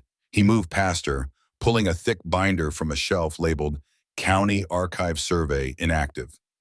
He blew a layer of dust from the cover and dropped it onto the table with a heavy thud. It fell open to a page detailing an old silver mine that had been shut down in the 70s. We have dozens of these, he said, flipping through the pages. The county is littered with them. Old prospecting shacks, collapsed mine heads, abandoned logging camps. It has to be defensible, Gail added, her mind sinking deeper into the cold logic of the predator. One way in, one way out. He needs to know if someone is coming. He's meticulous, but he's also paranoid. His greatest fear isn't being caught, it's being interrupted. The work is sacred. For an hour, they pored over the archive binder, cross-referencing the old survey maps with the modern topographical one. Gail's criteria were the merciless filter. Too close to a hiking trail? Eliminated. No clear line of sight to the town? Eliminated. Multiple access roads? Eliminated. The list of dozens of locations shrank to a handful. Blackwood Ridge, Brant said, his finger landing on a spot 5 miles northeast of town. There's an old Forestry Service cabin up there, decommissioned 30 years ago after a fire. The road leading to it washed out in a flood in '98. It's accessible only by a single overgrown track that's not on any modern map. Does it have a view? Gale asked. Brant traced a line with his finger. From the ridge, you can see the lights of Main Street, St. Michael's Church spire, the whole valley. Is there a water source? A seasonal creek runs about 200 yards from the cabin site. The air in the room grew thin. This was it. It felt right, a cold certainty settling in Gale's gut. A forgotten cabin, a washed-out road, a predator's view. It was a perfect reflection of Julian's psyche, hidden in plain sight, disconnected from the world, but always watching it. There's another one, Brant murmured, turning a page. The old Holloway place. Family lost it to the bank during the recession. It's been sitting empty for over a decade. It's at the end of a private drive, backs right up against the national forest, high on a hill. Is it secure? The bank that owns it is in another state. They haven't had a caretaker out there in years. Neighbors would just assume it's derelict. They had two solid possibilities. It was more than they'd had in 5 years, and it had come not from a single shred of physical evidence, but from her memory of a disturbed boy's worldview. The weight of it pressed down on her. She had just drawn a map to a monster's lair using the blueprint she herself had provided him. Every logical deduction was an echo of a therapy session. Every insight a twisted reflection of a lesson she had taught. Brant saw a breakthrough. She saw a confession written in geography. She sank back into her chair, the adrenaline of the intellectual chase draining away, leaving behind a cold, hollow dread. She had looked into the abyss of his mind and found her own reflection there. Brant seemed to sense the shift. He closed the binder and looked at her, his expression unreadable. Not with the suspicion of Cole, but with a kind of quiet awe that was almost worse. "How do you do that?" he asked, his voice barely a whisper. "I listened to him," she said, the words feeling thin and inadequate. "For 2 years I listened. I just never understood what he was actually telling me." He held her gaze for a long moment, the chasm of her past hanging between them. He had made a pact with her, a devil's bargain to use her sin to catch a killer. Now he was seeing the full price of that bargain. He was seeing the part of her that spoke the same language as Julian Croft. Finally, he broke the silence, his voice regaining its professional steel. He grabbed his heavy winter coat from the rack by the door. The rustle of the fabric was a sudden, jarring sound of action in the tomb-like quiet. "All right, Andum," he said, shrugging it on. "The Blackwood cabin is more remote, harder to get supplies to. Let's start with the Holloway place. It makes more sense for long-term occupation." He pulled a set of keys from his pocket and tossed them on the desk. "There's an unmarked cruiser in the back lot. No sirens, no official radio chatter. Just you and me. Cole and his disciples can chase their warrants and tear your motel room apart. We're going hunting." The word hung in the air. Hunting. Gale looked from the keys to Brant's determined face. He was a good detective, a man of evidence and procedure, and she had just led him deep into the realm of intuition and psychological transference. He was either the most pragmatic man she had ever met, or the most desperate. She stood, her legs feeling unsteady. The path ahead was no longer theoretical. The map on the wall was about to become real terrain. The ghost they were hunting was about to be given a physical address. She picked up the keys, their metal cold against her skin. The chill went straight to the bone. To find Julian, she had to follow the trail of her own mistakes. And she knew with a certainty that terrified her that the trail was leading them both toward a place from which there might be no return. Chapter 19, The Grand Performance, December 23rd. She is here. The audience has finally arrived, and the theater, dark for so long, feels alive with potential. I have followed the news reports, of course. The arrival of the consultant from the city. The articles hint at her controversy, her radical theories. They don't know the half of it. They see a psychologist. I see the architect. For 5 years, I have been sending my invitations. Each one a carefully constructed question, a demonstration of my progress. Each angel a stanza in a much longer poem. They were my early works, my juvenilia. Necessary, of course. One cannot sculpt the masterwork without first learning the feel of the clay, the heft of the chisel. There was the librarian Chloe Benson, magpie wings, a fitting choice, I thought, for a woman who spent her days collecting and guarding the bright, shiny thoughts of others. Thematic resonance. That was the first lesson you taught me, dear Adler. That violence, to have meaning, must echo its subject. Each piece was an exercise. The ski instructor, with wings of a snowy owl, a predator of the alpine peaks she so loved. The park ranger, given the wings of a red-tailed hawk, in homage to her guardianship of the wild. I was practicing the stitching, perfecting the sutures, learning the subtle art of preservation. The knot I use to finish each one is, of course, your signature of intellect. An unnecessarily complex, beautiful little cipher that says, this was not the work of a brute, this was the work of a mind. Your mind acting through my hands. I was a patient student.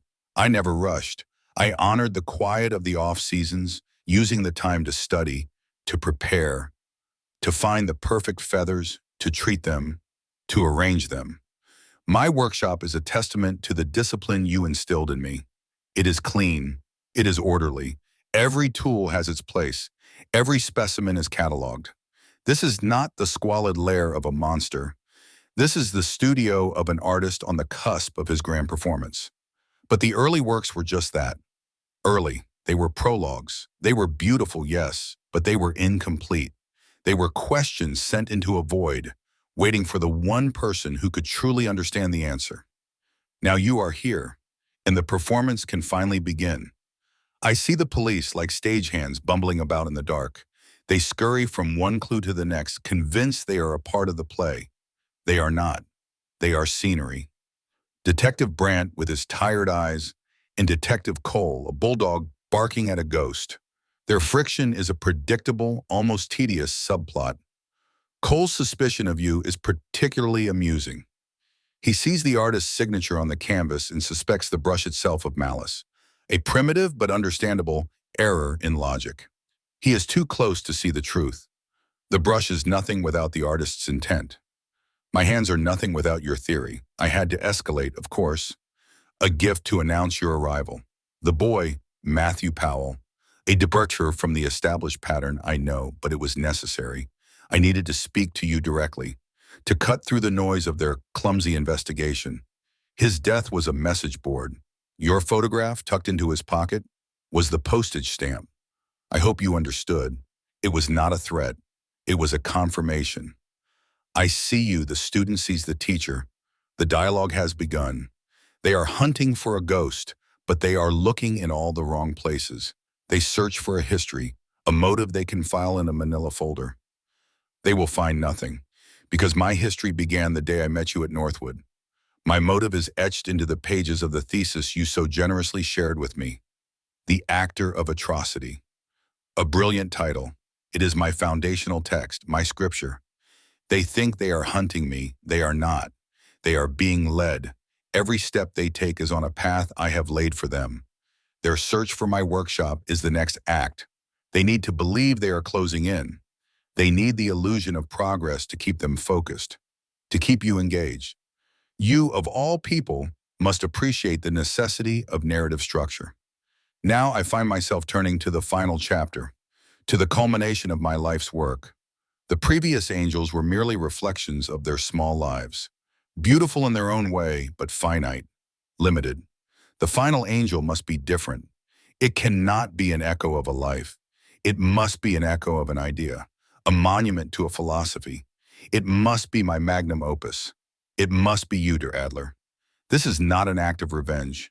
There is nothing to avenge. This is an act of supreme admiration, of love, in its purest, most intellectual form. You gave me the tools to see the world as a stage. You taught me that the most profound statement is made not with words, but with meticulously crafted symbolic acts. All I am doing is carrying your work to its logical, inevitable conclusion. I am your success story. I am the living embodiment of your theories. For months I have been preparing. I have the wings. They are not from one bird, but many. To use a single species would be to limit you, to define you, which would be an insult to the complexity of your mind. No, your wings are a mosaic. They contain the night black feathers of the raven for the secrets you understand, the silent serrated feathers of the great horned owl for your ability to see in the darkness that blinds others, the iridescent throat feathers of the hummingbird for the speed of your thought, and the stark white primary feathers of a tundra swan for the cold clinical purity of your logic. They are my finest creation, each feather cleaned, shaped, and stitched to a framework of articulated wire and cured leather. They are worthy of you. I will not harm you. Not in the vulgar sense. The others experienced pain because it was a necessary part of their story, a final discordant note in their simple lives. Your transformation will be serene. It will be a sacrament, a baptism. I will make you into the thing you have spent your life studying. I will elevate you from theorist to theory. You will be the perfect angel, an immortal effigy of your own genius. The world will see a final victim. They will mourn a tragic loss. But you and I will know the truth. It will be a collaboration, your mind, my hands. Together, we will create the most profound piece of performative violence the world has ever seen. It will be our legacy. They believe they are hunting a monster. They are looking for a man who hates, who destroys. But I do not hate you, Dr. Adler. I revere you, and I am not destroying you. I am completing you. I am taking the magnificent, chaotic brilliance of your mind and giving it a perfect eternal form. Let them search the abandoned houses and the forgotten cabins. Let Detective Brandt play the hero and Detective Cole play the fool. Their part in this play is nearly over. The stage is being set for the final scene, a quiet, private place where the audience is irrelevant and only the artist and her work remain. I am ready. I am patient. I will wait for you to find your way to me. And when you do, the performance will finally, truly begin. Begin. A beginning, after all, requires an ending. Tonight marks the end of the overture, the last notes of the prelude fading into a profound and expectant silence. The audience is seated. The artist is ready. All that remains is for the curtain to rise. They are looking for me now, with a renewed, frantic energy. I have given them just enough to feed their hunger, to make them believe they have the scent. I have made them predictable. That is the true weakness of men like Brandt and Cole.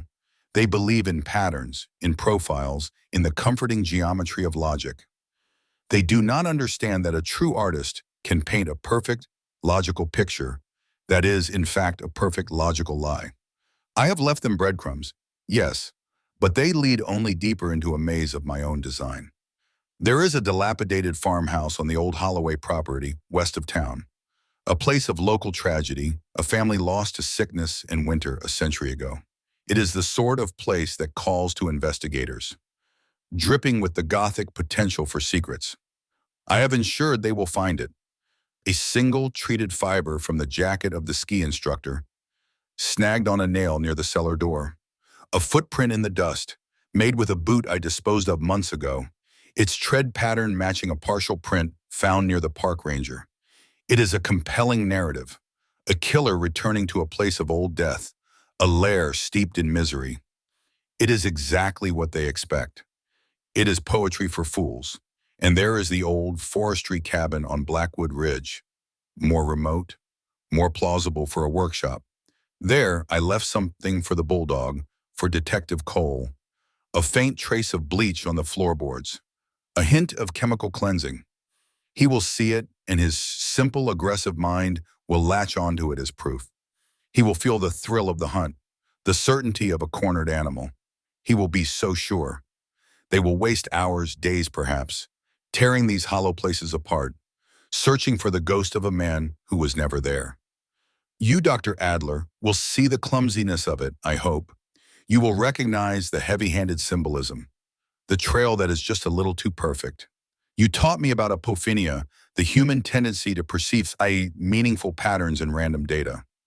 I am giving them a masterpiece of it. I am not hiding from them. I am conducting them. While they chase echoes in the empty rooms of the past, I am here, in the present, preparing for the future, preparing for you. My workshop is not a place of death. It is a place of rebirth. There is no squalor here, no stench of decay. The air is cool and smells of cedar, of turpentine, and the clean, dry scent of preserved feathers. The light is soft, falling from a single high window, illuminating my work table as if it were an altar. And upon that altar, they lie in state. Your wings, I run my fingers over them now as I write this. The raven feathers are like polished obsidian, drinking the light. They form the strong, dark base, the foundation of shadow from which all understanding grows. I have layered the owl's feathers over them, their edges soft as ash, designed for a silent, deadly approach. A perfect metaphor for your intellect, the way it arrives at a conclusion while others are still listening for the sound of its approach. And here, near the heart, is the shimmer, the impossible, fleeting color of the hummingbird's throat, a patch of living jewels that shifts from emerald to violet with the slightest change in perspective. That is for the leaps of intuition you always champion, the connections that defy linear thought. Finally, the swan's primaries. Long, white, and immaculate. They form the tips, the highest point, reaching for an air too pure for lesser beings. The cold, beautiful, unassailable truth of logic. They are heavier than one might expect, not with physical weight, but with the weight of purpose. They are my thesis, my dissertation, made manifest. Every suture is a footnote, every feather a citation. And the final knot, the one that will secure them to you, is your own signature of intellect, tied with a reverence that borders on worship. I remember the day you first described it in your lecture on the semiotics of organized crime.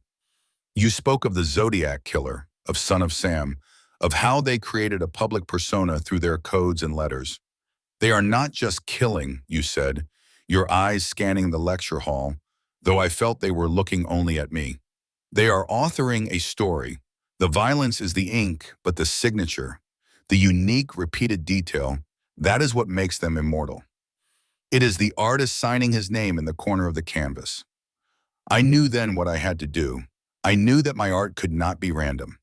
It had to have a signature. It had to have your signature. I am not simply your student, Adler. I am your finest collaborator, the one who understood that your theories were not meant to remain trapped in academic journals and dusty lecture halls. They were meant to be lived, breathed, performed. This journal is the final piece of the puzzle. It is my artist's statement. When they find it, and they will, for I will leave it for them, my final gift, they will finally understand. Not everything, of course. Their minds are too small for the full scope of it, but they will see the blueprint. They will see your name, your words, your ideas, woven into the very fabric of my existence. Cole will see it as proof of your guilt, no doubt. He will think you were my accomplice. In a way, he will not be wrong. Brant, the weary romantic, will see it as a tragedy, a story of a brilliant mind twisted into a monstrous shape. He will be closer to the truth, but still miss the essential point. It was not a twisting. It was a sharpening, a refinement. You gave me a lens, and I am simply showing you what the world looks like through it. The snow has begun to fall outside my window. Soft, fat flakes that cling to the glass and muffle the sound of the world. It is a beautiful, cleansing sight. It is burying the old world, the world of their clumsy investigation and their false leads. It is creating a new blank canvas for us, a quiet, white stage for our final scene. Let them go to the Holloway house. Let them feel the cold seep into their bones as they find nothing but dust and my deliberate deceptions. Let them drive up the treacherous road to Blackwood Ridge, their tires spinning in the accumulating snow, only to be met with the same profound emptiness. Their frustration is a necessary component. It is the dramatic tension before the climax. They must feel they have exhausted all other possibilities before the correct one is revealed to them. And it will be you, Dr. Al Adler, who reveals it. You will solve the puzzle. You will follow the true intellectual trail, the one I have left only for you. You will put aside the physical evidence and see the philosophical pattern. You will find me. I will close this book now. The time for writing is nearly done. The time for action is at hand. I will sit here in the quiet of my studio, and I will watch the snow fall. I will look upon my masterpiece, the wings that will grant you immortality, and I will feel a sense of peace that I have never known. A craftsman's peace, the quiet satisfaction of a life's work reaching its perfect, inevitable conclusion. They are hunting a monster in the storm, but the monster is not hiding. He is waiting, waiting for his creator, waiting for the performance to finally, truly begin. Chapter 20, A Flaw in the Profile. The silence in the truck was heavier than the snow piling on its roof. Each thump of the wipers scraping ice from the windshield felt like a judgment, counting off the seconds of their failure. The abandoned Holloway house had been a hollow shell, filled with nothing but dust motes dancing in the beams of their flashlights and the ghosts of a forgotten family. It was a dead end, just like the forestry cabin on Blackwood Ridge had been. Two perfectly logical deductions, two perfectly empty locations. Detective Brandt kept his eyes on the slick road, his large hands steady on the wheel. He drove with a quiet competence that Gale had come to appreciate, a physical manifestation of his methodical mind. He didn't press her for answers, didn't fill the space with pointless frustration. He simply waited, giving her the room she needed to reassemble the shattered pieces of her profile. He wasn't there, Gale said, her voice a low murmur. It wasn't a question. It was the acknowledgement of a fundamental error. No, Brandt agreed. No signs he ever was. Clean, too clean. The profile she had built was of a man who required proximity and vantage, a ghost hiding in plain sight. It was a sound theory, rooted in established behavioral patterns. Julian was disciplined, meticulous, patient. He would have chosen a base of operations that was both secure and strategically advantageous. Both the cabin and the Holloway house fit those parameters perfectly. Yet they had yielded nothing. It's not the location that's wrong, she thought aloud, her gaze fixed on the hypnotic swirl of snow beyond the glass. It's the premise. I've been profiling a killer. But he doesn't see himself as a killer. Brandt glanced at her, his weathered face illuminated for a moment by the dashboard's green glow. What does he see himself as? An artist, she whispered, the word tasting like poison. A student. And I've been grading his work based on technique, not intent.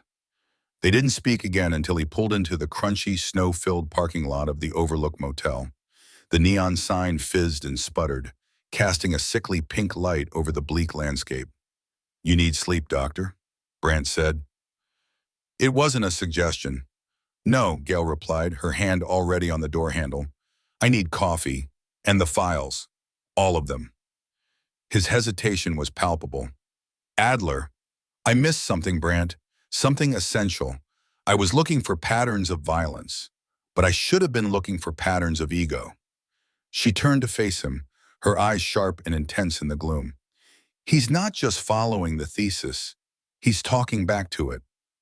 Her motel room was an outpost of controlled chaos. Crime scene photos were laid out across the worn chenille bedspread in a grim mosaic. Transcripts of witness interviews, maps of Silver Creek, and copies of her own Northwood case notes covered the small desk and floor. It smelled of stale coffee and the cold, damp wool of her coat. The central heater rattled and clanked, fighting a losing battle against the encroaching chill that seeped through the window frames. Gale stood in the center of it all, a cup of bitter, lukewarm coffee in her hands. She had shed her coat, and in her simple dark sweater and trousers, she looked more like a scholar locked in a library than a consultant on a serial murder case. She ignored the exhaustion that pulled at her bones, the gritty feeling behind her eyes. Sleep was a luxury. Understanding was a necessity. She had been looking at the crimes as a whole, focusing on the grand, horrifying consistency of the methodology. The 5-year timeline, the angel motif, the thematic resonance of the wings, the signature knot. It was a perfect, chilling replication of her theories on performative violence. But that was the mistake. It wasn't a replication. It was an evolution. Her eyes fell on the photograph of the second victim, the ski instructor from 4 years ago, found with wings of a snowy owl. The image was stark, clinical, but then she saw it.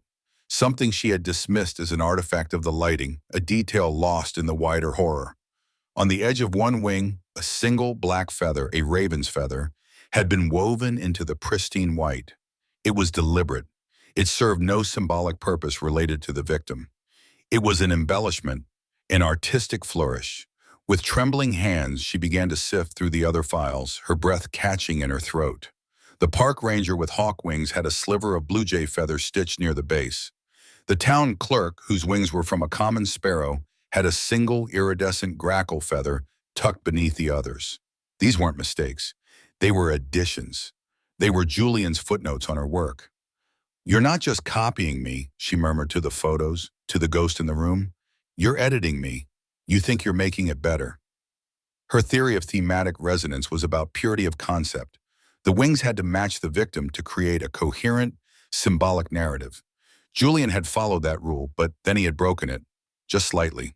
He was adding his own signature, a layer beyond the knot she had taught him. He was demonstrating that he hadn't just mastered the lesson. He was capable of expanding upon it. A student who only imitates is a mimic.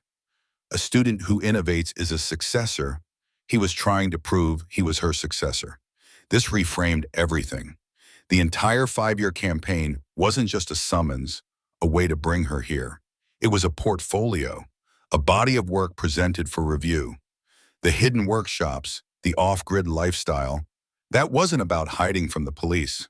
It was about creating the perfect, sterile environment for his art, free from distraction. He wasn't afraid of being caught by them. He was, she realized with a fresh wave of nausea, afraid of being misunderstood by her. This led to the critical flaw, the one vulnerability in his meticulous, disciplined pathology. If he was an artist creating for an audience of one, then he was driven by a single overriding need, the approval of that audience. His ego wasn't a byproduct of his narcissism.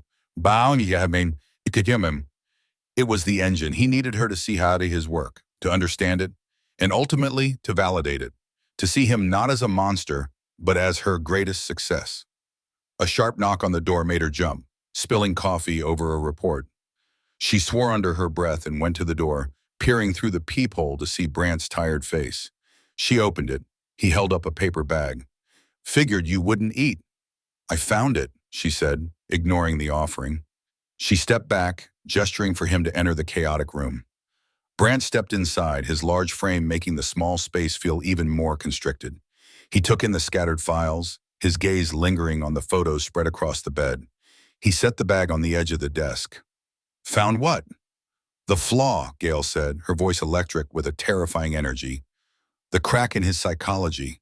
I've been approaching him like he's my enemy. He isn't. Not in his mind. In his mind, he's my protege." She picked up the photo of the owlwing. "Look, here, and here." She pointed to the aberrant feathers in the other photos. "These are not part of my theory. My framework is about symbolic purity. This is ornamentation. This is ego. He's signing his name in 100 tiny ways, showing me that he understands the rules so well that he knows how to break them for effect." Brant leaned closer, his brow furrowed in concentration. He was a man who dealt in physical evidence, shell casings, fibers, fingerprints. But he had learned to see the landscape of Gail's world, a world where a single feather could be as revealing as a DNA sample. "He's showing off," Brant said, the pieces clicking into place. "Exactly." Gail paced in the narrow space between the bed and the wall. "And why do people show off, Brant? For applause, for recognition. All this time, I thought his primary motivation was the performance itself. I was wrong. The performance is just the means to an end. The end is my validation." "He wants you to tell him he's done a good job," Brant stated, the absurdity of it stark in the grim little room. "He wants me to tell him he's brilliant," she corrected. "He wants the teacher to give him an A. This changes the profile. He's not just a disciplined predator. He's a deeply insecure narcissist, and his entire pathology is built around a desperate need for my approval." She stopped pacing and turned to face him, her expression one of chilling clarity. "And that means he won't let this end in a shootout in some forgotten cabin. He won't let it end with him being dragged away in cuffs while I watch from behind a police line." "An artist needs a stage," Brant said, his voice low. He was no longer a cop looking for a hideout. He was a strategist anticipating his opponent's final move. "More than that," Gail countered. "He needs a gallery, a private viewing, this grand performance he's been building towards. The finale can't happen in some grimy, abandoned house. It isn't thematically resonant." She used her own term, the sound of it on her tongue making her feel ill. "It has to be somewhere meaningful, somewhere that matters to both of us. The place where the student first met the teacher. The air in the room grew cold, the rattle of the heater seeming to fade into an unnerving silence. The scattered photos on the bed no longer looked like evidence of past crimes, but like invitations. Invitations to a final horrifying recital. Northwood, Brant breathed. Gale nodded slowly. The derelict brick buildings, the peeling paint, the stale air thick with institutional despair. The place she had tried to forget. The place that had defined and then destroyed her career. The place where she had told a quiet, artistic boy named Julian Croft that he was a success story. He won't be hiding there, she explained, her mind racing, connecting the final dots. Not in a workshop sense. He'll have prepared a space, a proscenium, somewhere clean, well lit, somewhere he can present his work. The lecture hall maybe, or the old infirmary. A place built for observation and analysis. She saw it with horrifying certainty, a sterile, prepared space within the rot and decay of the abandoned institute. Julian wouldn't risk her missing the point. He would curate the entire experience. He would lead her there. His final victim, Brant started but trailed off, the implication hanging between them, will be his masterpiece, Gale finished for him, her voice hollow. The dramatic irony of Julian's journal, which she had never seen, was now a palpable truth she had reached through pure psychological deduction. He wasn't just building to another murder. He was building to a final grand tribute, and she was the guest of honor. He needs me there, she said. Not just as a witness, as the final critic. He will construct a narrative to get me there. Alone, he's been doing it all along. Cole's suspicion, the media leaks, he's using it all to isolate me, to make it so the only person I can trust is you, and the only path forward is the one he lays out for me. She walked to the window and pulled the thin curtain aside, looking out at the endless, swirling snow. The world outside was white and featureless, a blank page, but she knew now what was going to be written on it. "We've been hunting a ghost," she said, her reflection a pale specter on the dark glass. "We need to stop hunting. We need to let him think he's leading the way." Brant was silent for a long moment, processing the paradigm shift. They were no longer the hunters. They were the audience being guided to their seats. Their only advantage was that one of them had finally read the playbill. "So we go to Northwood," he said finally, his tone grimly resolved. "Not yet," Gale corrected, turning from the window. A cold strategy was forming behind her eyes. "We don't go until he invites me. He has a plan, a final act. If we move too soon, he'll adapt. We have to follow his script, right up until the final scene.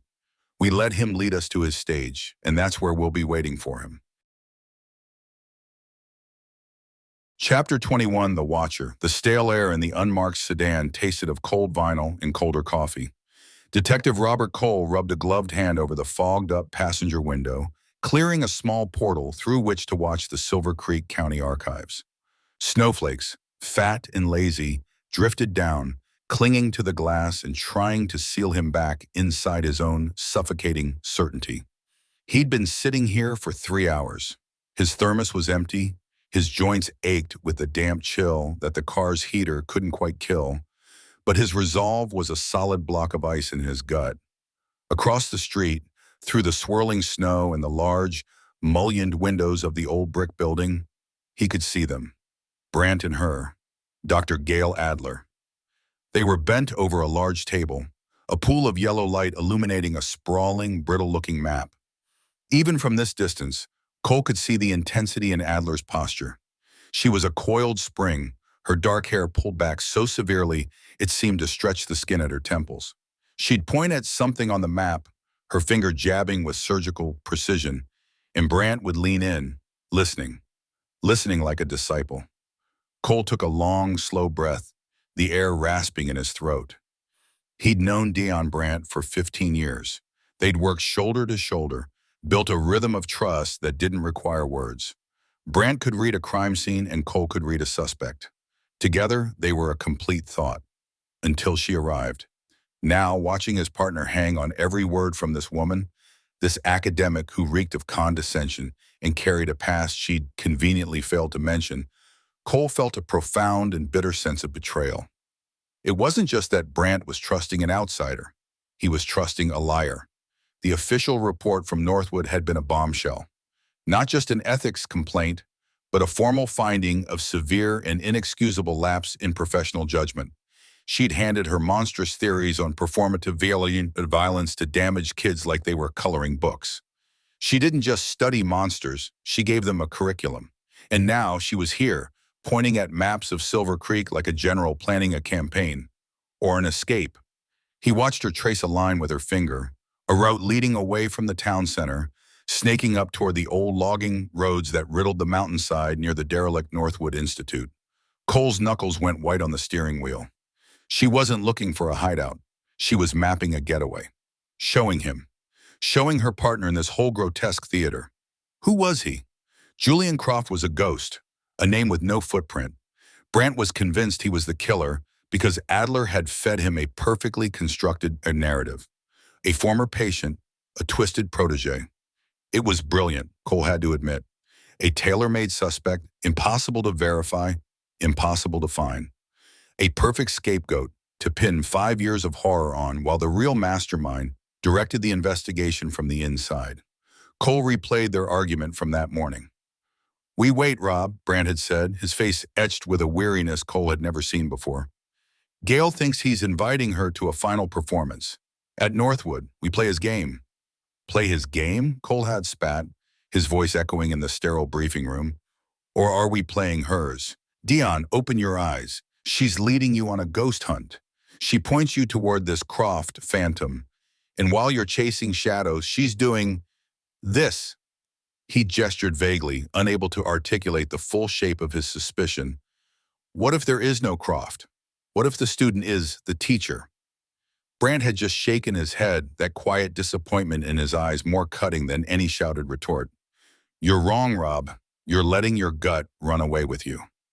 His gut was all he had left. For 5 years, his gut had screamed that the Christmas killer was someone who knew this town, who moved through it like a native, not some specter from a decade-old case file in another state. And his gut was screaming now, a fire alarm in the frozen quiet of the car. It screamed that Dr. Gail Adler was dirty. He watched her turn from the map and say something to Brandt. Brandt nodded, his shoulders slumping slightly. Cole knew that posture. It was Brandt's tell when he was out of his depth, when he was trusting someone else's lead completely. Adler, however, looked energized. Her sharp eyes scanned the room, and for a terrifying second, Cole thought she was looking right at him, right through the snow and the glass and into his skull. He shrank back in his seat, his heart hammering against his ribs. She didn't see him. Of course she didn't, but the paranoia was a physical thing, a film of sweat on his skin. She was good, cunning. She'd played Brandt perfectly, confessing just enough, her connection to Northwood, her theories, to seem transparent, to build a new layer of trust on the foundations of a partial truth. She'd admitted to creating a monster in theory, positioning herself as a tragic, morally conflicted figure. It was a masterful performance. She was using her own damn theories against them. Cole focused on her hands, long, slender fingers. He imagined them stitching feathers onto skin, tying those intricate knots he'd seen in the morgue photos, knots she'd admitted teaching. A signature of intellect, she'd called it. He saw it now as the signature of a narcissistic killer, flaunting her own brilliance at the center of a maze of her own design. They moved from the maps to a microfiche reader. Brandt loaded a reel, his movements slow, methodical. Adler stood over his shoulder, her proximity to his partner making Cole's teeth ache. She was whispering to him, her head close to his, conspiring. Cole's mind filled in the blanks. She was telling him the routes were clear. She was confirming their plan. What was Brandt's role? Was he a willing accomplice, drugged, blackmailed? No, not Dion. He was just a good man blinded by a sharp mind and a pretty face. A fool being led to the slaughter and taking the whole town with him. The first victim, Sarah Jenkins.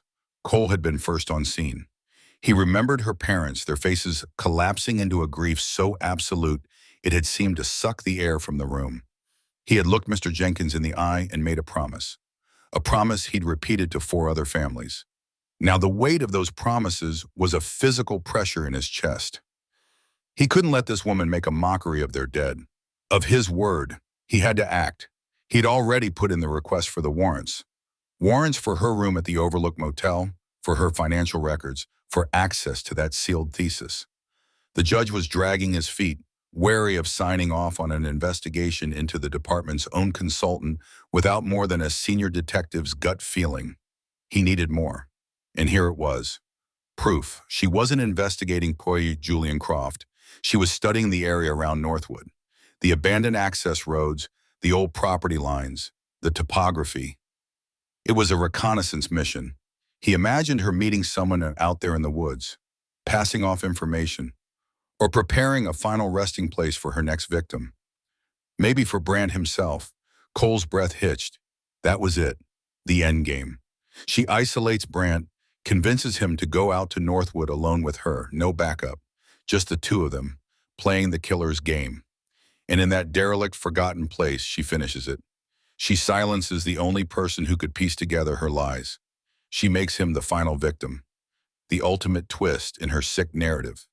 The detective slain by the monster he was hunting, and she, the sole survivor, would write the official story. The theory solidified in his mind, its pieces clicking together with the cold, hard logic of paranoia. It explained everything. Her secrecy, her manipulation of Brandt, her intimate knowledge of the killer's mind, because it was her own mind. Julian Croft was the perfect red herring, a ghost she'd conjured from her own guilty past. Across the street, Brandt stood up and stretched, rubbing the back of his neck. Adler gathered her coat. They were leaving. As they walked toward the door, she placed a hand briefly on Brandt's arm, a gesture of reassurance, a gesture of control. Cole saw it as the touch of a handler on her asset. His stomach turned. He watched them emerge from the archives, collars turned up against the wind. They didn't speak. They walked a few feet apart, two figures moving through the thickening snow. Brandt headed toward his department-issue vehicle. Adler started walking in the opposite direction toward the main street, presumably back to her motel. This was his chance. They were separated. He could get to her before Brandt even knew what was happening. Cole's training warred with his instinct. This was reckless. Acting without a warrant, without Brandt's knowledge, it could cost him his badge. It could shatter the department. But what was his badge worth if he stood by and let another person die? What was the department worth if it was being compromised from the inside? He thought of the Jenkins family, the hollows in their eyes. The promise. He pulled his radio from its cradle, his movements stiff with cold indecision. He wasn't going to call Brandt. He was going over his head and around his flank. He'd bring in officers loyal to him, officers who'd been on this case since the beginning, who still saw the world in black and white, right and wrong. "Dion, you poor blind bastard," he muttered to the empty car. "I'm doing this to save you." He watched Adler's silhouette shrink as she walked down the snow-dusted sidewalk. A predator moving through his town with impunity. The thought was unbearable. He couldn't wait for a judge's signature. He couldn't wait for Brandt to come to his senses. The snow was falling faster now, a white curtain coming down on the final act. His thumb hovered over the transmit button. The moment felt huge, a fulcrum on which his career, his partnership, and maybe his life was about to pivot. All the frustration of the past 5 years, the dead ends, the sleepless nights, the faces of the victims, it all coalesced into this single clear imperative. Stop her. Now, he keyed the mic. The static crackle was the only sound in the car. "Dispatch, this is Detective Cole." "Go ahead, Detective," a calm female voice replied. "Patch me through to Officer Miles and Officer Jennings. Tell them to meet me at the Overlook Motel in 10 minutes. Silent approach. We have a person of interest to detain.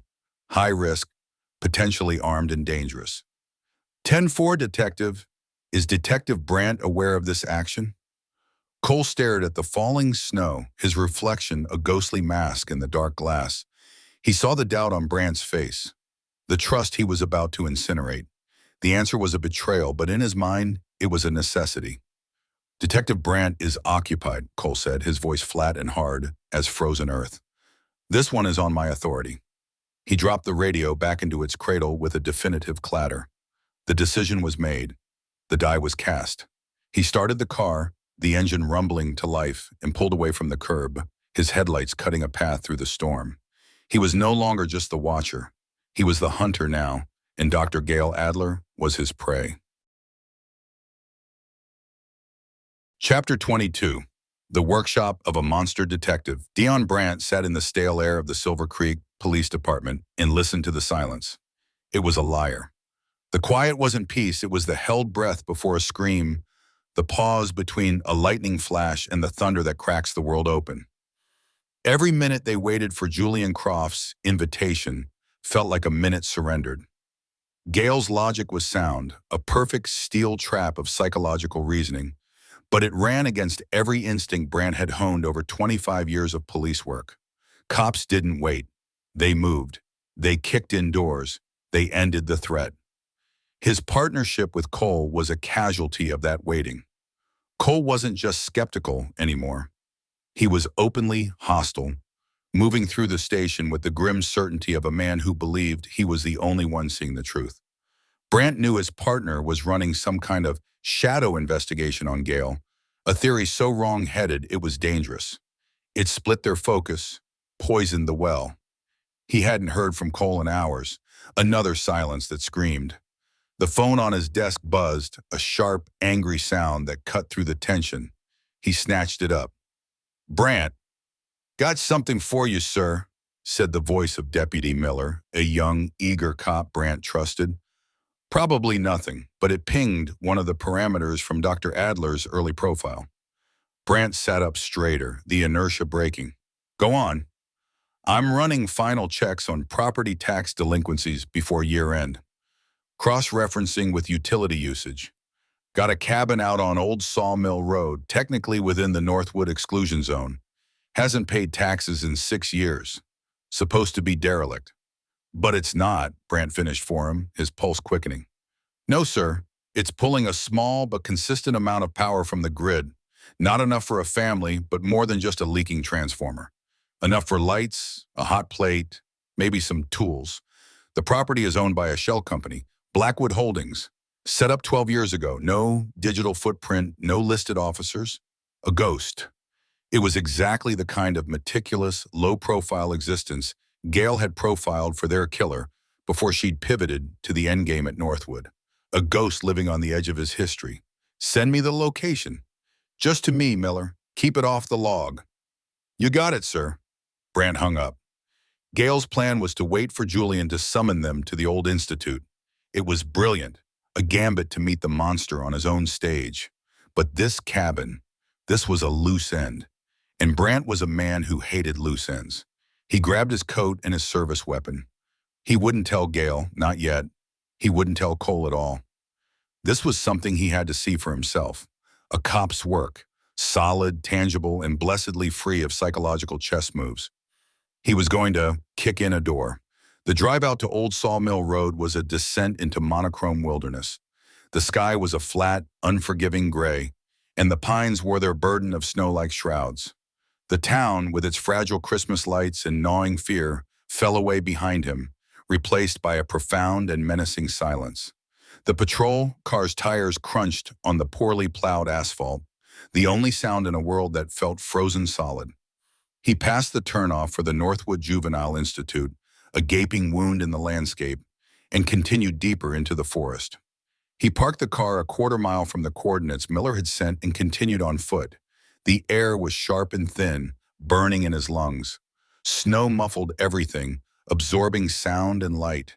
It was a perfect place to disappear, to plan, to work. He moved slowly, his boots sinking into the powder, his senses on high alert. He wasn't just a detective anymore. He was a hunter, trespassing on a predator's territory. The cabin was set back from the road, almost completely swallowed by the ancient pines. It was small, unassuming, built of dark, weathered logs. A thin curl of smoke, pale gray against the white sky, rose from a narrow stone chimney. Someone was home, or had been, recently. Brandt drew his Glock, the cold metal a familiar and grounding weight in his hand. What struck him first was the order. The path to the door was shoveled clean, the edges perfectly straight. A stack of firewood was piled against the exterior wall with geometric precision. each log cut to the exact same length. There were no footprints but his own. Julian must have an approach from the deep woods. No beer cans, no trash, no sign of life beyond the smoke and the unnerving tidiness. It was the sterile neatness of a man who left nothing to chance. Brant felt a cold knot tighten in his gut. This was the place. He flanked the single window, staying low, and risked a quick glance inside. He saw only a sliver of the interior, the edge of a metal frame saw, a gray woolen blanket folded into a perfect square. Clean, calm. He moved to the door. The knob was new, a heavy-duty deadbolt that stood out against the old wood. He listened, heard nothing. No television, no radio, no movement. Protocol demanded he call for backup, secure a perimeter, wait for a warrant. But protocol was designed for a world where his own department wasn't compromised by his partner's rogue crusade. Calling it in would bring Cole and his posse, would turn this delicate situation into a circus. If Julian was inside, the operation would be blown. If he wasn't, the scene would be contaminated before Brant could see it as the killer left it. He made a decision. He would be the first one in. He slammed his boot into the door just beside the lock. The old wood splintered with a deafening crack. He kicked it again, and the frame gave way. He plunged into the cabin, weapon leading, sweeping the room in a practiced, fluid motion. "Police? Show yourself!" Silence answered. The cabin was empty. The air inside was cold, thick with the smells of penin, antiseptic, and something else. Something metallic and faintly sweet that made the hairs on his arms stand up. The space was a single room bisected by its function. To his left was a Spartan living area, the cot he'd seen through the window, a small table with a single wooden chair, a hot plate with a small, clean saucepan on it. A few cans of soup were stacked in a perfect pyramid on a shelf. It was the cell of a monk, an ascetic devoted to a single consuming purpose. To his right was the workshop, and it was here that the breath caught in Brant's throat. It was not the chaotic lair of a madman. It was a laboratory. A long workbench stood against the far wall, its surface stainless steel, scrubbed to a dull shine. Above it, on a pegboard, hung tools arranged by size with terrifying precision. Pliers, clamps, shears. Beside them on a magnetic strip was a row of scalpels, their blades gleaming under the light of a single bare bulb. On the bench itself, laid out on a sterile blue cloth, were needles, dozens of them, from thick upholstery needles to the delicate, curved hooks of a surgeon. Spools of thread were arranged by color and thickness. He saw the distinctive green of surgical silk. His gaze traveled along the wall. Glass jars, dozens of them, were lined up on shelves like specimens in a museum. Each one was meticulously labeled in a neat, cramped hand. Buteo jamaicensis, red-tailed hawk. Bubo virginianus, great horned owl. Pica hudsonia, black-billed magpie. Inside each jar were feathers, sorted by size, color, and function. Primaries, coverts, down. A library of angels' components. Brant moved deeper into the room, his boots feeling clumsy and profane on the clean-swept floorboards. He saw a drafting table in the corner. Pinned to it was a large anatomical illustration of the human back. The muscles of the scapula and latissimus dorsi rendered in exquisite colored detail. Red lines and notations in the margins indicated stress points, suture patterns, the ideal placement for maximum visual impact. It was the dispassionate work of a medical student and the obsessive vision of an artist. His eyes fell on a small writing desk near the cot. On it sat a black, leather-bound journal. It was open. Brant hesitated for only a second before stepping over to it. He could not touch it. This was all evidence, but he could read the page. The script was the same as the labels on the jars, precise, controlled, devoid of emotion. December 22nd, she is close now, I can feel it. The architect has come to see the cathedral. The early works were necessary, of course. One must practice scales before composing a symphony. They were good students, my angels. They taught me about weight and balance, about the tensile strength of skin, about how long a silence can last. But they were only sketches. They were the vocabulary I needed to write this final perfect poem. She thinks she is hunting me. It is a necessary part of the narrative structure. The hero must feel she is acting of her own volition. It is her greatest lesson. The illusion of control is the most potent tool. But every step she takes is on a path I laid for her 10 years ago, in a quiet room where she first gave me the language to understand my own nature. She gave me the theory. I am providing the proof. The final thesis defense is at hand. Brant felt a wave of nausea. This was Julian's voice, calm, arrogant, and utterly insane. He was confirming everything Gale had theorized. He wasn't just a killer, he was a student, preparing for his final exam. Brant backed away from the desk, his gaze sweeping the room again. And that's when he saw the last wall. The gallery. He had expected gruesome crime scene photos, the kind killers often collected. This was worse. These were portraits, high-quality photographs, professionally printed, of each of the victims. Post-mortem, posed in the snow where they were found. They weren't photos of bodies, they were photos of sculptures. Chloe Benson, serene under the rising sun. Anya Sharma, her head tilted as if listening to a distant melody. 5 years of work, displayed with an artist's pride. Each photo was mounted in a simple, identical black frame. In the center of the wall there was a larger space, a larger frame. It was empty. The wood was a dark mahogany polished to a high sheen. It was beautiful. Beneath it, screwed directly into the wall with 2 perfectly aligned brass screws, was a small engraved nameplate. The lettering was elegant, formal. Brant stepped closer, his heart hammering against his ribs, a cold, sickening dread washing over him. He already knew what it would say, but he had to see it. He had to be sure. The light from the bare bulb glinted off the polished metal. The mentor. The word hung there in the silent antiseptic air of the cabin. It was not a threat. It was a dedication, a title for the collection's centerpiece, the final piece in a madman's exhibition. All of this, the 5 years of murder, the meticulous planning, the sterile workshop, it was all just preparation, the overture to a single, final, horrific act of creation. Brant stood frozen for a long moment, the entire case snapping into hideous focus. Gale wasn't a consultant hunting a killer. She was the final victim, walking toward her own exhibit. The invitation she was waiting for wasn't for a confrontation. It was for her ascension. His training took over, a dam holding back the flood of horror. He backed out of the cabin, careful not to disturb anything further. He pulled out his phone, his fingers stiff with cold and adrenaline. He couldn't call it in over the main channel. He couldn't trust who would hear it. He couldn't risk Cole getting here first and turning it into a tactical disaster, spooking Julian if he was nearby. He scrolled through his contacts and found Miller's direct line. "Sir?" "I'm at the location, Miller," Brant said, his voice low and tight. "Lock down a 2-mile perimeter. Silent approach. I want you and only you at my position. No sirens, no radio chatter. Keep it off the net completely. Tell anyone who asks you're chasing a poacher. This is a sealed scene."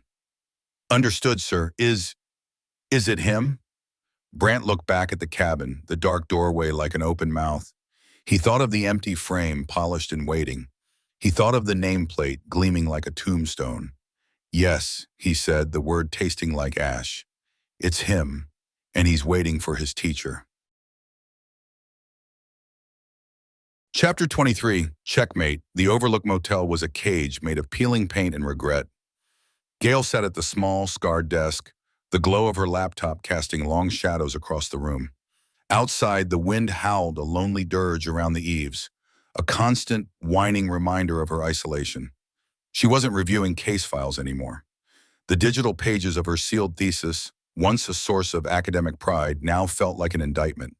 Each sentence, each theory on performative violence in the signature of intellect, was a brick in the wall of the prison Julian Croft had built for them both. She was waiting.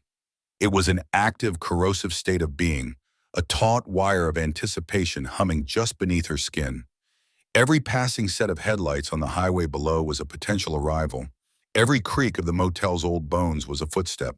She had told Brant they had to wait for the invitation, had framed it as a strategic choice, a way to seize control by seeding it. The truth was, she had no other move. Julian was the one with the board, the pieces, and the script. She was merely the final, crucial player he was waiting to position. Her phone buzzed against the wood of the desk, a jarring, electric sound that made her jump. Brant's name glowed on the screen. She took a breath, composing the professional mask she no longer felt, and answered. "Brant," she said, her voice steadier than she expected. "Gail, I found it." The detective's voice was stripped of its usual weary calm. It was raw, frayed, stretched thin over a spike of pure adrenaline. His workshop, a cabin off the old logging trail past Northwood. He's been there for years. Gail's knuckles went white where she gripped the phone. "Is he there?" "No." The word was a gunshot. "He's gone. The place is pristine, sterile, like a goddamn operating theater. But he's not there, Gail. It's empty. He's cleared out." A pause filled with the sound of his ragged breathing. "We were too late, or he knew we were coming." She closed her eyes, the room spinning slightly. Of course he knew. He was always a step ahead because he had written the path they were walking. "What did you find?" "Everything. Tools, feathers sorted by species in glass jars, surgical silk, charts of human anatomy, and a journal, Gail. He talks to you in it, like letters he never sent. It's all for you." Gail's stomach clenched. She felt a cold dread seep into her bones, colder than the draft from the window. "Brant, what else?" "The wall," he said, his voice dropping to a near whisper, thick with horror. "He has a wall of them. Photos of every victim, posed like an artist's portfolio, each one in a neat black frame." She waited, knowing there was more, the final piece he was struggling to articulate. The invitation. "There's another frame, Gail, at the center of the wall. It's bigger than the others, and it's empty." He finally choked out the words. "There's a small brass plaque on it. It reads, The Mentor. He's coming for you. He's packed up. His work here is done. You're the finale."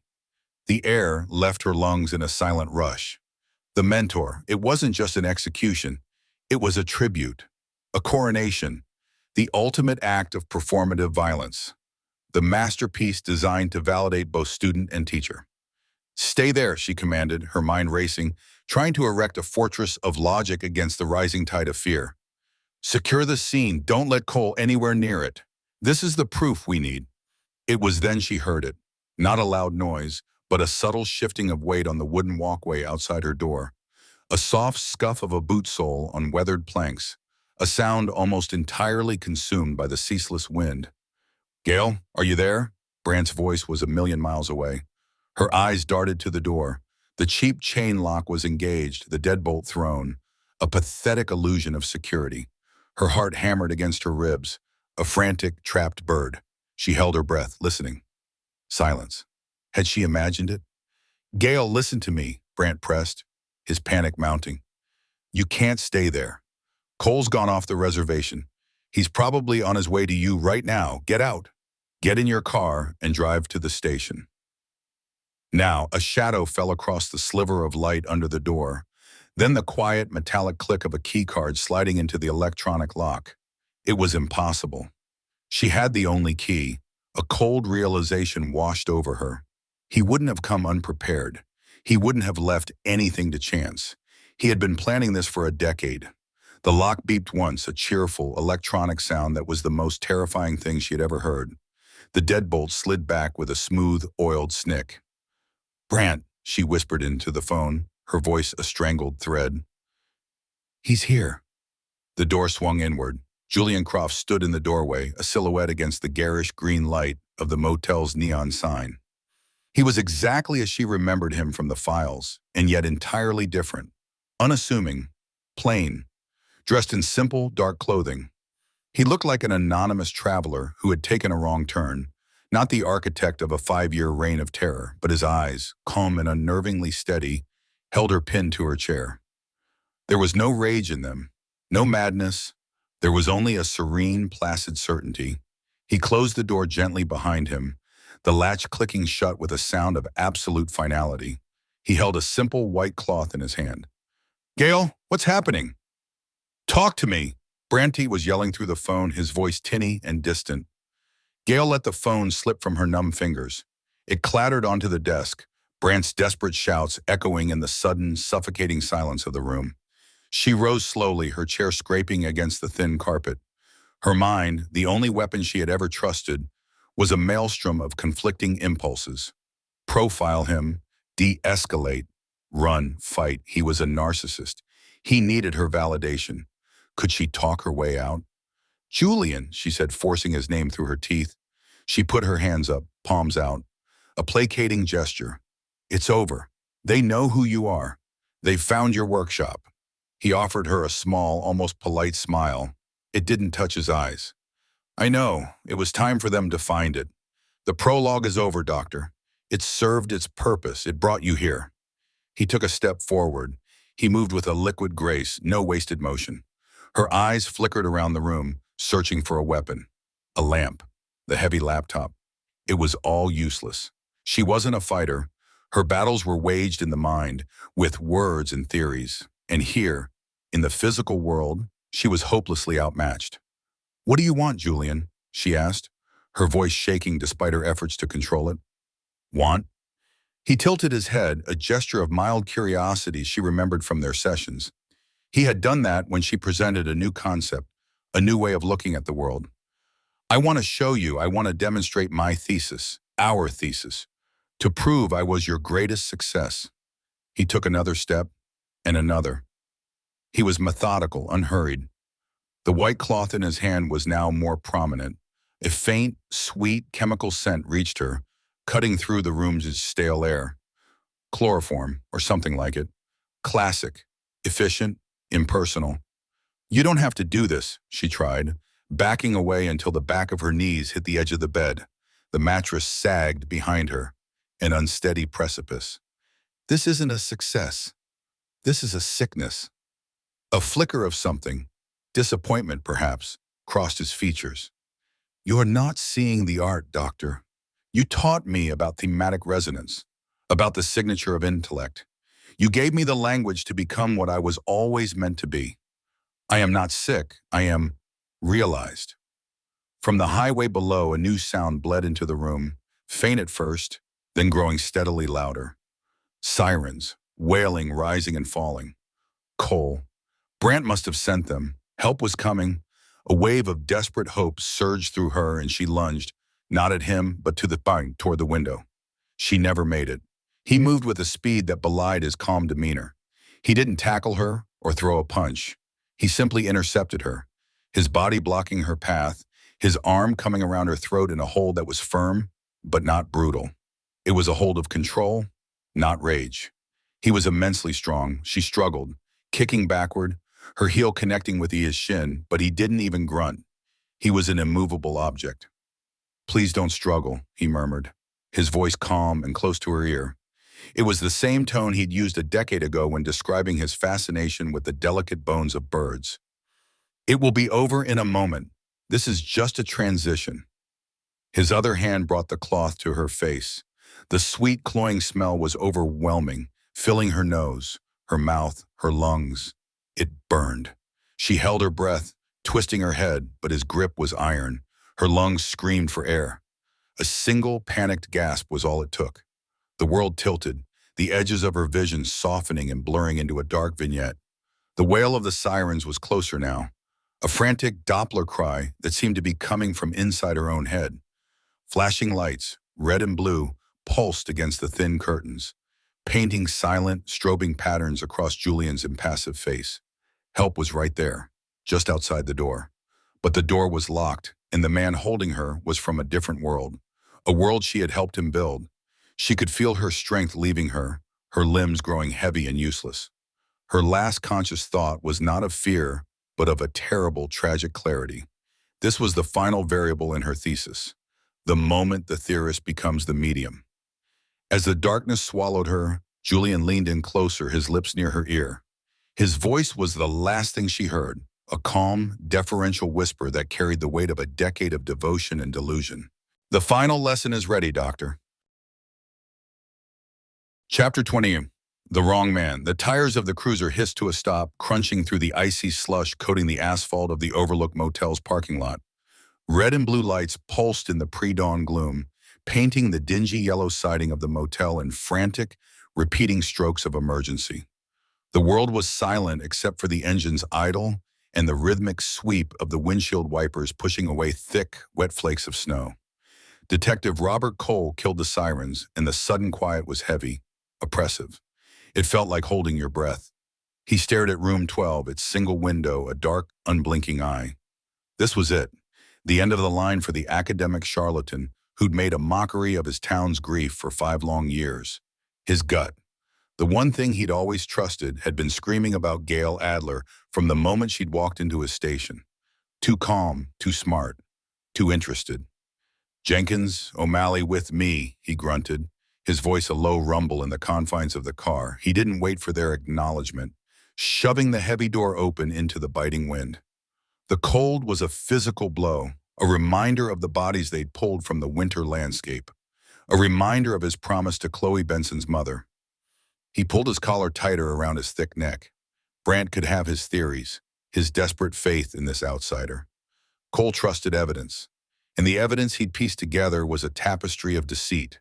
Adler's sealed past at Northwood, her convenient discovery of a killer who was a perfect phantom, her manipulation of Brandt to get them chasing her own ghost story.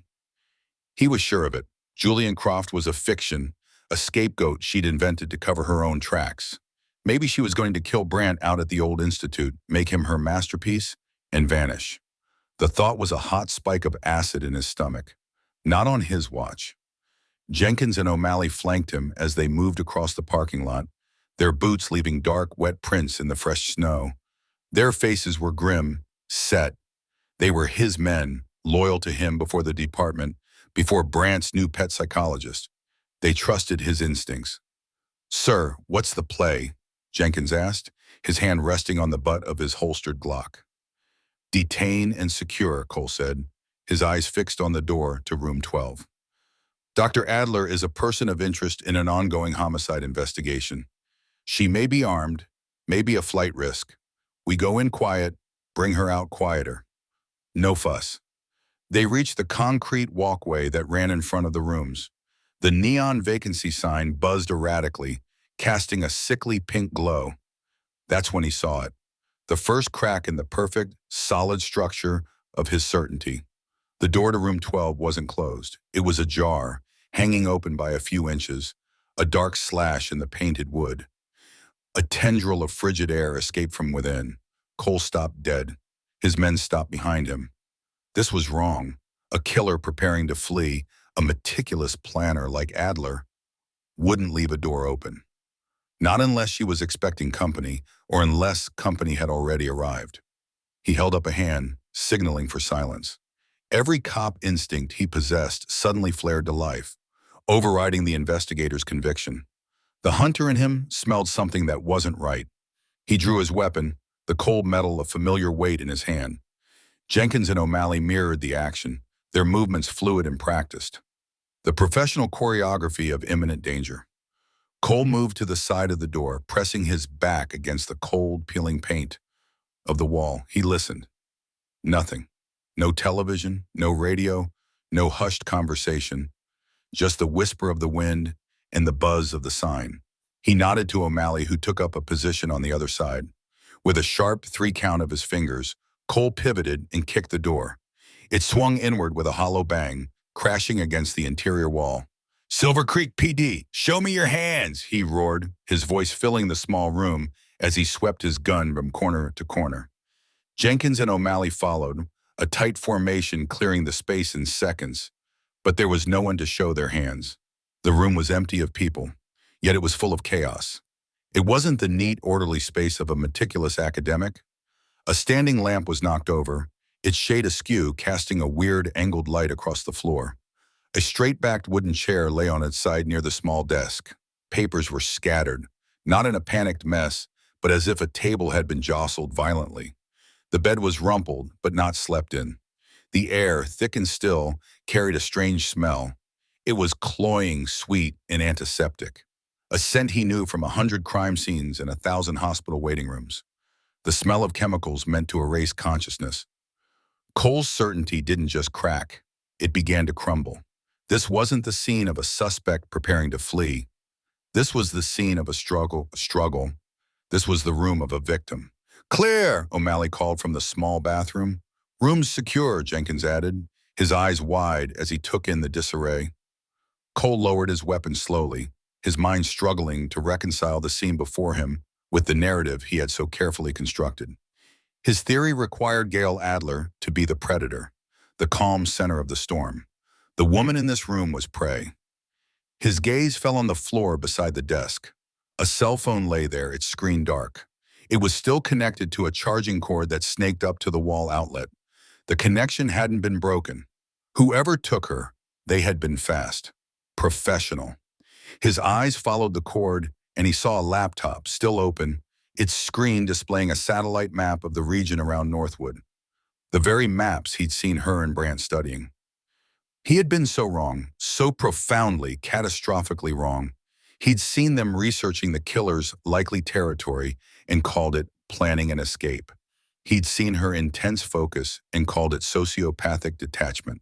Every piece of evidence, every action, he had bent and twisted to fit his own conclusion, blinded by a stubborn, grief-fueled pride.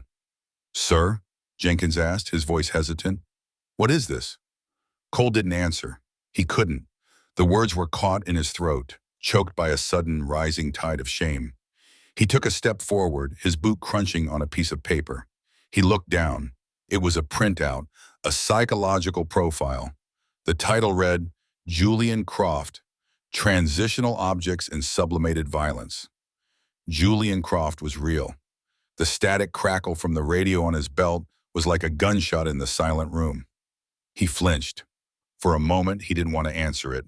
He knew with a sinking dread who it would be. "All units, this is Brant. All units, urgent transmission. Acknowledge." Brant's voice was sharp with a panic Cole had never heard before. It was the sound of a man who had stared into the abyss and seen it stare back. Cole fumbled for the radio, his fingers thick and clumsy. He brought it to his mouth, the plastic cool against his lips. "This is Cole. Go ahead, Dion." His own voice sounded distant, hollow. "Bob, thank God. Listen to me. Listen carefully. We have a location. An old forestry cabin off Route 9. It was his, Croft's workshop. I'm here now." Cole closed his eyes. The cabin, a tangible place, not a phantom's lair, a monster's den. "It's all here, Bob. The tools, the feathers. God, the photos. He has a wall of them, every single girl, and an empty frame. A big one, right in the middle. It's for her, Bob. It's for Gail." Each word was a hammer blow, dismantling the last vestiges of Cole's delusion. An empty frame. The final piece of the performance. "There's a plaque on it, Bob. It says the mentor. He's coming for her. He's been planning this all along. The workshop is empty. He's mobile. I think finding this place was part of his plan to let us know the end game was starting. You need to get to her. Now, what's your 20? Get to the Overlook and put her in protective custody. Do you copy?" Cole leaned a hand against the wall, the cheap, patterned wallpaper rough against his palm. The room seemed to tilt. The weight of what he had done, of the time he had wasted, of the resources he had diverted to chase the wrong person, pressed down on him until he could barely breathe. He hadn't just been wrong. His being wrong had been an active ingredient in the disaster. He had provided the distraction. His righteous crusade to arrest an innocent woman had given Julian Croft the perfect window to act. The sirens they'd heard as they pulled up, Julian must have heard them too. A warning that time was up, a catalyst. He thought of his promise to the victims' families. I'll get him. He had failed them. He had failed his partner. He had failed the woman he was sent to protect. "Bob, do you copy?" Brant's voice screamed from the radio, frayed with terror. "Acknowledge!"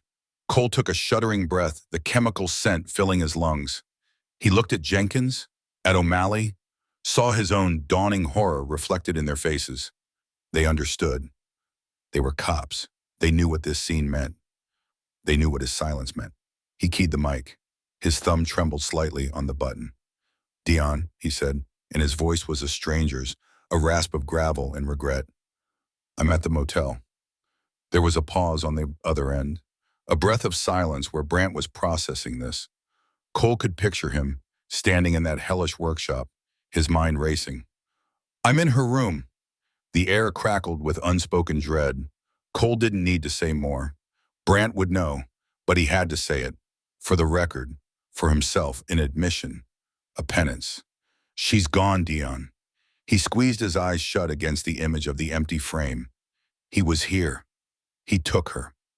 Another beat of dead air, then a single broken word from his partner. No. There was a struggle, Cole continued, forcing the words out, each one a piece of broken glass in his throat. He was a detective again, reporting a crime scene. It was all he had left. Signs of a fight and a chemical smell. Chloroform, maybe. He incapacitated her and took her out. It happened minutes ago. We must have just missed him. He opened his eyes, the self-loathing a bitter taste in his mouth. My arrival probably spooked him. My arrival, my fault. God help us, Cole whispered into the radio for only himself to hear. Then louder for his partner, for his men. God help us, he's got her. He let the radio fall from his hand, where it swung on its cord, bumping against his hip. He was no longer a skeptic, a rival, an internal affairs watchdog. He was just a cop at a crime scene who had let the victim get taken right from under his nose. Worse, he'd held the door open for the monster. He turned, and the exhaustion, the suspicion, the 5 years of weary frustration were gone from his face, burned away and replaced by something cold and hard and utterly ferocious. A new certainty had taken root in the ruins of the old one. He had been hunting the wrong person. Now he would hunt the right one. He would hunt Julian Croft to the ends of the earth. It wasn't about a promise anymore. It was about a debt.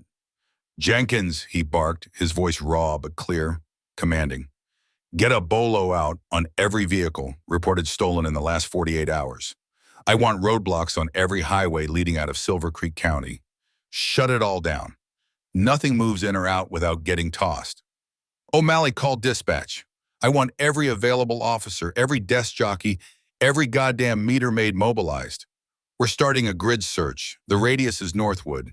He's taking her back to where it started. He's got to be. He strode out of the room into the swirling snow and the dying pulse of the emergency lights. The cold no longer bothered him. He looked out at the dark, snow-choked woods that surrounded the town, a wilderness that had hidden a monster for 5 years. Hidden the man he should have been looking for. Over the radio, he could hear Brant, composed now, relaying information, organizing the search from his end. They were partners again, united in failure and united in a desperate, frantic race against time. But they were behind. Dear God, they were so far behind. And Cole knew with a certainty that chilled him more than the winter air, that the time he had wasted hunting the wrong person was time Julian Croft had used to prepare for his masterpiece. And the clock was ticking. Chapter 25, The Old Lecture Hall. The first thing to return was scent. Not the metallic tang of blood or the cloying sweetness of the chemical that had stolen her consciousness, but something far older. Dust. The dry, academic smell of chalk, decaying paper, and the ghosts of cold winters trapped in wooden beams.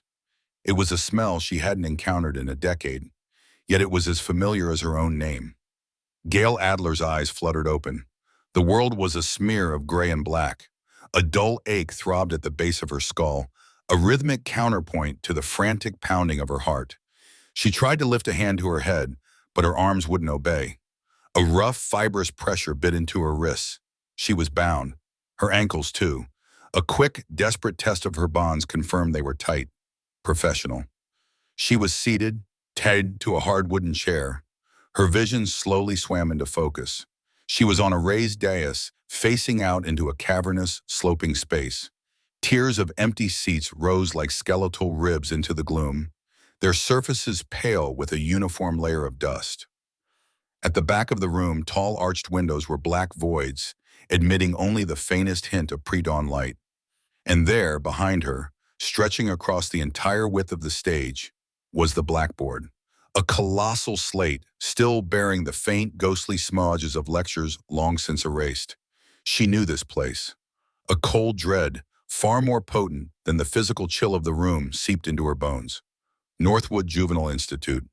Lecture Hall B, the place where she had first articulated the theories that had ended her career. The place where she had taught him. "Good morning, doctor." The voice was calm, almost gentle. It came from the shadows to her left. Gail's head snapped toward the sound, her muscles screaming in protest. Julian Croft stepped into a weak shaft of moonlight filtering from a high window. He was exactly as she remembered him from the files, unassuming and neat, his features plain and instantly forgettable.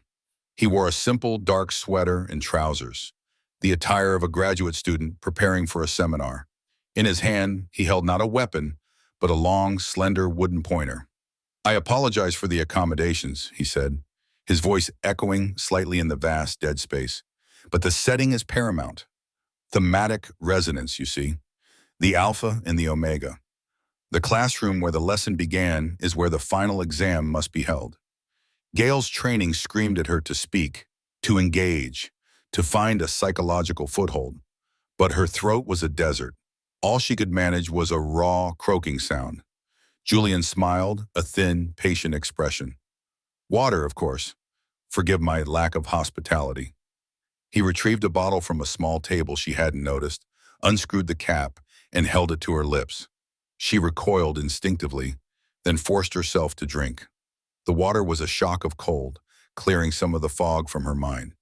It was a calculated act of care, a demonstration of control. He was the host, she was the guest, the predator tending to its prey. He pulled the bottle away and set it back on the table. "Better?" he asked, his tone still perfectly even. "We have a great deal to discuss, and I need you to be present." He gestured with the pointer, not at her, but at the vast dark walls of the lecture hall. "I've taken the liberty of preparing some visual aids, a refresher on the core curriculum." He clicked a small remote. A battery-powered projector whirred to life, casting a bright rectangle onto the dusty blackboard. In stark black letters, a title appeared. "The Actor of Atrocity, a Study in Performative Violence." Her title. Beneath it, a quote. "The act of violence is not the end point. It is a form of communication. The body is the medium, and the crime scene is the stage." "A foundational text," Julian said, his voice filled with a chilling, genuine reverence. "A bit dense in places, if I'm being honest, but the central thesis is revolutionary." He walked along the dais, his footsteps soft on the grimy floorboards. "For 5 years, I've been conducting my fieldwork, practical application of your principles. I must admit, Doctor, your theories hold up remarkably well outside the laboratory." His words were a physical blow. Gail stared at the projection, at her own academic language repurposed as a killer's manifesto. The room felt smaller, the air thicker.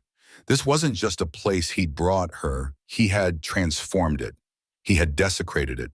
He had turned her sanctuary of intellect into a temple of horror. Julian noticed her gaze sweeping the room. "Ah, you see them," he said, a note of pride in his voice. "I thought the projection alone was a bit impersonal." Her eyes adjusted to the dim light, and she saw what he meant. Painted on the plaster walls between the tall, dark windows were more of her words. They were rendered in precise, stark calligraphy, each one a perfectly formed indictment. Near the front she could make out, "Weaponized empathy is the purest form of control." Further back, another, "Thematic resonance transforms murder from a crime into a statement." And near the doors, the largest of all, "A signature is the artist's claim of ownership over the canvas of the victim." "It took weeks," Julian said conversationally, tapping the pointer against his leg, "getting the lettering just right. It had to be perfect, a proper tribute." "Julian," Gail finally managed, her voice a strained rasp. "What is this? What do you want?" He turned to her, his calm eyes wide with something that looked unnervingly like sincerity. "Want? I want what every student wants, Doctor. I want to show my teacher what I've learned. I want to make you proud." He clicked the remote again. The title on the blackboard was replaced by a photograph. A crime scene photo. Chloe Benson, the librarian, kneeling in the snow, her magpie wings spread in a mockery of flight. The image was clinical, brutal. Exhibit A study in thematic resonance, Julian began, adopting the tone of a lecturer. He used the pointer to indicate the image. The subject, a collector of stories. The chosen avian signifier, the magpie. A collector of objects, a simple, elegant parallel. It established the baseline, a clear demonstration of the core principle. You taught us that the symbol must be accessible, but not vulgar. I believe I achieved that. He didn't wait for a response. Click. The image changed. Anya Sharma, the music teacher in the town square, a tiny carved wooden wren placed in her hand. The personal message he had left just for her. Exhibit B, the signature of intellect, he continued, his voice never wavering. Here, I deviated slightly from the primary theme to incorporate a more personal touch. A signature within a signature. You wrote that the most effective artist leaves a mark only the intended audience can truly decipher. The wren, that was for you. Did you appreciate the gesture? Gail squeezed her eyes shut, the memory of her old case file on him, the notes on his whittling, his obsession with the tiny birds burned in her mind. Transitional objects and sublimated violence. She had thought his art was a sign of healing. She had called it progress. Open your eyes, doctor. Julian's voice was soft, but it carried an undeniable command. You can't grade the work if you don't look at it. She forced her eyes open. He was watching her, his expression expectant. He genuinely wanted feedback. He was a student presenting his thesis, and his murders were the data points. You're insane, she whispered. A flicker of disappointment crossed his features. Insane is a clinical term for a chaotic mind. My mind is the opposite of chaotic. It is ordered, disciplined, structured entirely around your teachings. The work is methodical. The execution is precise. He clicked the remote again. Matthew Powell, the young man left on her hotel doorstep, his face a frozen mask of shock. This one, I confess, was more of an improvisation, a necessary logistical step. You called it exigent adaptation, adjusting the artistic statement to accommodate unforeseen variables without compromising the core thesis. You see, he was a deviation, but a necessary one. He brought you to me, and for that, his inclusion was not only justified, it was essential. He switched off the projector. The sudden plunge back into near darkness was disorienting. The only light was the weak moonlight and the faint, ghostly afterimage of Matthew Powell's face burned onto Gail's retinas. The lecture was over. Now the examination would begin. You're not a student, Gail said, her voice stronger now, laced with a cold fury that was finally beginning to eclipse the fear. You're a butcher, hiding behind academic language, my language. You twist it, you pervert it. Pervert? Julian interrupted, his tone betraying the first hint of genuine offense. It wasn't anger, but the cool indignation of a scholar whose work has been misunderstood. No, doctor, I have purified it. You wrote in hypotheticals, in abstracts. You dissected the violence of others from a safe, sterile distance. I took your blueprint and I built the house. I had the courage to get my hands dirty. I am the culmination of your life's work, its greatest success. My work was about understanding, she spat, straining against the ropes that bit into her wrists. It was about preventing this, about seeing the patterns to stop the artist before the canvas was ruined. Ah, but that was always your fatal flaw, he said, stepping closer, his shadow falling over her. He leaned in, his voice dropping to an intimate, conspiratorial whisper. You saw the beauty in the pattern, the elegance in the signature, the sheer intellectual force required to create a perfect statement of violence. You admired it even as you condemned it. You were a critic who longed to be a collaborator. Don't deny it. I read it between every line of every paper you ever published. He was too close. She could smell the faint, clean scent of soap on his skin, a mundane detail that was somehow more terrifying than any overt threat. His calm was a wall she couldn't scale. Her psychological tools, empathy, confrontation, de-escalation, were useless. He had already weaponized them himself using her own theories. You're wrong, she said, but the words felt hollow even to her. Had she? In the lonely late hours in her university office, dissecting the gruesome tableaus of serial killers. Had there been a part of her that marveled at the complexity, the sheer, terrifying audacity of it all? The thought was a venomous snake, coiling in the pit of her stomach. Julian straightened up, a small, knowing smile on his lips, as if he had read her thoughts. Denial is a predictable response, but we don't have time for it. The preliminaries are concluded. The student presentations are done. He gestured around the room at the crime scene photos that still lingered in the air like ghosts, at the elegant, damning script on the walls.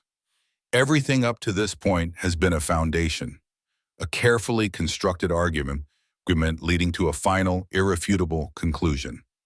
My magnum opus. He walked to the corner of the dais where a tall object stood draped in a dusty canvas sheet. Gail's heart hammered against her ribs. This was it, the final exhibit, her. He was going to kill her here, on this stage, turning her into the ultimate expression of her own theories, the professor as the final bloody lesson. The thematic resonance was sickeningly perfect. She braced herself, her mind racing, searching for an escape, a weakness, anything. The ropes were too tight, the chair was too solid. The room was a tomb, but Julian did not move towards her. Instead, he took a corner of the sheet and, with a slow, deliberate motion, pulled it away. Underneath was not a weapon rack or some elaborate instrument of torture. It was a blank canvas, a large, artist canvas, pristine and white, mounted on a heavy wooden easel. It was starkly out of place in the decaying hall, an island of pure, terrifying potential. "What is that for?" Gale breathed, the question a wisp of sound. "That," Julian said, his eyes gleaming with a feverish light, "is for our collaboration." He then moved to the small table he'd taken the water from earlier. Another object on it was covered by a smaller, velvet cloth. He lifted it with the care of a priest unveiling a holy relic. It was a stainless steel surgical tray. On its polished surface, a collection of instruments was laid out in a precise, obsessive row. Scalpels of varying sizes, forceps, clamps, and a long, wicked-looking needle threaded with dark, heavy cord. Gale stared at the instruments, at the blank canvas, and back at Julian. The pieces were all there, but they formed a picture so monstrous her mind refused to assemble it. "I think you misunderstand my intention, Doctor," Julian said softly, his voice a balm on a raw wound. "Killing you? Making you the final angel? How crude. How disappointingly literal. It would be like a composer writing a breathtaking symphony only to smash the violin at the end. It's a failure of imagination." He picked up the largest scalpel from the tray, holding it delicately between his thumb and forefinger. He didn't brandish it, he admired it, the way a painter might admire a favorite brush. "The ultimate test of a theory isn't its destruction, it's its application by the theorist herself," he continued, his gaze fixed on her. "For 5 years, I have been your faithful apprentice. I have followed your instructions to the letter, but my work, for all its precision, lacks your soul. It is technically perfect, but it is an echo.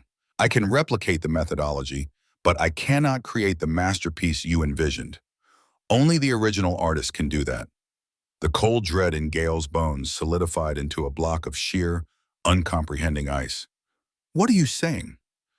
"I am saying," Julian said, placing the scalpel back on the tray with a soft metallic click that echoed in the silence, "that my final work requires a co-author. You wrote that weaponized empathy is the purest form of control. You taught me how to see the victim not as a person, but as a medium, a canvas upon which a message is written. But I am just the student. You are the master." He stepped away from the table, gesturing from the blank canvas to her, then back again, his arms spread wide in a gesture of grand presentation. "I am not going to make you my final angel, Dr. Adler," he said, his voice ringing with the triumph of a scholar who has finally solved an impossible equation. "I have brought you here to help me create him. Together. You will guide my hand. You will provide the insight, the nuance, the genius that I lack. You will help me make this last one perfect. You will not be the victim. You will be my partner." The silence that followed was absolute. The dust motes dancing in the moonlight seemed to freeze in midair. The entire world contracted to the space between them. to the horrifying proposition that hung in the air. He wasn't going to kill her. He was going to make her one of them. He was going to force her to cross the line from analyst to architect, from critic to killer. Her mind, a finely honed instrument of logic and reason, simply broke. A wave of nausea and vertigo washed over her. The quotes on the wall seemed to swim before her eyes, the letters twisting and mocking her. The body is the medium. The crime scene is the stage. A signature is the artist's claim of ownership.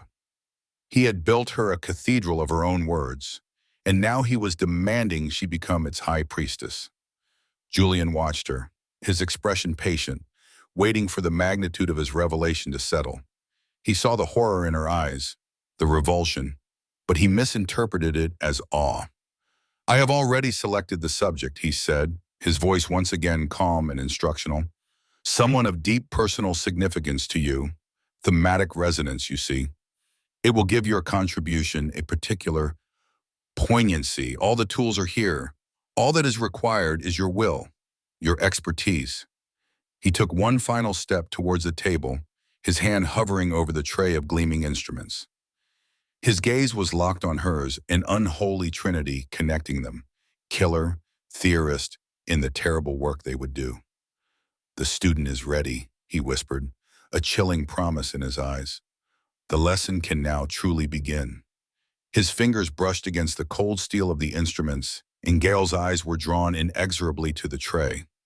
To the row of silver horrors, to the one that lay in the center, perfectly balanced, horribly clean. The scalpel rested on the surgical tray, a sliver of polished steel that seemed to drink the meager light in the old lecture hall.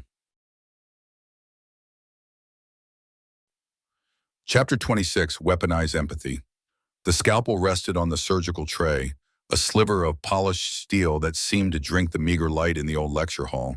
Its clean, sterile promise was a discordant note in the symphony of decay, the scent of dust, damp plaster, and the faint, metallic tang of old blood that clung to the air like a ghost.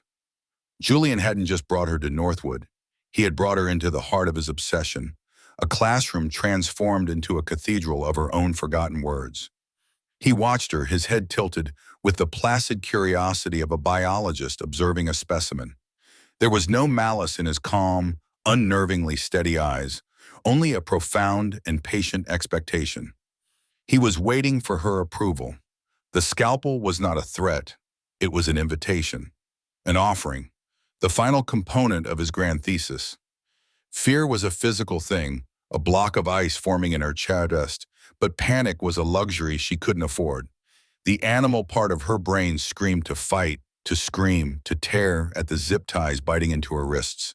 But the psychologist, the academic, the woman who had written the very scripture Julian now followed, saw the path.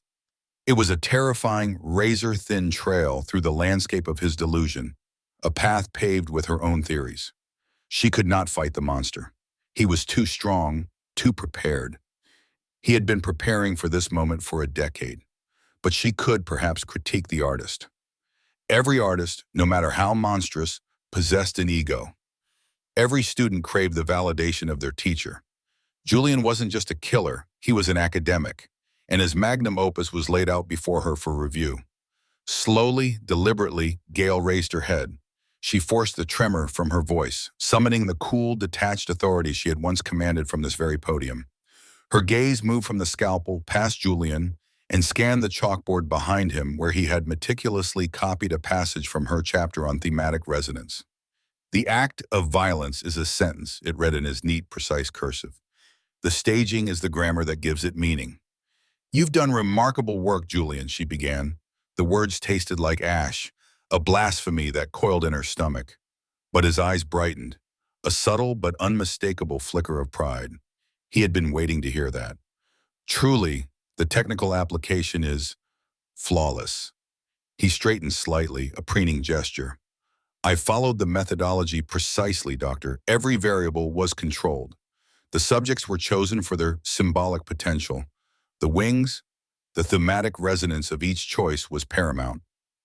"I see that," Gail said, her tone even, measured, the tone of a thesis advisor. "The ski instructor, Sarah Jenkins, the snowy owl, A predator of the alpine environment. Masterful. The librarian Chloe Benson, a magpie, a collector of bright, shiny things. Knowledge. Yes, the grammar is impeccable. She let the praise hang in the stale air. He was soaking it in, his calm exterior barely concealing the desperate need for her affirmation. He was the boy in her therapy sessions all over again, the one she had called the Wren boy, who would bring her his small, intricate wood carvings, his eyes searching hers for the same approval.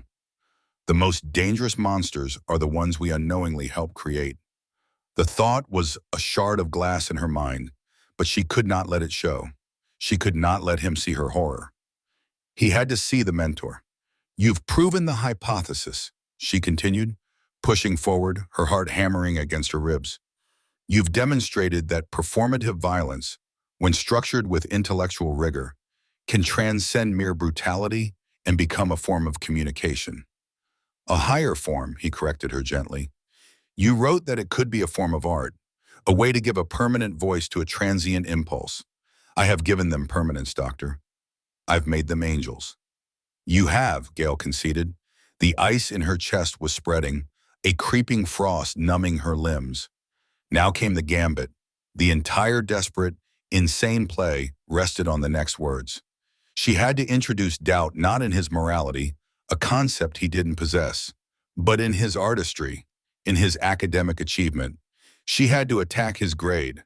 She let a thoughtful silence stretch, a professor considering a student's brilliant but flawed paper. She looked away from him, at the dust motes dancing in the single beam of light from a boarded-up window, as if deep in intellectual contemplation. Finally, she met his gaze again, her expression shifting from professional admiration to one of gentle academic concern. But there is a flaw in the work, Julian, she said softly. The change in him was instantaneous. It wasn't anger or outrage. It was something far more potent, shock. The placid mask of the serene artist cracked, revealing the insecure student beneath. His brow furrowed. The calm expectation in his eyes was replaced by a flicker of confusion, of wounded pride. A flaw? He repeated, the word alien in his mouth. That's not possible. I've followed every principle. Weaponized empathy to select the staging, thematic resonance for the signature of intellect. He gestured to the complex, surgical knot he had used, a knot she had theorized but never taught anyone directly, a knot he had perfected. Your application of the existing principles is perfect, Gail affirmed quickly, careful not to push him into outright defiance. So perfect, in fact, that it has become the flaw. You've built a perfect echo, Julian, but an echo is not a voice. He stared at her, uncomprehending. He had spent 5 years crafting this tribute, this dialogue. For her to call it a mere echo was an intellectual blow he hadn't anticipated.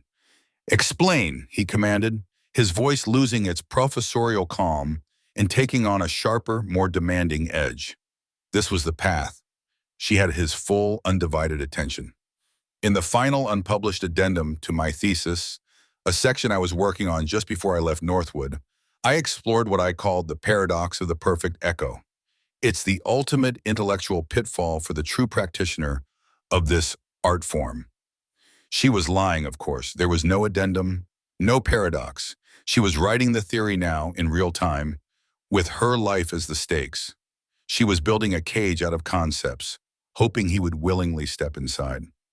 The paradox states, she continued, her voice gaining confidence as she saw him listening, truly listening, that an artist who perfectly replicates the theories of their mentor demonstrates mastery of technique, but a fundamental failure of vision. They prove they can follow the map, but they fail to discover any new territory. Their work, however flawless, becomes a tribute, not a legacy. It honors the past, but it doesn't create a future. Julian was completely still. His gaze was distant, his mind clearly racing, processing this new, devastating variable. He was reevaluating his entire 5-year project through this new critical lens she had just handed him.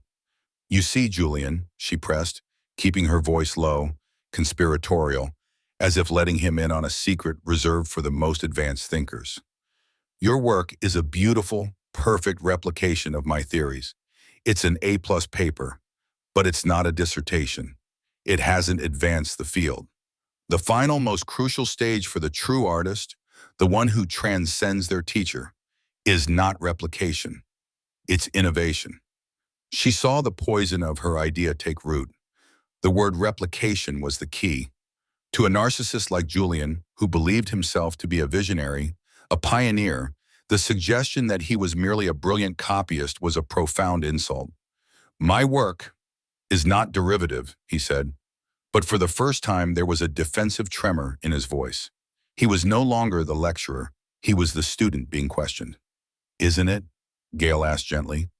Every victim, every signature, every stage, it's all right out of the text, my text. Where is your contribution, Julian? Your unique authorial voice?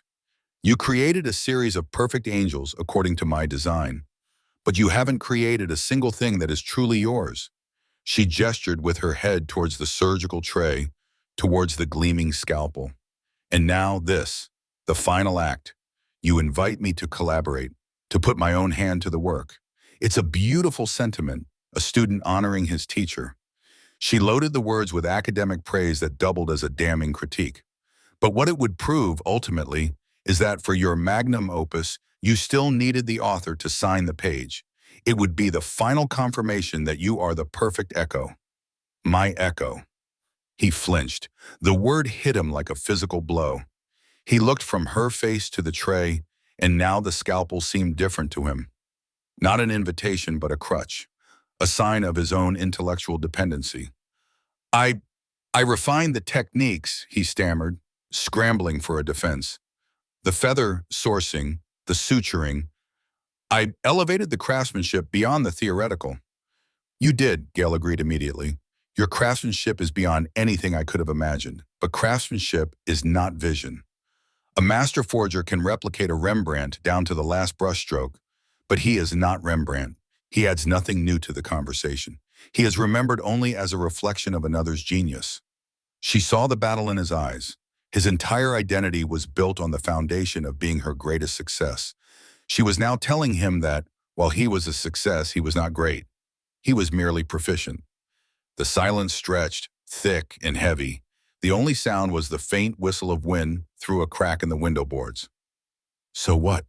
He finally whispered, his voice raw with a confusion that felt far more genuine than his earlier calm. What would a true successor have done? What is the next step? Beyond the echo. She had him. He was asking for guidance. He had ceded intellectual authority back to her. The power dynamic, ever so slightly, had tilted. She was no longer just the captive. She was the professor, and class was in session. That is the final lesson, she said, her voice dropping to an intense, almost intimate whisper. Innovation, true authorship. The creator's gambit isn't about proving you understand the work. It's about rendering the original work obsolete. It's about creating something so profound, so uniquely yours, that it forces the teacher to become the student. She held his gaze, pouring every ounce of her will, her knowledge of his psyche, into this final desperate move. She was using his pathology, his narcissism, his desperate need for her approval as a shield. She was weaponizing the very empathy she had once tried to teach him, twisting it into a tool of manipulation. Julian looked down at his hands, then back at the surgical tray. He stared at the scalpel for a long, silent minute. Gail's muscles screamed from the strain of the zip ties. Her lungs burned for a full breath she couldn't take. But she remained perfectly still, a statue of academic authority. The lecture hall had become a pressure cooker, the air thick with unspoken theories and the horrifying potential of their application. He reached out, his hand hovering over the scalpel. Gail's heart seized, her gambit failing at the final moment, but his fingers didn't close around the handle. Instead, with a slow, deliberate motion, he picked up the corner of the sterile cloth the instruments were laid upon, and he folded it over, covering the scalpel from view.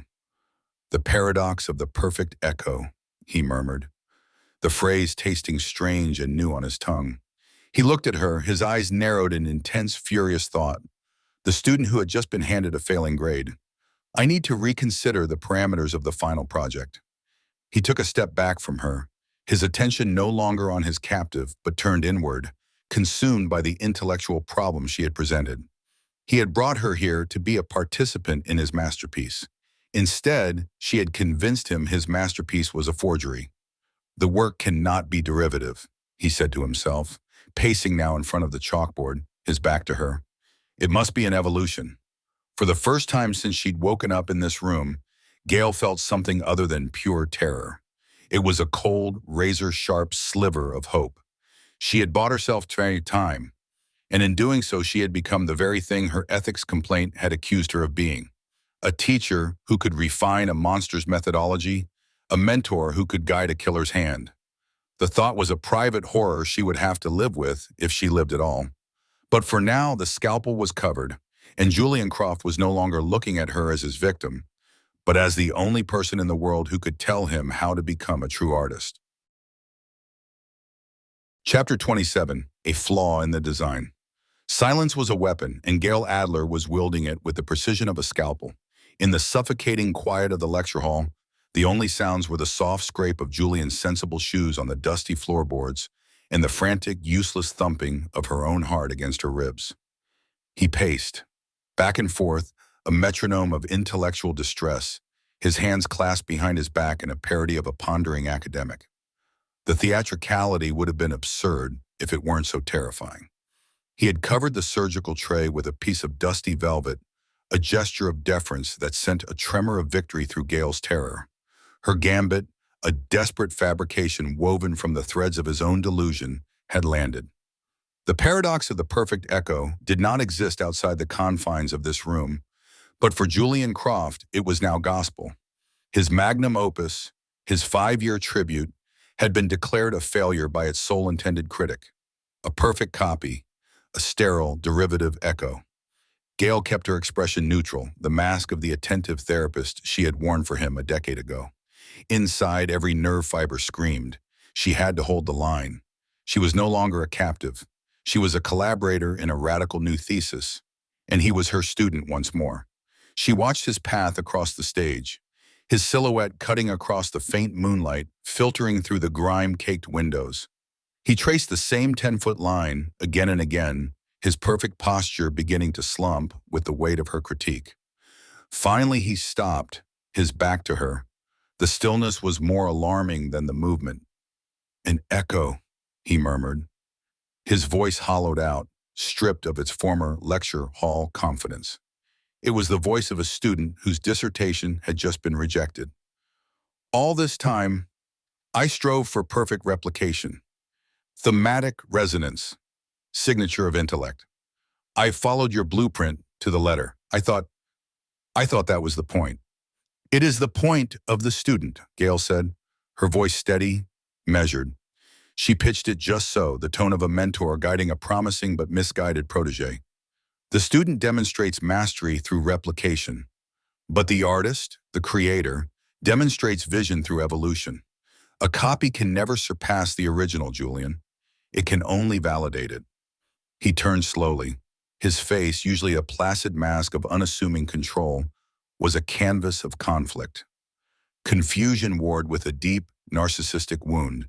He had spent a decade refining his craft, believing he was ascending to her level, only to be told that he had merely been tracing her work. Evolution, he repeated, the word tasting alien in his mouth. But how? The design is perfect. Your design. No design is perfect until its final execution, Gail countered, leaning forward in the chair, feeling the bite of the restraints against her wrists. She ignored the pain. Every great work has an element that cannot be planned, a variable that is introduced at the moment of creation. The artist doesn't just follow the blueprint. They must react, adapt. They must incorporate the flaw. That is what separates art from craft. She was spinning words from thin air, weaving a safety net of academic jargon. It was the only language he truly respected. He walked towards her, his calm, unnervingly steady eyes now narrowed in a desperate search for meaning. He stopped just out of arm's reach. A flaw? I have been meticulous. There are no flaws. The pride was back in his voice, sharp and defensive. Not a mistake. Gail clarified gently. A deliberate imperfection, an acknowledgement that the creator's work is not a closed system. It must allow for a final crucial input, the one thing you haven't accounted for in your performance. His brow furrowed. The creator's final input? He looked around the room at the quotes scrawled on the walls, at the covered tray, at her. His gaze was frantic. What is it? What did I miss? The desperate hunger in his eyes was her only leverage. He was no longer a predator savoring his victory. He was an artist begging his muse to fix his broken masterpiece. The power dynamic, so absolute only minutes ago, had inverted. He needed her now, not as a victim, not as a collaborator, but as the source of the one element his tribute lacked. That, Gail said, letting the word hang in the cold air, is the final lesson. And for now, he would wait for her to teach him. The convoy moved without sirens, a silent procession of ghosts gliding through the swirling snow. 3 SUVs and 2 tactical vans, their headlights cutting cones of white through the oppressive dark of the mountain road. Inside the lead vehicle, Detective Dion Brandt stared out at the skeletal arms of the aspen trees whipping past, their white bark like bone in the strobing emergency lights that painted the cabin in rhythmic flashes of blue and red. 2 minutes out, the driver reported, his voice tight. Beside Brandt, Robert Cole grunted in acknowledgement. He hadn't said more than a dozen words since his frantic, guilt-choked call from the overlooked motel. The bulldog-like face was etched with a new kind of weariness, a self-inflicted wound that had burned away his cynicism, leaving only a raw, grim purpose. He held a tactical shotgun across his lap, his knuckles white. We have the east and west access roads covered, Cole said, his voice a low gravel. He was looking at a tablet displaying the Northwood campus blueprints. Team 1 goes for the admin building. Team 2, the dormitories. We take the lecture hall. He'll be in the lecture hall, Brandt said. It wasn't a guess. It was a certainty born of 5 years of studying a ghost and a few hours of understanding a man. The stage, it has to be. And if he's not, then we clear the other buildings room by room, Brandt answered, his gaze fixed on the approaching silhouette of the Institute's main gate, rusted and broken like a rotten tooth. But he's there. This is his grand performance. He wouldn't hold it in the wings. Brandt thought of Gail. He pictured her sharp, analytical eyes, the controlled intelligence that Cole had mistaken for coldness. He had brought her here. He had handed her a case file that was, in reality, a summons from a monster she had helped create. The weight of that decision pressed on him, as heavy as the snow-laden sky. He was relying on that mind, on her ability to see the patterns he couldn't, to keep herself alive long enough for them to breach a door. My fault, Cole muttered, so low it was almost lost in the hum of the engine. I pushed him. I gave him the window. My God, Dion. I walked right into his trap, and I took her with me. Brandt turned to look at his partner. The arrogance was gone. The stubborn refusal to see beyond the evidence was gone. In its place was a man hollowed out by his own mistake. You made a mistake, Robert. You didn't make a monster. Let's not confuse the two. We fix this now, together. Cole met his gaze, and for the first time in weeks, the shield between them was gone. He nodded once, a sharp, violent motion. Together. The convoy slowed, turning off the main road onto the old, cracked asphalt of the Institute's entrance. The vehicles fanned out, taking positions in the deep shadows cast by the derelict brick buildings. The snow fell harder now, muffling sound, isolating them in this forgotten place. Brandt pulled on a tactical vest, the click of the buckles unnaturally loud in the sudden silence. Through his windshield, he could see the lecture hall at the far end of the quad. A single window, lying high up, seemed to hold a faint, flickering light. He keyed his radio. All teams, hold position. Radio silence until breach. Go on my mark. He chambered a round in his pistol. The sound was a final metallic promise. The ticking clock had run out. Time was a fluid, unknowable thing. It stretched and compressed, a single minute of Julian's intense scrutiny feeling longer than the entire drive from Silver Creek. Gail could feel her fabricated theory fraying at the edges. She had bought herself a reprieve, but it was a loan taken at an exorbitant interest rate. He was growing impatient. The final lesson, Julian repeated. circling her chair now like a shark. You are stalling, doctor. You are introducing new criteria to delay the inevitable. It's a clever tactic, a form of intellectual filibustering. It's a form of clarification, she said, keeping her voice even. You want my approval. I cannot give it to an incomplete work. It would be academic malpractice. Then complete it for me, he snarled. And for the first time, his voice was not the calm, measured tone of an academic, but the raw, petulant cry of the boy she remembered from Northwood. The boy who would throw his meticulous wood carvings against the wall if a single detail was imperfect. His control was a thin veneer over a core of incandescent rage. He lunged forward, grabbing the back of her chair and shaking it violently. Her head snapped back, stars exploding behind her eyes. Tell me what it is. Tell me the final input. Her heart hammered against her sternum.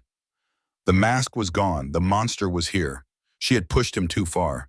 The intellectual game was over, and the physical reality of her situation came crashing back in. He was stronger, he was unrestrained, and his patience had evaporated. The final input, she gasped, forcing the words past the lump of terror in her throat, is something you can't control. I control everything, Mishi, he roared, his face inches far from hers. Spittle flecked her cheek. This stage, the actors, the script, it is all mine. It was in that moment that the sound came. Faint, but unmistakable. The distant crunch of tires rolling over snow-covered gravel. It was a sound that did not belong in the dead silence of the abandoned institute. Gail's entire being flooded with a hope so fierce it was painful. She dared not let it show on her face. She kept her eyes locked on his, watching his reaction. He heard it too. His head snapped up, his eyes darting toward the tall, arched windows. The rage on his face morphed into something else. A flicker of confusion, then annoyance, then violation. A stage actor hearing a cell phone ring in the audience. His perfect, hermetically sealed world had been breached. His performance, his private recital for an audience of one, had been interrupted. Gail saw her opening. It was the most dangerous gamble of her life, a final, desperate throw of the dice. There, she whispered, her voice barely audible but cutting through his panic. There it is, Julian. He looked back at her, his eyes wide and uncomprehending. That sound, the unplanned variable, the flaw you couldn't predict, she said, her words coming faster now, building to a crescendo. You said you followed my work, but you missed the final chapter, the one I never wrote down, the one I only ever lectured on. He was completely still now, his rage forgotten, replaced by the rapt attention of the student. What chapter? The theory of the unintended occurrence, she lied, the words flowing from a place of pure survival instinct. A work of performative violence is meaningless in a vacuum. A tribute needs more than a recipient. It needs a witness. An echo is silent. For art to have meaning, it must be observed by those who cannot understand it. The creator's final input isn't a what, Julian. It's a who. Another sound from outside. The soft, muffled thud of a car door closing. Closer this time. Julian's face went pale. The implications of her words crashed down on him. The police, his meticulously crafted stage, his private academic defense, was about to be stormed by uncomprehending brutes. His art was about to be sullied by an audience of Cole and Brandt. It makes the design impure, he stammered, his grand vision crumbling into dust. No, Gail said, her voice dropping to a conspiratorial whisper. It makes it real. It makes it transcendent. But only if you, the artist, can incorporate them into the work. Can you? He stared at her, his mind reeling. She had not only explained the interruption, she had reframed it as the final necessary test of his genius. He was no longer a killer about to be caught. He was an artist facing his ultimate challenge. His breathing was shallow, ragged. He backed away from her, his eyes darting between her and the door to the lecture hall, his entire worldview shattered and reformed in the space of 30 seconds. His hand went to the velvet cloth on the surgical tray. His composure was gone, his plan was in ruins, and the flaw in his design was kicking down the door. He was unstable, unpredictable, and infinitely more dangerous than he had been a moment before. Chapter 28. The student's failure, Arsh, was a physical bang. It radiated from Julian in waves, a distorting heat that warped the cold air of the lecture hall. The academic calm, the chillingly detached composure he had worn like a lab coat, had been flayed away. What was left was raw, twitching, and ugly. His hand, slender and steady just minutes before, now trembled an inch above the gleaming row of surgical tools. He was a conductor whose orchestra had walked off stage, leaving him to face the silent judgment of an empty house. The unintended audience, Gale had called it, a poison-tipped dart of a theory forged in the fires of desperation, and it had found its mark. Julian's entire performance, 5 years of meticulous, bloody work, had been predicated on control, control of the narrative, the aesthetic, the reception, the muffled, percussive sounds from outside, the distant crunch of tires on old snow, the barely there crackle of a radio. They were the audience she had invented for him, and they were an audience he could not control. His breathing was ragged, a tearing sound in the cavernous space. "No," he whispered, the words small and lost against the weight of the silence. He wasn't speaking to her. He was speaking to his own crumbling philosophy. The work must be pure, the variables must be absolute. An audience is chosen, curated. It cannot simply arrive. His crisis was her opportunity. While his mind wrestled with the heresy she had introduced, Gale's own mind had narrowed to a single brutal point of focus, the thick, fibrous rope biting into her wrists. When Julian's composure had first fractured, when he'd slammed his fist onto the armrest of her chair, she had felt a vibration, a splintering of old, dry wood. Her fingers, numb and stiff, strained against their bonds, exploring the rough underside of the armrest. There. A jagged edge, a shard of varnished oak, still attached to the chair, but sharp as a crude knife. She began to move. It was a microscopic motion, a subtle shifting of her weight that pressed her bound wrists against the splinter. Pain, sharp and immediate, flared up her arm as the wood dug into her skin. She ignored it. It was a clean, grounding pain, a counterpoint to the psychological horror of the last hour. The fibers of the rope were thick. Julian, in his meticulousness, would have used nothing less than the best. It would not be easy. Julian started pacing, his neat, practical shoes scuffing through the dust. He ran his hands through his hair, dislodging the precise part. "A flaw," he muttered, circling the blank canvas that was meant for his magnum opus. "She says a flaw elevates it, but a flaw is a failure of design, an imperfection. Art is the elimination of imperfection." He spun to face her, his eyes wild with the frantic energy of a scholar whose foundational text has just been proven false. "Did you write about this? Was it in a chapter I missed? The unintended audience? I don't remember it." "It was in my later work," Gale said, her voice steady even as a trickle of blood began to snake down her wrist, warm and slick against the cold skin. She kept her hands pulled tight, hiding the movement, hiding the frantic, sawing motion. "The work you were never ready for. It requires a maturity to understand that the artist does not have ultimate control. True genius is not in creating a perfect system, but in how the system adapts to chaos." Her words were a physical blow. He staggered back, his face a mask of anguish. It was the deepest cut she could have delivered, to tell him he was not advanced enough, that he was still just a student playing with entry-level concepts. Every murder, every angel, every carefully chosen feather was, in his mind, a doctoral thesis submitted for her approval, and she had just failed him. Outside, a metallic clang echoed, loud and definitive. Someone had dropped something heavy on the frozen asphalt. Julian flinched, his head snapping toward the boarded-up windows as if he could see through them. The sounds were no longer distant, no longer ignorable. They were here. His panic gave her seconds. She pulled harder, abandoning subtlety. The wood bit deep, slicing through skin and into the rope. She felt a strand give way with a faint pop, then another. The rope loosened almost imperceptibly, but it was enough. Hope, fierce and desperate, surged through her. "They can't be here," Julian said, his voice rising to a childish whine. "The performance isn't ready. The final piece isn't complete. They will misinterpret the work." He looked around the room at the quotes on the walls, the neatly arranged tools, the stark canvas. He saw a gallery. An uninvited mob was about to tear it all down. He turned back to her, and for the first time since she'd woken up in this room, the cold intellect in his eyes was gone, replaced by a simple, brutal rage. His delusion had been his shield, and she had taken it from him.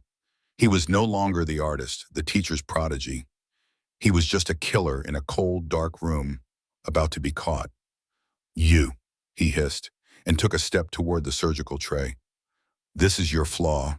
You invited them. You ruined it." He reached for the longest, most slender scalpel. In that same instant, a sound like the sky cracking open ripped through the world. The main doors to the lecture hall, thick oak slabs that hadn't opened in a decade, exploded inward, reduced to a cloud of splinters and dust by a breaching charge. For a heartbeat, there was silence, a shocked vacuum where the doors used to be. Then came the deluge. Two canisters skittered across the dusty floor, spewing blinding white light in a skull-rattling boom that vibrated through Gail's bones. Flashbangs. The world became pure, disorienting sensation. White light seared her retinas, even through closed eyelids, and the sound was a physical pressure, a fist punching the air from her lungs. Through the ringing in her ears, she heard shouting. Not Julian's frantic monologue, but the deep, authoritative roars of a tactical team. "Police! Get down! On the ground, now!" Figures in heavy black armor poured through the ruined doorway, weapons raised, red laser sights dancing through the swirling dust and smoke like angry fireflies. They were an alien intrusion, a force of brutalist reality crashing into Julian's curated stage. Gail didn't hesitate. The chaos was her shield. With a final agonized wrench, she tore her right hand free. The rope scraped away skin, and the splintered wood dug a final deep gouge in her palm. But she was loose. She fumbled with the knots on her other wrist, her fingers clumsy and slick with blood. Julian was a silhouette against the blinding light, frozen for a moment, a deer caught in the headlights of an oncoming reality he could not comprehend. His unintended audience had arrived, and they carried rifles. He didn't reach for the scalpel to fight them. His grand performance, his final thesis, was ruined. The critics were not here to appreciate his art. They were here to cage the artist. A scream tore from his throat, not of rage but of abject despair. It was the sound of a masterpiece being shredded before its creator's eyes. He turned not to the police but to Gail, his face illuminated in the strobing tactical lights, a grotesque mask of betrayal. "You failed me," he shrieked, his voice cracking. "It was supposed to be a collaboration." He grabbed the nearest object, not a weapon, but one of the large easels displaying a diagram from her thesis, a meticulous rendering of the nerve clusters in the human back. He hefted it, a clumsy, pathetic shield, a final attempt to protect himself with her own work. He swung it wildly at the approaching officers. "Stay back! This is private scholarship." The tactical team didn't engage in debate. A beanbag round from a shotgun cracked against his ribs with a sound like a bat hitting a side of beef. Julian folded, the air leaving his lungs in a pained grunt. The easel crashed to the floor. He stumbled sideways right into the path of two officers who drove him to the ground, the impact sending up another puff of ancient dust. His face was pressed into the grimy floorboards where he had intended to lecture, to demonstrate, to complete his life's work. Gail finally freed her other hand and scrambled away from the chair, stumbling on legs that felt like jelly. The room was a cacophony of commands. "Hands behind your back! Do not resist!" Julian wasn't resisting. He was weeping. Loud, shuddering, hopeless sob echoed in the suddenly quiet space as the officers cuffed him. The world began to swim back into focus. A beam from a weapon-mounted flashlight swept the room and settled on her. "Ma'am, are you Dr. Adler?" a faceless voice asked from behind a ballistic helmet. She could only nod, wrapping her arms around herself, trying to stop the violent trembling that had seized her body. Then, two more figures pushed past the tactical officers. They weren't in black armor. One was tall and lean, his weathered face etched with an exhaustion so profound it looked carved from stone. The other was stocky, his expression a frantic, chaotic mix of relief and profound shame. "Gail," Detective Brandt breathed, his voice rough. He was at her side in an instant, taking off his own heavy coat and draping it over her shoulders. The warmth was immediate, a shocking comfort. "Are you hurt?" "My wrists," she managed to say, her voice a croak. She looked down at them, at the raw, bleeding abrasions where the ropes had been, proof of her own escape. Detective Cole stood a few feet away, his gaze fixed on the scene.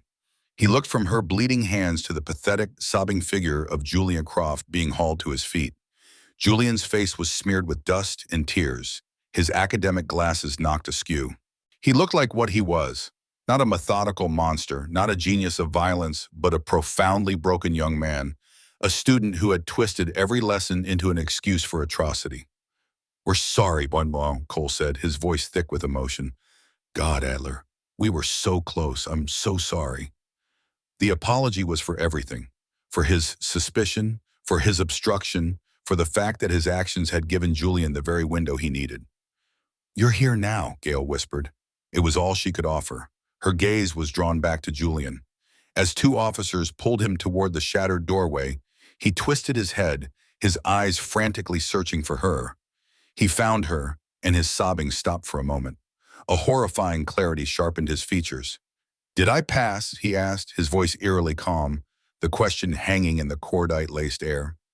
"Even with the flaw, did I demonstrate an understanding of the material?" Before anyone could answer, the officers pushed him out into the cold pre-dawn light, out of his gallery, out of his lecture hall, and into the stark, uncurated reality of his failure. The performance was over. The stage was a wreck. Gail stood wrapped in Brandt's coat, surrounded by the shambles of her own legacy, the chilling echo of her student's final question ringing in her ears.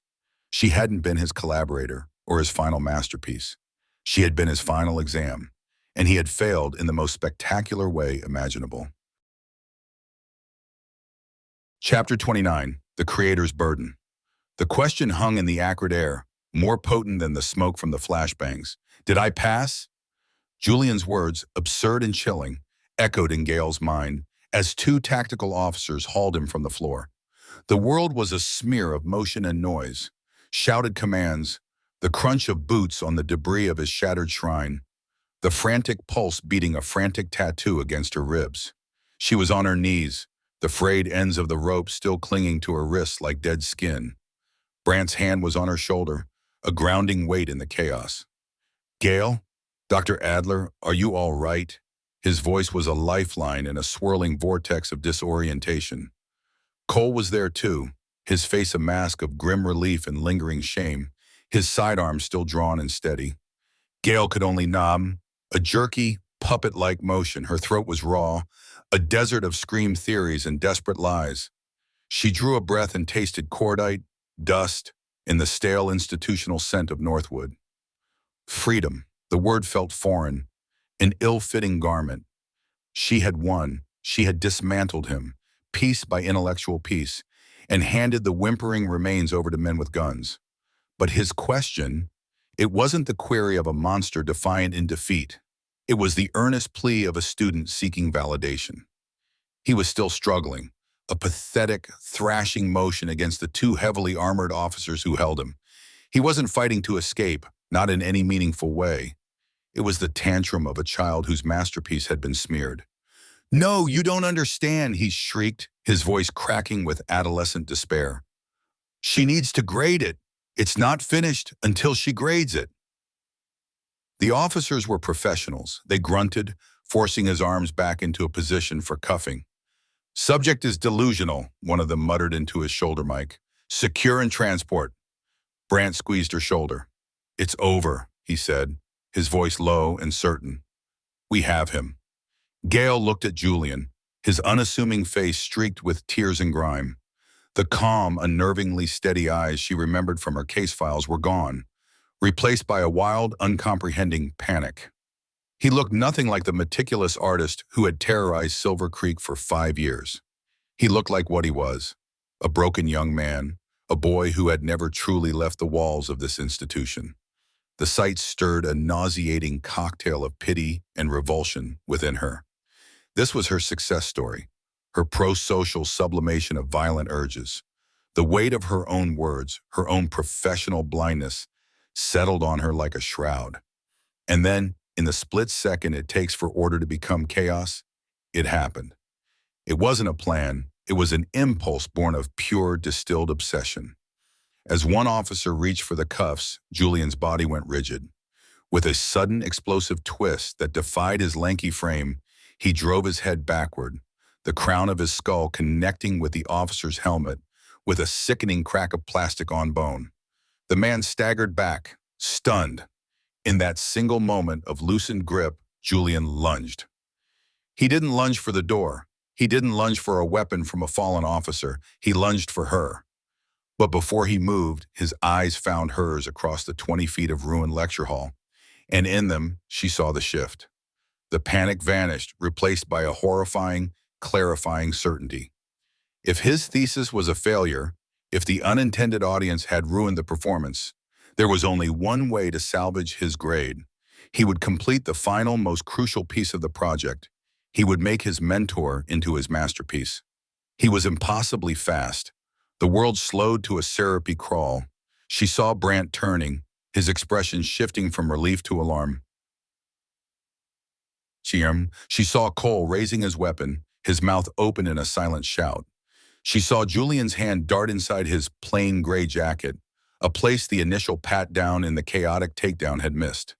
When his hand emerged, it held a scalpel, not one from the table of his tools, but a smaller, finer one, its handle wrapped in leather for a better grip. His personal instrument. He was an artist, after all, and he always came prepared. Gail's body was frozen. Her mind, the weapon that had saved her, was screaming commands her limbs refused to obey. Move, run, fight. But she was still on her knees, a spectator to her own execution. Julian closed the distance in 3 desperate strides, a guttural roar tearing from his throat, the sound of pure, unadulterated need. He wasn't an academic anymore. He was an animal. The first to react was Cole. A lifetime of by-the-book procedure in a single catastrophic mistake had honed his reflexes to a razor's edge. He had a debt to pay. "Gun!" he bellowed, the word tearing through the hall. Julian was on her. His weight crashed into her, driving the air from her lungs and sending them both to the floor. The scalpel wasn't aimed at her throat or her heart. It was aimed at her back, at the space between her shoulder blades. He was going to make his angel. He would stitch the wings on her himself here, in the place where she had first given him the idea. A final, perfect, thematic resonance. Her mind caught fire. She twisted, her body finally responding, driven by the primal reptilian core of her brain. The cold, hard floorboards scraped her cheek. She smelled his sweat, a sour, fearful scent. His left hand tangled in her hair, yanking her head back, while his right arm holding the scalpel rose for the first incision. His face was inches from hers, his features contorted in a mask of ecstatic purpose. This was it, the apotheosis, the true innovation. Then a gunshot ripped through the world. It was deafening in the enclosed space, a physical blow that vibrated through the floor and into Gail's bones. It was louder than the breach, louder than the flashbangs, louder than any sound she had ever heard. For a moment, she thought she was the one who had been shot. Julian's body went rigid above her. A strange, confused grunt escaped his lips. The manic ecstasy in his eyes flickered, replaced by a profound, almost comical surprise. He looked down at his own chest, where a dark circle was already blossoming on his gray jacket. The hand holding the scalpel went limp, the small, deadly instrument clattering onto the dusty floorboards beside Gail's head. He collapsed. Not away from her, but onto her, a dead weight of failed ambition and punctured lung. His blood, warm and shockingly slick, began to soak through the shoulder of her blouse. The world came rushing back in a cacophony of sound. Officers shouting, Brandt yelling her name, the heavy tread of boots surrounding them. Hands were on him, pulling him off her. Brandt and Cole were there, their faces pale and taut in the strobing, tactical lights. Brandt holstered his weapon, his hand trembling slightly. It was his shot. Clean. Center mass. "Medic!" Cole was screaming, his voice raw. "Get a medic in here!" Gail pushed herself up onto her elbows, her body shaking uncontrollably. Julian was on his back beside her, gasping. A medic was already there, ripping open his jacket, pressing a field dressing to the wound, but it was a futile gesture. The light was already fading from his eyes. His gaze, glassy and unfocused, roamed the ceiling of the old lecture hall, as if searching for a final answer in the peeling paint. Then his eyes found hers. The chaos around them seemed to fade into a muffled hum. There was only the dying boy and the woman who had created and destroyed him. His lips moved, forming words on a breath that was turning to crimson froth. He wasn't angry. He wasn't hateful. All the fire, the rage, the intellectual vanity, it was all gone, extinguished by the single brutal bullet. All that remained was a profound, heartbreaking disappointment, the look of a student who had tried his very best and still failed the final exam. She leaned closer, compelled by a force she didn't understand, a creator's morbid need to witness the end of her creation. She had to hear. He summoned the last of his strength. A single tear traced a path through the grime on his cheek. "You were supposed to understand," he whispered, the words a rattling sigh. His breath hitched, a final wet rattle in his chest. And then he was still. The silence he left behind was absolute. The shouting and the radios and the footsteps all fell away. There was only the dead weight of his final words, settling deep into her soul. Brant knelt beside her and his hand returning to her shoulder, but this time it wasn't grounding. It was an intrusion. "Gail," he said gently, "it's over. It's really over." She looked from Julian's vacant, staring eyes to the detective's weary face. She had survived. The Christmas killer was dead. Silver Creek was safe. She had won the game, outmaneuvered the monster, saved herself. She should have felt relief, triumph, anything. Instead, all she felt was the crushing, unbearable weight of a creator's burden. He was right. She was the only one who could have ever truly understood him. And in the end, her understanding had been his death sentence. She looked down at the boy she had once called a success, the monster she had helped shape with theory and praise. And for the first time since she had arrived in this cold, haunted town, Dr. Gail Adler began to weep. Chapter 30, The First Snow of Silence. 3 weeks had passed since the sound of the gunshot in the Northwood Lecture Hall. 3 weeks since Julian Croft's blood had stained the dusty floorboards. A final terrible punctuation mark on a sentence Gail Adler had started writing a decade ago. The media storm had descended, a blizzard of flashing cameras and microphones shoved in her face, a cacophony that had only recently subsided into a low, persistent hum of online articles and speculative documentaries. They called her the reluctant hero, the brilliant mind who faced her own creation. They didn't understand. Julian was never her creation. He was her echo. In the sterile quiet of room 112 at the Overlook Motel, the silence felt louder than the press corps ever had. It had weight. It pressed in on her from the thin walls, seeped up from the worn carpet. For weeks, this room had been a command center, a chaotic nexus of crime scene photos, highlighted case files, and the ghosts of 5 dead women. Now it was just a room again, empty, anonymous, and cold. Gail folded a dark wool sweater and placed it into her suitcase. The movements were mechanical, a simple set of instructions her body could follow while her mind drifted. Her gaze fell on the small desk by the window. Her laptop was closed, a sleek black rectangle holding the sealed thesis that had become a murder weapon. Beside it sat a thick manila folder, the last of the official case files she had to return. For a moment she saw the room as it had been, papers spread across every surface, a map of Silver Creek on the wall bristling with red pins, the faint smell of stale coffee and sleepless nights. The ghost of a different Gail stood there, a woman driven by intellectual curiosity and a detached professionalism that now felt like a cruel joke. That woman was gone, another casualty of the Christmas killer. She zipped the suitcase, the sound unnaturally sharp in the stillness. It was done. There was nothing left here for her but the lingering chill of memory. Julian's final words had taken root in her mind, a toxic seed she knew would grow for the rest of her life. You were supposed to understand. She had. That was the horror of it. She had understood perfectly. She had looked at the raw material of his pathology at Northwood and seen a canvas. She'd given him the language, the framework, the philosophy to structure his madness into art. She hadn't handed him the scalpel, but she had drawn him the map to its most effective use. The premise of her life's work, that one could understand the monster without becoming one, had crumbled into dust. She had understood Julian, and in doing so she had validated him. She had finished him. The window looked out onto the gray, bruised sky of a late January morning. The formidable peaks that encircled Silver Creek were capped with old, hardened snow. The town below was quiet, the festive Christmas lights long since packed away.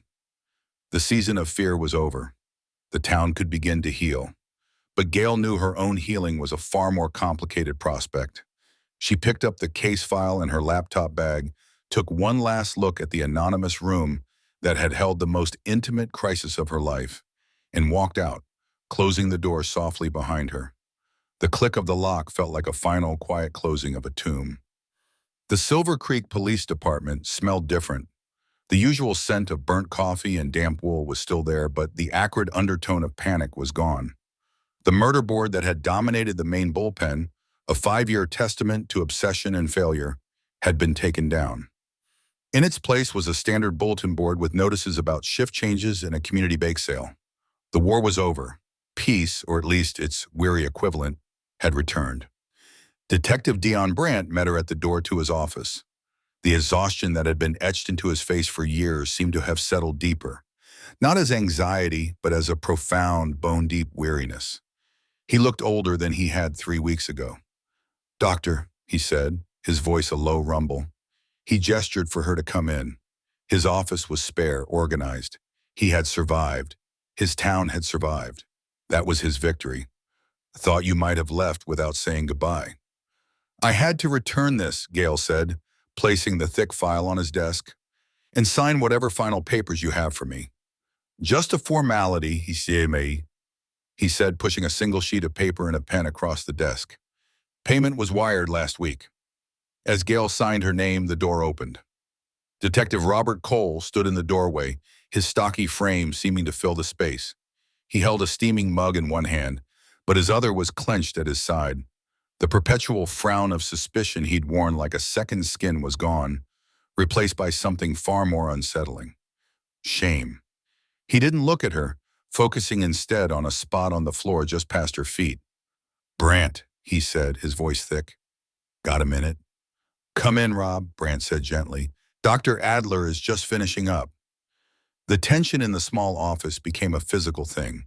It was the heavy silence of unspoken words, of actions that couldn't be undone. Cole took a hesitant step inside, finally forcing his eyes up to meet Gail's. "Doctor," he began, then stopped. He cleared his throat and tried again. He looked at Brandt, who gave a minute, almost imperceptible nod. Cole took a deep breath, the sound of a man about to leap from a great height. "I was wrong," he said, the words coming out clipped and raw. "About you, about everything. My gut, my instincts. They were noise, just fear." He finally looked her square in the eye, and she saw the full weight of his realization there. It wasn't just about the case, it was about the man he thought he was. "What I did," he continued, his voice dropping, "following you, getting that warrant, treating you like the monster. It could have gotten you killed. It gave him the opening he needed. I have to live with that. I just wanted you to know that I know it." He exhaled, the confession leaving him visibly smaller. "I'm sorry." Gail studied him for a long moment. The anger she might have felt was gone, burned away in the lecture hall. All that was left was a vast, echoing emptiness. "You were trying to protect your town, detective," she said, her voice even. "Your methods were flawed. Your conclusion was wrong. But I understand the motive. It was a carefully constructed absolution, clinical and precise, and it seemed to land with the force of a physical blow." Cole swallowed hard and nodded, unable to speak. He set his mug down on the corner of Brandt's desk, turned, and walked out without another word. Brandt watched him go, then turned back to Gail. "He's a good detective, a good man. He loves this town too much sometimes. Blinds him." "He loves its memory," Gail corrected softly. Before the angels started falling. Brandt sighed, running a hand over his tired face. "Yeah, I suppose we all do." He leaned back in his chair. It takes a particular kind of quiet to follow a storm like this. People are smiling again, but it's brittle. We'll be finding the cracks from this for years. He paused, his gaze thoughtful. What about you, doctor? What comes next? It was the question she had been avoiding asking herself. What did you do after your life's work stared back at you with the eyes of a killer and asked if it had passed the test? Where do you go when your own mind feels like a crime scene? I don't know, she answered honestly. I think I need some quiet of my own. If you ever decide to write again, Brandt said, let me know. I'd read it. It wasn't a compliment. It was a statement of fact, of respect earned in the crucible of a shared nightmare. A bond forged in horror. I don't think I have anything left to say, Gail said. She stood, extending a hand. Brandt took it. His grip was firm, steady, the hand of a man who had made an impossible choice and would carry its weight without complaint. Thank you, Dion, she said, using his first name for the first and only time. Be safe, Gail, he replied. She walked out of his office, through the quiet bullpen, and out the doors of the police station. The cold air hit her face, clean and sharp. She didn't look back. The engine of her car turned over with a low growl, the only sound on the motel's empty parking lot. She pulled out onto the main road, heading for the mountain pass that would take her away from Silver Creek. She drove past the town square, past the diner where she'd forced down tasteless meals, past the storefronts with their hopeful, hand-painted signs. It was just a town, a small, wounded place full of people trying to forget. It had been her prison and her proving ground, and now it was receding in her rearview mirror. As she began the slow, winding ascent up the mountain, something changed in the air. A single, delicate snowflake landed on her windshield. Then another, and another. They were not the heavy, wet flakes of a blizzard, but the fine, dry powder of a peaceful snowfall. It was the first snow of silence. She drove on, the tires crunching softly on the accumulating frost. The dense pines on either side of the road were draped in white, their branches heavy. The world was being scrubbed clean, covered in a blanket of pristine, temporary purity. But it couldn't cover the truth. It couldn't fill the void. She thought of Julian, the quiet, unnervingly intelligent boy at Northwood who carved birds from scraps of wood. She remembered praising his artistry, encouraging him to channel his dark impulses into a pro-social sublimation. She had given a budding sociopath a vocabulary of aesthetics, a philosophy of performance. She had taught him how to be a better monster. The silence isn't an absence, is it? She thought, her hands tight on the steering wheel. It's a presence. It's the space he used to occupy, the space my ideas occupied. Julian was gone, but the echo of his work, the echo of her work, would remain. It would live in the back of her mind forever, a constant, low-frequency hum. The angel's echo. The snow was falling faster now, a soft, hypnotic curtain drifting down from a featureless sky. It blurred the edges of the world, softening the harsh lines of the mountains, muffling the sound of the engine. Ahead, the road was a white ribbon disappearing into the swirling gray. She was driving away from Silver's Creek, but she knew, with a certainty that settled deep in her bones, that she wasn't leaving anything behind. She was taking it all with her. The 5 dead women, the broken boy with a scalpel, the chilling pride in his eyes, her thesis, her theories, her terrible success. She was the curator of a one-man exhibit of performative violence. That was her legacy now. The creator's burden was not a weight you could set down. It was a part of you. It was the road you traveled, even when you couldn't see where it was going. Her car crested the summit of the pass, and for a moment, the valley of Silver Creek was visible one last time in her mirror. A small, snow-covered wound in the heart of the mountains, already healing under a fresh layer of white. Then she rounded a bend, and it was gone. In front of her was only the snow, the road, and the profound, heavy silence of the rest of her life.